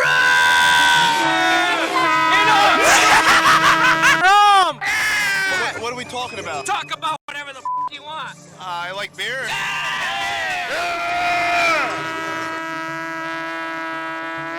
For the love of Yah, what's become of hip-hop?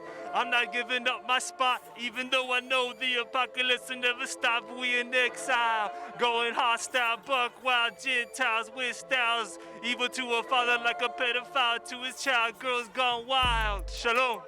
But yeah, this just took me a month to put together, and somebody that doesn't read the scriptures, this is all I can probably tell you. And It says the earth is flat. it is, yeah. Thank you. Whose house? Good, Ram. Yeah, let's go. Okay. I don't understand the game, but I came. That's right. Happy birthday to you. Happy birthday to you. What the fuck? Happy birthday, Channel 5. Happy birthday to you. Hey, shout me out. That's First beautiful. place on Instagram, bro. If you need your credit recovered, if you need business licensing, if you need loans, if you need anything, come tap in with me. I'll get you right. Like I said, I stand on business, baby. I get the money, I get to the bag. First place. You know what's going on. Shout it out. Back. Zoom in on that. There we go, baby. We get to it. I'm a ball player, man. I told the bitch put it in my hand. Cause get what? My hand reach farther than my dick, you know what I'm saying? Capital P, you know what's going on. What are you going for today? Free bands. Free bands, what do you mean? I want some free bands. I want some free bands too, but what football team you going for? Whoever win. Look, bro, you got free bands. bands. That's free bands. Okay. That's the definition of free bands. It is free bands. Free bands. Whole squad got this Whole shit. squad Show got them that that shit, shit. Quando. I don't know, whole squad Show got them your that shit. wrist. Bro, everyone is a scammer, dude. Free band, we don't run no slide. We on YouTube. Everybody give a 500. Everybody give a 5 rock. He said everybody get her 5. So, like 2 days ago, I got arrested by my ex-boyfriend because I was banging on his window because he got mad about me sleeping with some other guy. Either way, he got me arrested. I was handcuffed, and I was so sad, and I was so mad, but I still banged on his window multiple times. The guy that handcuffed me, he was super cute, and I was like, hey. To sit in these seats for the Super Bowl, fans will have to show proof of vaccination or a negative test. And they'll be required to wear a mask inside and outside the stadium. COVID this and COVID that. Dude, this video perfectly captures how fucking, one, insane LA is, regardless of whether or not they're like going fucking bandwagon fanning for the Rams. And two, how much of a fucking bandwagon city we are for football. Smoke a joint, and then you get 2 Big Macs, Felchie, and then you have a heart attack, and they label it as COVID. Are you people losing your mind? Turn to Jesus Christ. You will not get right. I don't want that junk. No, I don't want that junk. You meant put in your mouth? No. By the power of Christ, I compel you. By the power of Christ, I compel you. You don't mock God with those weapons of the devil. No drunkards will inherit the kingdom of heaven. Fornicators. Fuck them. No cap. LA, we stand on business, baby. Let's go Rams all day. We got $1 million on the game, bro. I want y'all to know. Fuck all that shit, bro. LA, we'll knock y'all out. On my mama, bro. I'm buffered in this nigga. All that. LA, we stand on business. Give me 50,000, I'll knock them out right now. I don't give a fuck. We get to that money, baby. We send them out of here. Get back on the bus. Go back to your mama. Shit. It's a dime. That's a call out post right there. Did you guys see that? Did you guys catch that? New Andrew, Channel 5 knockoff by Doing Things Media. On my mama, bro. I'm buffered in this nigga. Host of Hard Facts, a Doing Things Media employee hired to create imitation channel of All Gas No Brakes.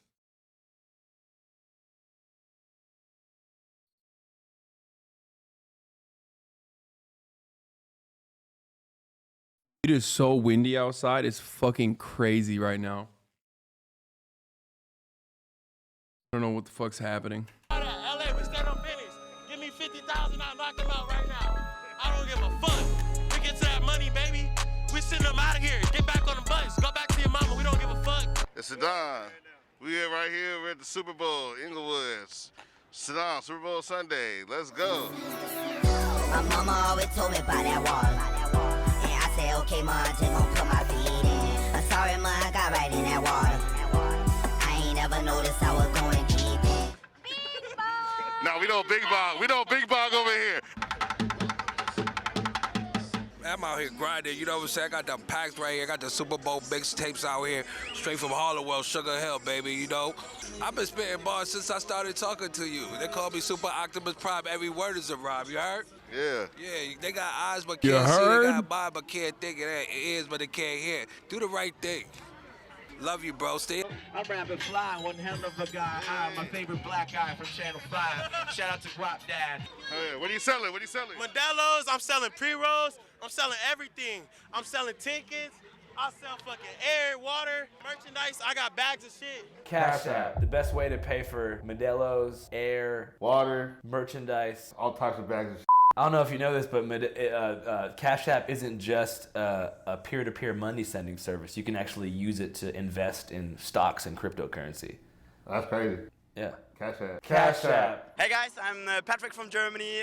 Unluckily it wasn't possible for me to get into the Super Bowl. This was my target, but unfortunately I didn't have the tickets. And so the cops are saying no access for German guys, especially in this Super Bowl time. And we'll now go to Santa Barbara or something like that and have some good time at the pier. Okay, you're not gonna watch the game? I think love. it's finished when I will stay. We'll join the bar.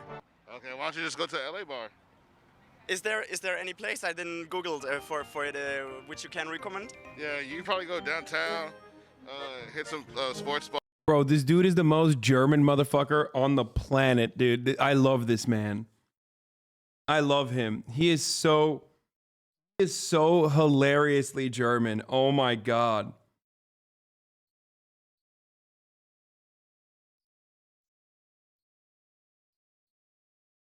Just happy to be here.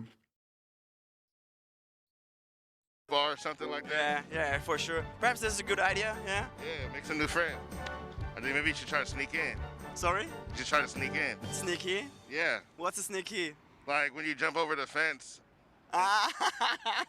Did you saw the cops with their guns? Hey, you think American police will shoot you? No, unfortunately I will not go for this. Yeah, guys, I wish you a really nice staying here in front of the stadium. Let's see if I can join the bar. Right here at Super Bowl Sunday, we all here, we're getting wasted. Bengals and the Rams, the police, they won't let me in. I told them I was Tom Brady's cousin, and they just didn't care. You know, I guess they done lost respect for Tom Brady. I'm with the Feds for Medical Freedom, and what we're all trying to do is to defeat these mandates, to restore liberty, and our case is going right against the heart of the Executive Order 14043, and we are winning today. All right. Fuck your mandates! Yeah. So it means F Joe Biden. All right. You know about the crack pipes, right? Yeah, what do you think about that? Seriously? It's always been the government putting the drugs into the communities, right? And now they're out and open with it. They're not even trying to hide it any longer. The Biden administration allocating $30 million to distribute crack pipes to drug addicts, claiming that it will help curb infections. Well, it's hurting the white community too, because it's not just crack, but it's also meth that they're pushing.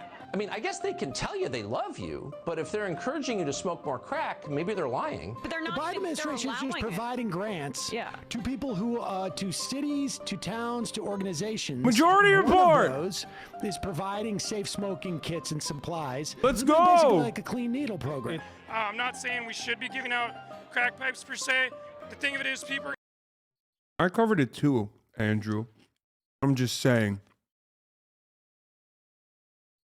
I covered that story as well, Andrew. I'm just saying. You're going to put me in there too. I'm just saying. I guess I fell off. We're gonna do heroin or crack, whether we like it or not. So, I mean, there are already programs in place to help people get off of the drugs. Say no to it altogether. overall, I think it's a good idea, but it's somewhat of a low priority. I think there's a lot of issues in the world right now, and that is not the biggest one.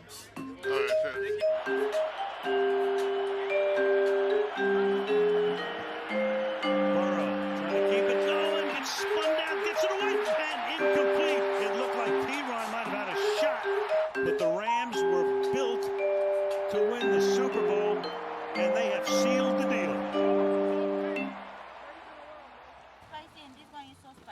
Okay.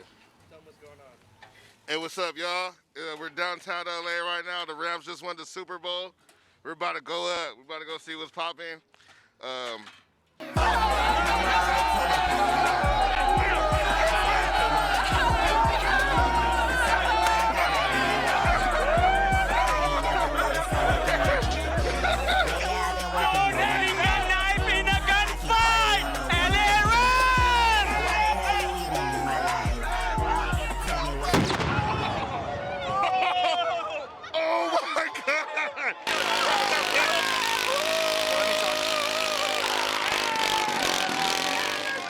That game was lit as fuck, though.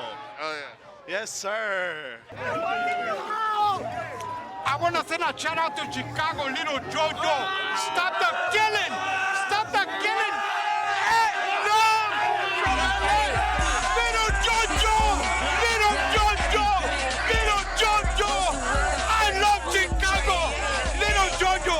Stop the killing in Chicago! This street in Chicago! Fuck LA! With a heart! No more killings in Chicago! They always have really good suicide prevention, combating gang violence takes.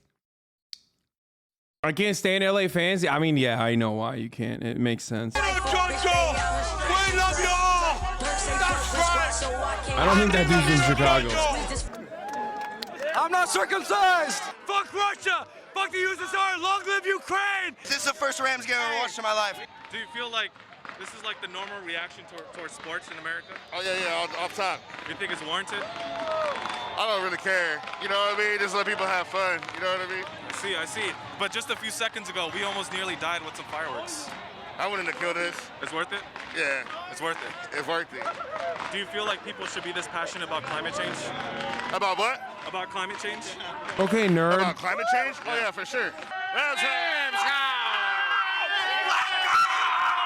That's a HasanAbi head for sure. Fuck around in a pussy! Hey, man, honestly, my homie passed away. He was a Rams fan. By all means, I want the Rams to win. Hey, you beat the Niners, you beat all that shit. Fuck all that. Rams all Get back here, you about to vote touching bastard. Let me talk my shit. Let me talk my shit. Hey.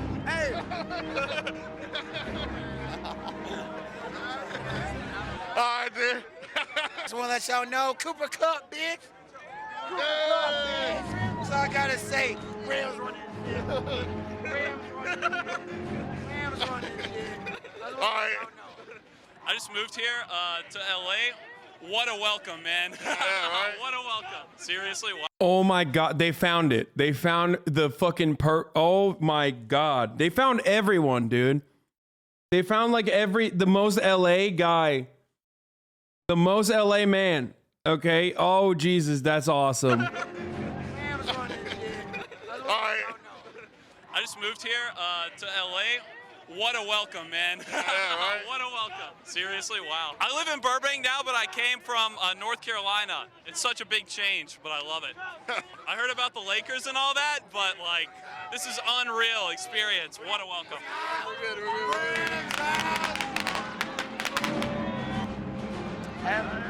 Stop, bro. Relax. Hey, come on. Hey. LA all day, bro. I'm black, I'm Mexican, Chinese, every culture. Yeah, we love every culture right here. But we ain't racist. We ain't fucking racist. What? Can I send a shout out? Yeah, shout out. Shout out to Chicago. Little Jojo.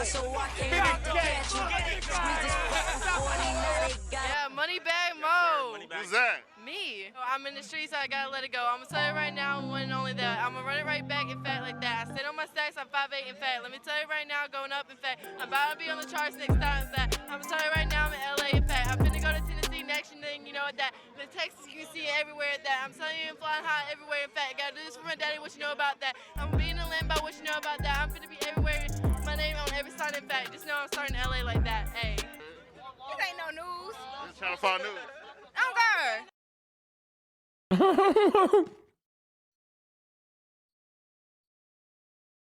What the fuck?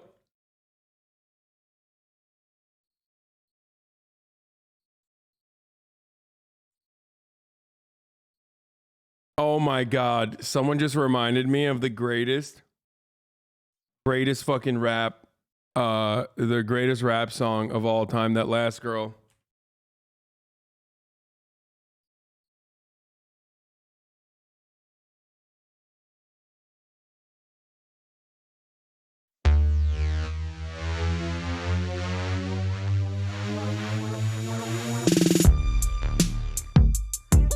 With my chin up high, fuck 'em all, fuck 'em back. You think I'm ugly, I don't care. You think I'm dumb, I don't care. You think I'm scum, I don't care. Bitch, I make my money.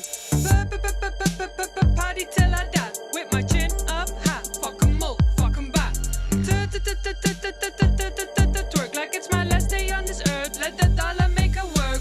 People always hating, but the more they hate, the more I work. Everybody say they're lit, but all they do is showing shit. In my street, like the slaves, bitches always kiss my feet. Stay out of my way, you bitch. I can deal with your fake ass meat. They thought that I had stopped. It was over, I had dropped. Bitch, I had my plans out here. I'm only just at my start. You will have to kill me to make me fucking stop.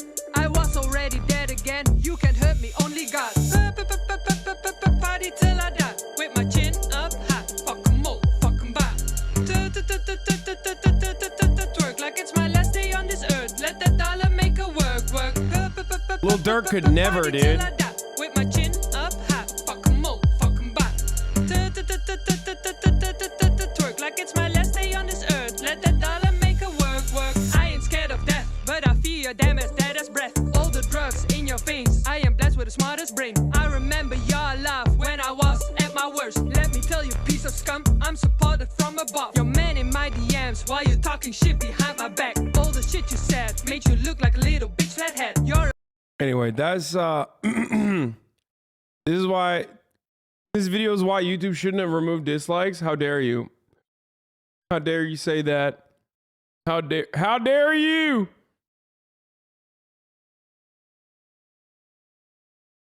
Is it Black History Month has not ended? Stop this.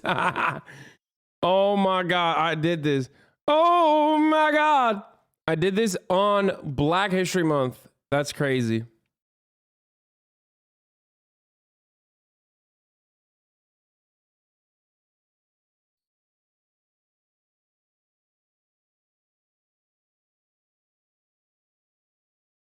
You forgot about the goat white woman rap? Stop. Stop. We don't talk about that. Okay, here is Putin shitting on his chief spy master. I would like to agree with the suggestion of Nikolai Platonovich. Here, I'm dubbing it for you. That we can give our Western partners one last chance.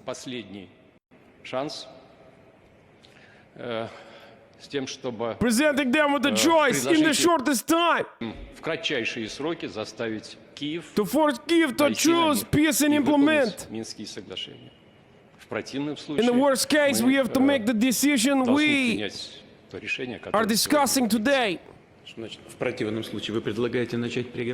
Holy shit, I can't even fucking, that was too fast. What does that mean in the worst case? Are you suggesting we start negotiations? Or recognize sovereignty?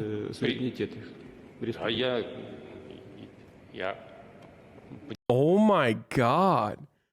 Dude, that's fucking crazy, dude. That's a grown ass man who's literally like, who just shat in his own fucking pants. How?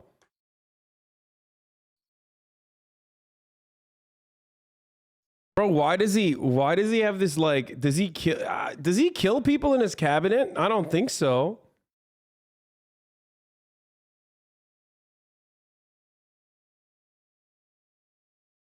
I mean, he kills, listen. He kills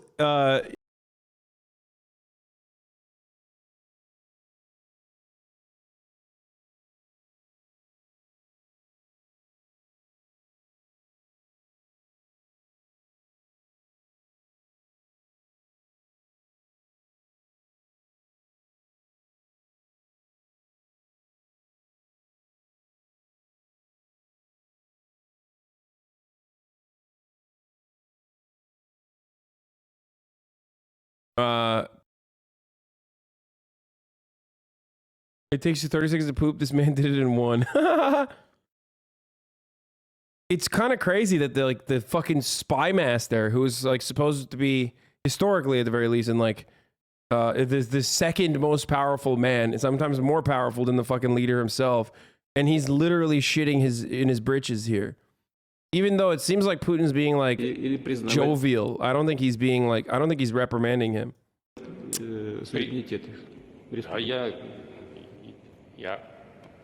Говорите прямо. Я поддержу предложение о признании. Поддержу или поддерживаю? Говорите прямо, Сергей. Поддерживаю предложение. Так и скажите, да или нет.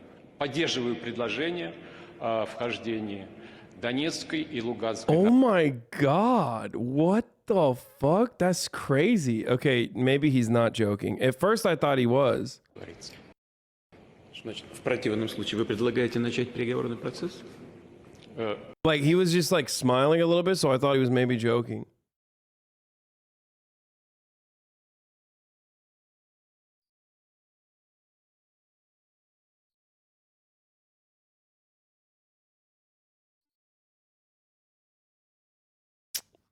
Bro, this is some fucking straight Bond villain shit, though. I mean, I'm not one to be like, into the fucking bad man, good man narrative. You know what I mean? Like good statesman, bad statesman shit. But this is actually fucking like Bond villain shit. Нет, я или признавать суверенитет. А я Говорите прямо. Я поддержу предложение о признании. Поддержу или поддерживаю? Говорите прямо, Сергей. Поддерживаю предложение. Так и скажите, да или нет. Поддерживаю предложение о вхождении Донецкой и Луганской народных республик в состав Российской Федерации. Да, мы об этом не говорим, мы этого не обсуждаем. Мы говорим о признании их независимости или нет.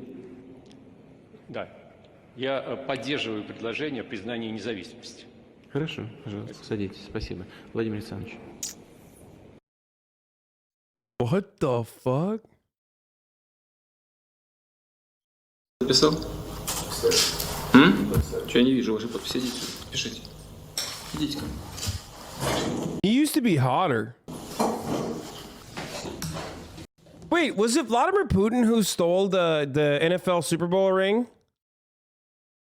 Was that him? That famous story? It was him, right?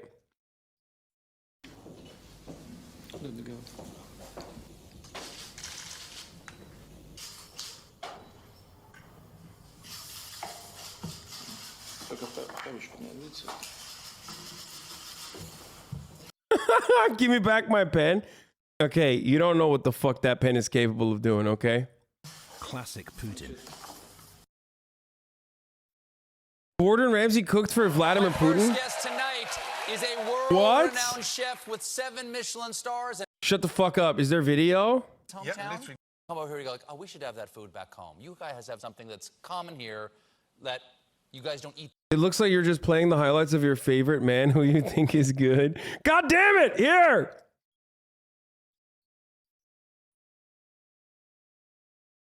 New details shed light on the Robert Kraft Vladimir Putin Super Bowl ring controversy. The Bush administration allegedly told Kraft to say that he gifted his Super Bowl ring to Putin. I remember this.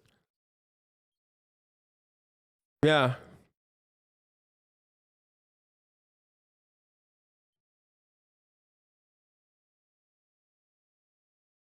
Straight up. The funniest thing I've seen all day. What is this? Morgan, do you know the only country on the whole planet where Africans were not brought as slaves? The Jewish state of Israel. During the Civil Rights Movement,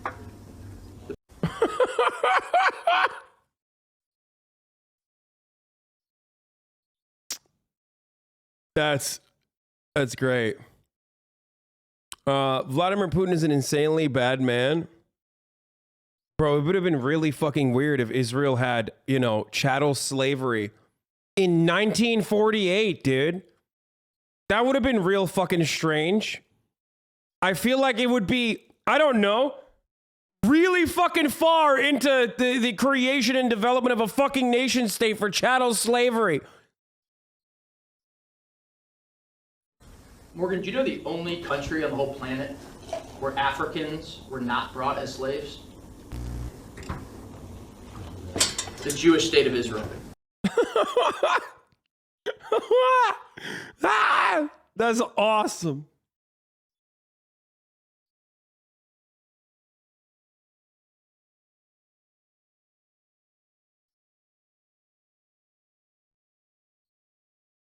Wait, did that happen? Like, did China have that?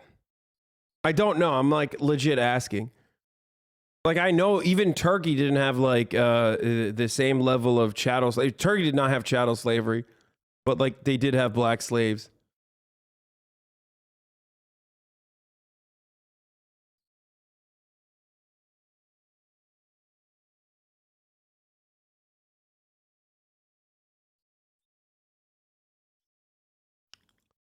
Democratic People's Republic of Korea never had black slaves. Stop.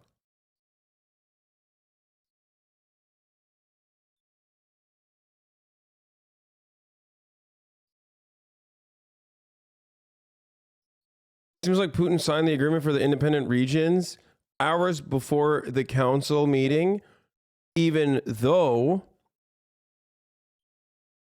it was published after the meeting. Clever sleuths uncovered that Putin actually signed the agreement to recognize independent breakaway regions hours before.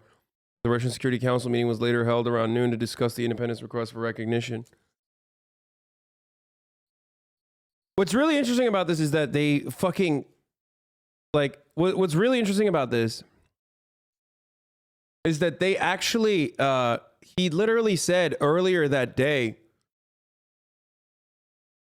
because the lower parliament had put this up to vote, right? And he had said earlier that day that he was like, oh yeah, I don't know. I don't know if we will do that. Like he made it seem like he might not have, he made it seem like he might not actually go along with it. And I don't know why they did that, but then again, who cares at this point? Putin convened an unscheduled meeting with the Security Council in Moscow on Monday. The meeting was broadcast at 5 p.m. But what time was it really held? Let's look at some participants' watches. Sergei Shoigu and Sergei Lavrov prep at 11:45. I love OSINT. Hey, Donetsk People Republic did not have slaves. It's true.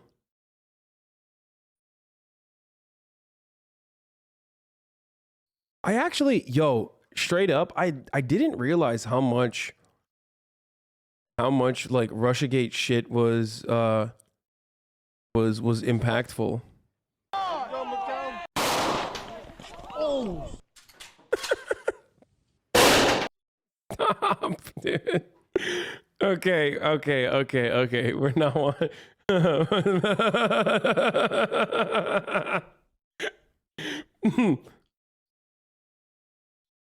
Stop.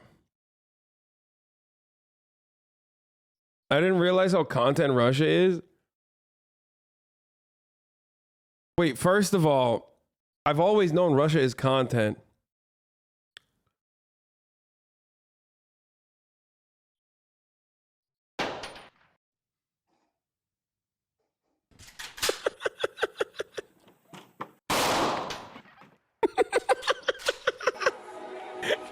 Dude, people are gonna say like Hasan is laughing at Vladimir Putin literally sniping people in Ukrainian territory. Like they're gonna say like this is real footage of Vladimir Putin actually sniping people across the fucking boundary in Donetsk. Okay, Donetsk. I can't fucking say it. So annoying.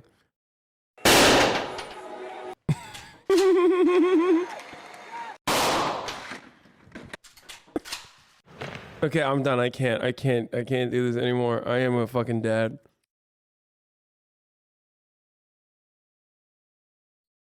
This reminded me of the day you did 8 hours of meme coverage on the fake news of Kim Jong-un dying. Oh, I'm sorry. Did that hurt your feelings?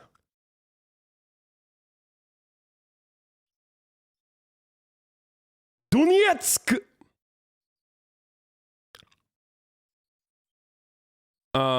Anyway, OSINT, dude. Then we have Moscow Mayor, Sergei Sobyanin, all prim and proper at 12:10.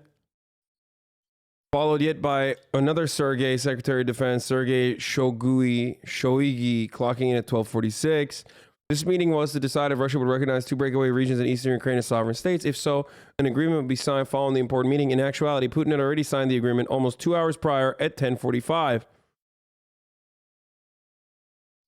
Putin even signed a document in the presence of leaders of the self-proclaimed Donetsk and Lugansk People's Republics, Denis Pushilin and Leonid Pasachnik. All their watches, you might ask? 10:15 and 10:17. Seems like Hasan thinks it's funny that Russia is invading Ukraine. Yeah, the double S. The double S gets me every time.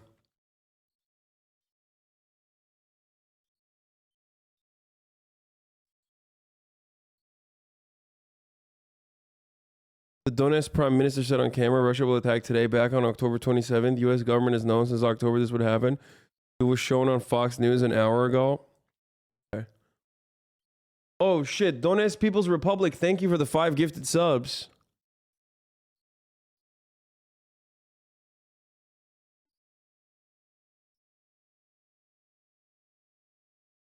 It took exactly 30 minutes for a chat to bait you since the Super Bowl vid.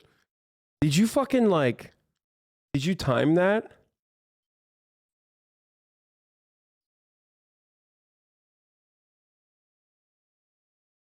Did you watch the Elden Ring launch? No. I did not. I don't want to watch the Gordo. I don't want to watch the fucking Gordo video because it's not actually a video. It's just like Gordo talking about it. That much. Like I've seen you make pancakes, right? And say, why don't we have these more back in England? Is there anything else that we have in America a lot that you'd like to have back there? Grits, maybe. Really? Yeah. Well, I heard you. This is a dish I made for John Baptiste. Yeah. Parmesan cheese. You're loving of a child. Okay, when is he gonna talk about fucking Putin, dude? Food on a plane, no. If you don't know what the most hellish stuff you've seen. It gets a bit hairy sometimes because I start off undercover, so I have a sort of bit of a fat suit on, a big beard, and so they.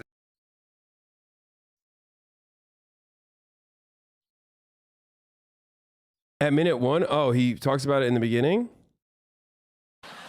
Against Croatia. Against those Croats are tough, man. They're tough. It would be better if a USA team was qualifying. Yeah, that would be interesting. And it's going to be a great game. Fingers crossed. We haven't hit the semi-finals in 28 years. And last time we won was in 1966, was the year I was born. So fingers crossed. Incredible. Wow. Do you remember Yes. this lunch service at Downing Street with Tony Blair and Vladimir Putin? Yeah, I mean, quite honestly, probably the first time as a chef, I stood between 2 guys, customers, actually shat myself, thinking this could go off any minute. Entering Downing Street, getting pelted by, there's supporters outside that are anti-Putin and anti-Blair. And ever since that day, I've never got involved in politics. Right. Based on that lunch. Can you imagine? turning one of those leaders ill based on a fucking bad oyster or a shit. Dog, Putin would have literally killed him. Like, what do you mean? Probably got fucking plutonium on lock. Or polonium. Like, it just goes beep with this fucking 2 war criminals. Yeah, I mean, exactly.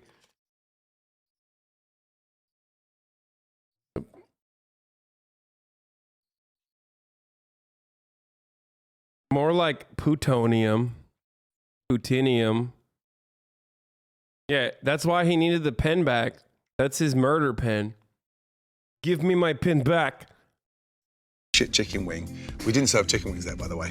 I did the most amazing pan roasted sea bass with a poppy tomato and a beautiful shellfish vinaigrette. And we finished with a Bakewell tart. So I remember the menu, you know, as if it was last week. Powerful lunch, but couldn't wait to get the fuck out of there.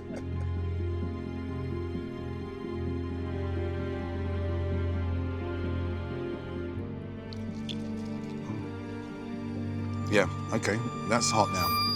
Tingling everywhere. Yeah, in the back half here. Yeah. Yeah. Okay.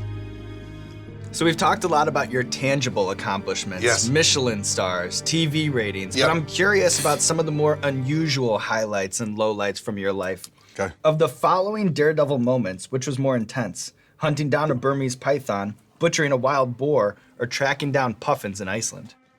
Yeah, I'd have to say tracking down puffins in Iceland. I mean, don't forget, this is how this country lived, you know, for decades. That level of protein across those winter months is brutal. So, sort of hanging off a 600-meter high cliff with a rope and a fucking net, catching this furry bird to eat. I made this amazing dish. Fuck, that's hot, that thing, by the way. Shit, it's starting to come through now. What are you laughing at? Fuck. Yeah, you take a big deep breath. So I made this amazing puffin salad. Made this bread. And it's interesting that he doesn't say stunning anymore. He just says amazing. Proved it. He used to say stunning. Gordon kills animals. Gordon killed animals at every continent for the content. Yeah, he's a fucking king. Literal fucking content king, dude. A content god.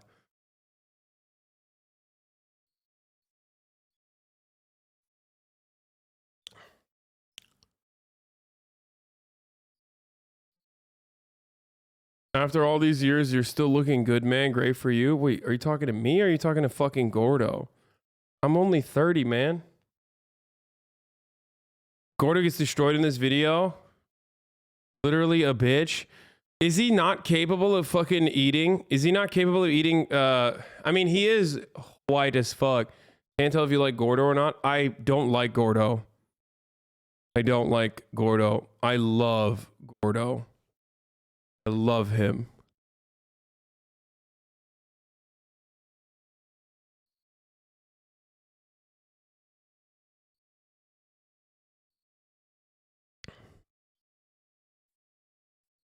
A lot of chefs avoid super spicy food because it fucks up your palate.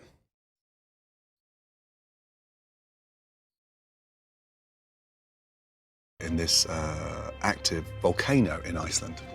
Dug the hole, stuck it in amongst these rocks. Came back the next day. I remember, we watched this. Fucking bed was nicked. Someone stole it. So I'm still looking for that Viking that stole that fucking amazing loaf of bread. Bastards. I remember this. We watched this on stream.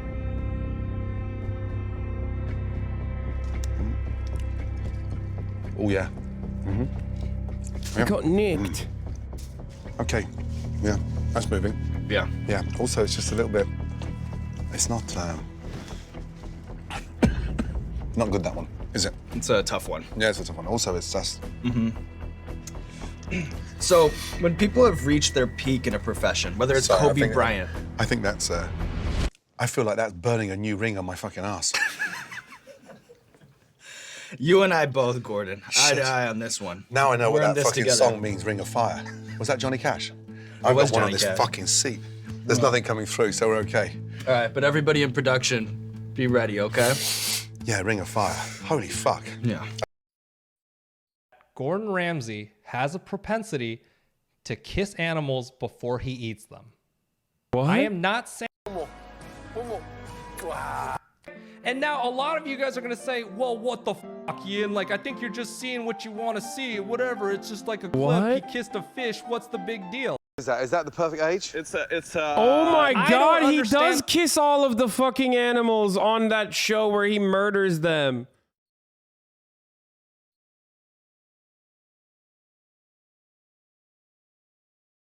You seemed happier when we watched MasterChef. Are we going back? We will go back.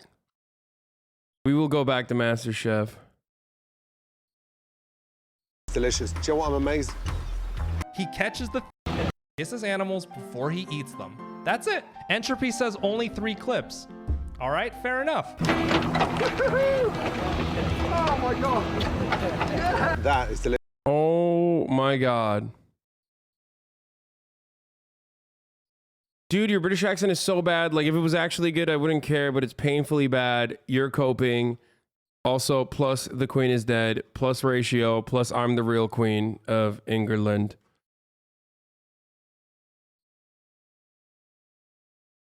He's going to eat his wife. Oh, la, la, la.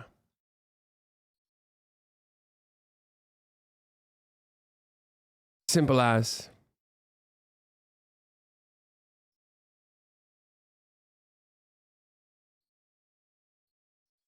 Could Putin react, please? Is this Voice of America News?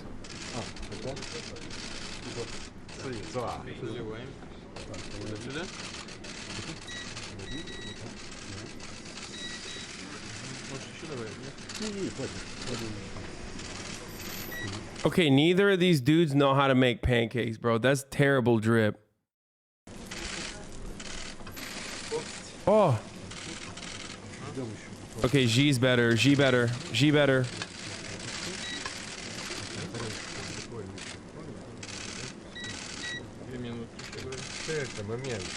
Это из какой муки?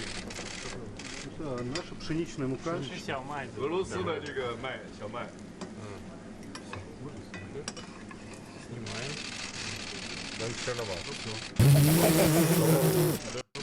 Look at the way he takes that off, dude. Oh, dude. If Gordo was there, he'd be like, are you mental? Damn, damn, damn. Damn, damn, damn. Are you mental?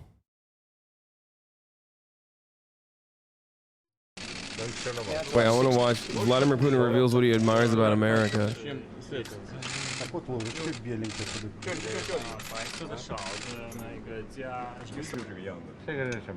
are they putting? Is that caviar? What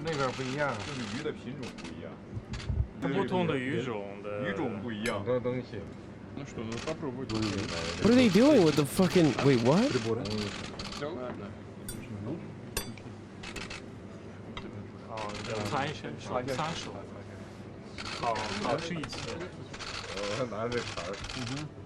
И по русской традиции мы предлагаем аперитив.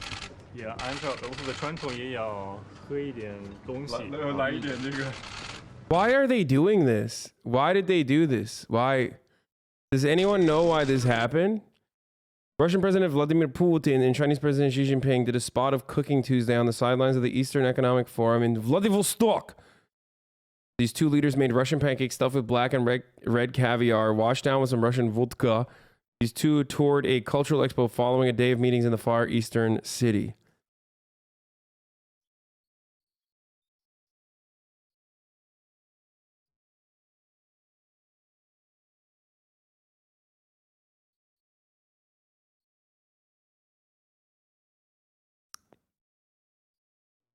Who? Broke Angel?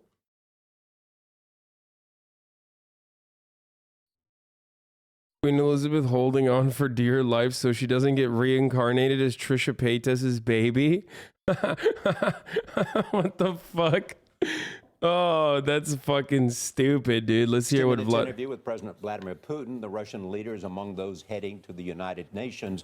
Putin addressed the General Assembly on Monday for the first time in more than a decade. I will never be able to, in the aftermath of Me Too, I will never be able to fucking look at Charlie Rose the same ever again, knowing that he loved to fucking hang dong and like have it little like have his little Charlie Rose peek out of his bathrobe that he would wear.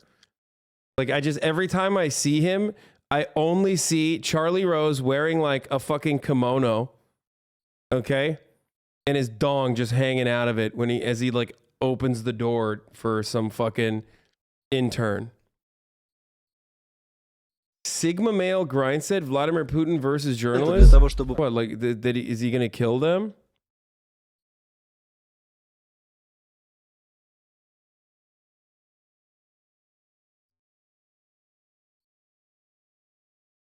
That is blini, not pancakes. They are not sweet, but are eaten with berries, meat, or caviar. Hold on. Let's see what Putin likes about America. It is too early to say whether he will meet President Obama. We looked at what Putin thinks of America and how the world views him in our conversation that took place just days ago outside Moscow. Here's a preview of Sunday's report for 60 Minutes. You're much talked about in America. There's much conversation, more so than Maybe they have nothing else to do in America but talk about me. No, or maybe they're curious people. Or maybe Yes, I will kill you later. you're an interesting character. Maybe that's what it is. As you know, some have called you a czar. So what? You know, people call me different names. Does the name fit? No, it does not fit me. It's not important how I'm called, whether these are well-wishers, or friends, or political opponents. It's important what you think about you, what you must do for the interest of the country which has entrusted you with the position as the head of the Russian state. Are you curious about America? More than simply another nation that you have to deal with? Of course we're curious about what's going on. America exerts enormous influence on the situation in the world as a whole. What do you admire most about America? I like the creativity. Creativity when it comes to your tackling problems. Their openness and open-mindedness, because it allows them to unleash the inner potential of their people. And thanks to that, America has attained such amazing results in developing their country. Man, looks like he's killed a bunch of people because he has. He has killed a bunch of people. Wait, interesting Adam Curtis on So much of the news this year has been hopeless, depressing, and above all, confusing. To which the only response is, oh dear.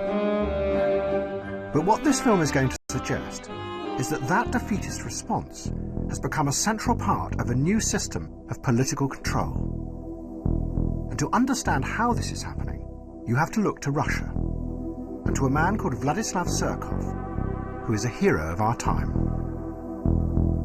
Surkov is one of President Putin's advisors, and has helped him maintain his power for 15 years. But he has done it in a very new way. Vladimir Vladimirovich Putin. He came originally from the avant-garde art world, and those who have studied his career say that what Surkov has done is import ideas from conceptual art into the very heart of politics. And then something very strange happened. And then, like, you know, you got Saw's music playing in the background. I don't know, I'm sorry. His aim is to undermine people's perception of the world, so they never know what is really happening. Surkov turned Russian politics into a bewildering, constantly changing piece of theatre. He sponsored all kinds of groups, from neo-Nazi skinheads to liberal human rights groups. He even backed parties that were opposed to President Putin. But the key thing was that Surkov then let it be known that this was what he was doing, which meant that no one was sure what was real or fake. As one journalist put it, it's a strategy of power that keeps any opposition constantly confused. a ceaseless shape-shifting that is unstoppable because it's indefinable. Which is exactly what Surkov is alleged to have done in the Ukraine this year. Wait, hold up. We gotta fucking scan through. It's Curtis, so. Oh, there's a little bit of fucking, you know, maybe there's a little bit of blood. A little bit of baby bit of blood. Bit of blood, huh? No? Yes? Gotta pre-scan a little bit. Just a little baby bit, you know what I'm saying?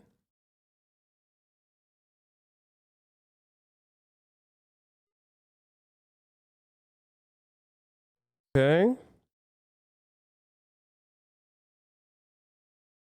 Strategy of power was what he was doing, which meant that no one was sure what was real or fake. As one journalist put it, it's a strategy of power that keeps any opposition constantly confused, a ceaseless shape-shifting that is unstoppable because it's indefinable, which is exactly what Surkov is alleged to have done in the Ukraine this year. In typical fashion, as the war began, Surkov published a short story about something he called non-linear war. A war where you never know what the enemy are really up to, or even who they are. The underlying aim, Surkov says, is not to win the war, but to use the conflict to create a constant state of destabilized perception in order to manage and control. But maybe we have something similar emerging here in Britain. Everything we're told by journalists and politicians is confusing and contradictory. Of course, there is no Mr. Surkov in charge, but it's an odd, non-linear world that plays into the hands of those in power. British troops have come home from Afghanistan, but nobody seems to know whether it was a victory or whether it was a defeat. Aging disc jockeys are prosecuted for crimes they committed decades ago, while practically no one in the City of London is prosecuted for the endless financial crimes that are being revealed there. In Syria, we are told that President Assad is the evil enemy, but then his enemies turn out to be even more evil than him. So we bomb them, and by doing that, we help keep Assad in power. But the real epicenter of this non-linear world is the economy. And the closest we have to our own shape-shifting, postmodern politician is George Osborne. He tells us proudly that the economy is growing, but at the same time, wages are going down. He says he is cutting the deficit, but then it's revealed that the deficit is going up. But the dark heart of this shape-shifting world is quantitative easing. The government is insisting on taking billions of pounds out of the economy through its austerity programme. Yet at the very same time, it is pumping billions of pounds into the economy through quantitative easing. I mean, he's just describing like American, or he's just describing Western liberal capitalist politics for the past, you know, past few decades.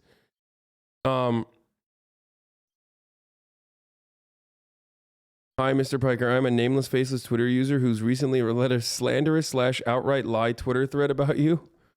Oh, please come and describe to me how you feel about that. No? Of course, you won't be able to do that unless you're subscribed because it's the top of the fucking hour.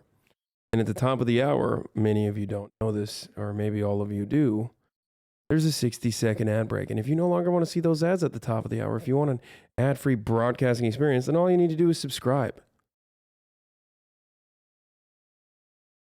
Do that, again, by also getting gifted a sub. If you're not lucky enough to get gifted a sub, if you're not a good boy, then you need to, this guy just keeps asking, like, look at this one, dude.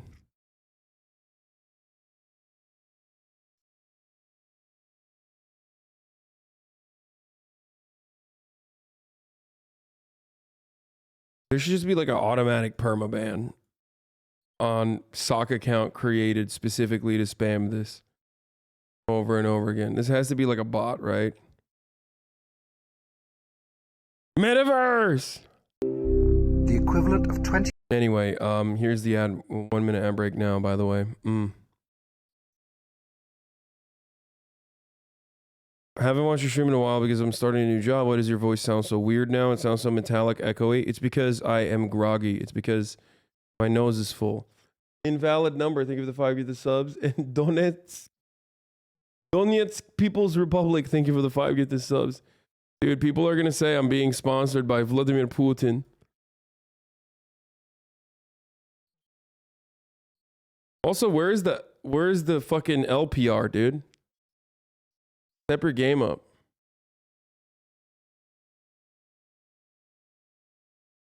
24,000 Pipes, thank you for the 5 get the subs as well. pounds for every family in Britain. But it gets even more confusing, because the Bank of England have admitted that those billions of pounds have not gone where they are supposed to. A vast amount of the money has actually found its way into the hands of the wealthiest 5% in Britain. It has been described as the biggest transfer of wealth to the rich in recent documented history. It could be a huge scandal, comparable to the greedy oligarchs. I mean, technically, the American sanctions clearly aren't working if the fucking DPR is in my chat giving me $5 donos. You know what I mean? Showering me with money for all of the consistent and dedicated PR that I'm doing. Oligarchs in Russia. A ruthless elite siphoning off billions of public money. But nobody seems to know.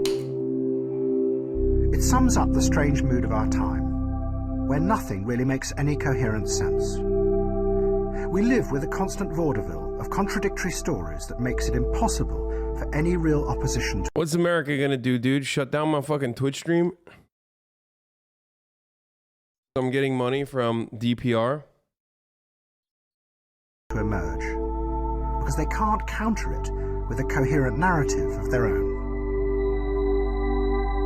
And it means that we as individuals become ever more powerless, unable to challenge anything, because we live in a state of confusion and uncertainty. To which the response is, oh dear. But that's what they want you to say.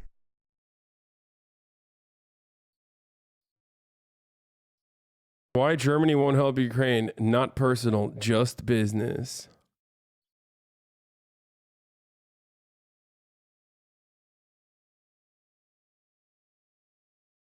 Are we watching Brit stuff because it's Tuesday? It is Tuesday, isn't it? It's fucking Tuesday, bruv.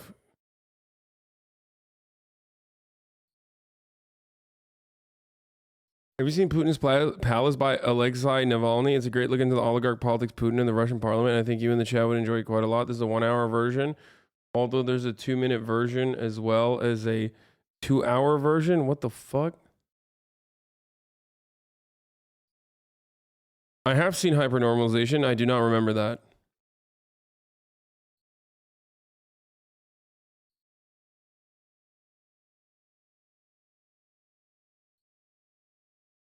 Did you know the guy in the charge of DPR was literally working for one of the most popular pyramid schemes in Russia? Quite a career jump. Look at him, dude. Yeah, don't be hating, dude. He's on his grind, dude. He's on his grind set. We already watched Channel 5. You missed it. For After the News. After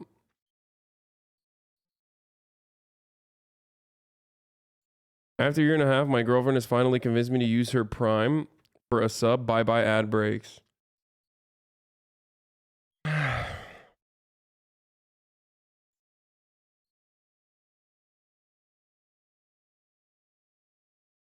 right, let's watch the new Elden Ring footage, baby. Let's go. Fucking time. It's time in it. Fucking time in it. From Gordo to Vladimir Putin. Oh, wait. I want to see the Oliver Stone one. Hold on before that, actually. The intelligence agencies, FBI, CIA, NSA, and the political leadership of NATO believe this story that Russia hacked the election. Не так. Why did you bother to hack the election then? Мы не занимались никакими хакерскими. If I'm saying that they're planning malware in Japanese infrastructure to destroy power stations, railroads, close the country down, black it out, the Russians are miles ahead of me. They must realize the dangers here. Is there any evidence in cyberspace that Russia can present in its defense? Ну, нет никаких доказательств того, что мы... There is no evidence that we are the ones. Вот самая главная защита. This is a major charge, and the media repeats it, and it seems to have entered into the lexicon in the United States. Trump is in the Kremlin's pocket, has a debt to the Kremlin. As an ex-KGB agent, you must have hated what Snowden did with every fiber of your being. Ничего подобного. Сноуден не предатель. Your oligarchs, they admit that they've accumulated great. Wait, I want to watch the rest of this, bro. This is crazy. This is actually sick. Fucking arts majors talking about this shit. They have no idea what cybersecurity is. Don't worry. Of course they don't know what cybersecurity is, but neither does like most people in America. So Wealth, but they say that you led them to the wealth. That you are, in fact, the single richest person in the world. I mean, that's true. You may laugh, I appreciate it, but as a leader of your people, like Chavez or Castro or many other people who've been accused of corruption, is there some way you could make your personal wealth clearer? They're saying he's a fake socialist. Oliver Stone will be like, it says here that you bought a car. Vladimir Putin, it says here that you bought a car. Во-первых, у меня нет такого богатства, о котором говорят. Even if NATO made an agreement. Wait, what did he say? Your personal wealth clearer. Во-первых, у меня нет такого To be honest, I do not have the wealth they attribute to me. богатства, о котором говорят. Even if NATO made an agreement with Ukraine, I still don't see the threat to Russia. Я вижу. И эта угроза заключается в том, что когда НАТО... How the fuck did how did Oliver Stone get this?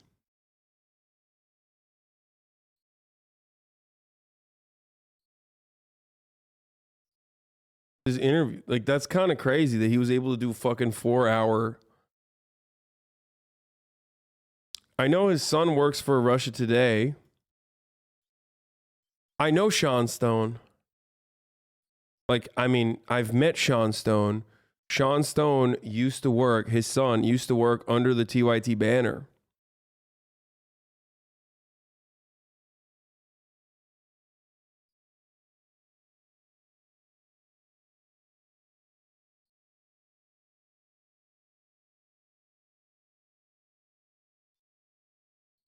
приходят в ту или иную страну, то, как правило, политическое руководство этой страны Wait, hold on. I want to hear his NATO take. The threat consists in fact that once NATO comes to this or that country, приходят в ту или иную страну, то, как the правило, political leadership of that country as a whole, along with its population, cannot influence the decisions NATO takes. политическое руководство этой страны и население страны не могут влиять на принимаемые НАТО решения. In hindsight, looking back, did you make a mistake by annexing Crimea? Это не мы решили присоединить Крым. Это люди, проживающие в Крыму, решили присоединиться к России. You were hitting Turkmen areas, and you didn't tell Erdogan why? А вы считаете, что я должен был это сделать? С какой стати? Это не его страна. Значит, послушайте, Oh, Jesus Christ. Oliver Stone got the Sputnik vaccine when it first came out. He's a Ruskaboo? Wait, really?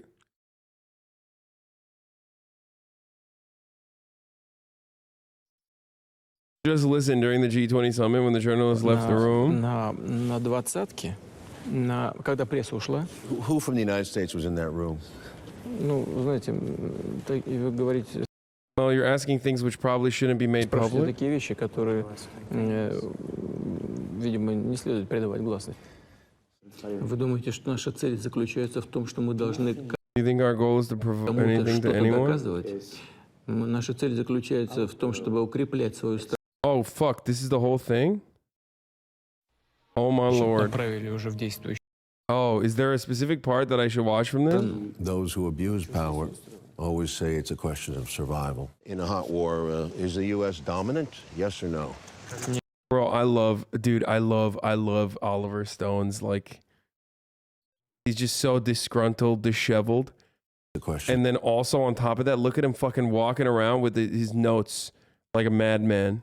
surviving it. Я думаю, что никто бы не пережил. I think that no one would survive such a conflict.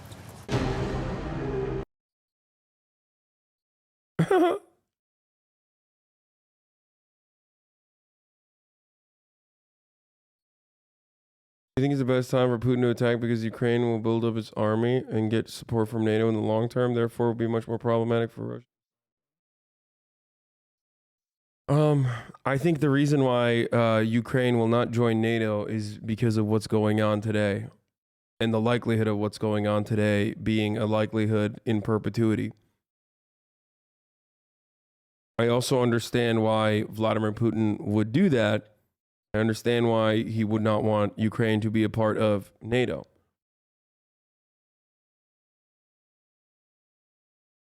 I also understand why NATO countries, some of the NATO countries, do not want Ukraine to be a part of NATO.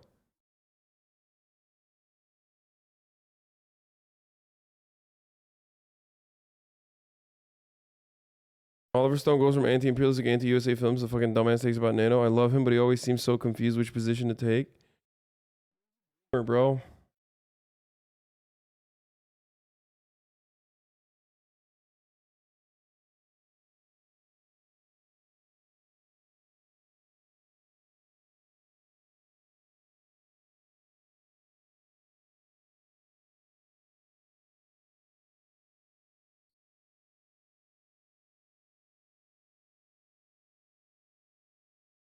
Okay, let's watch the Elden Ring one now.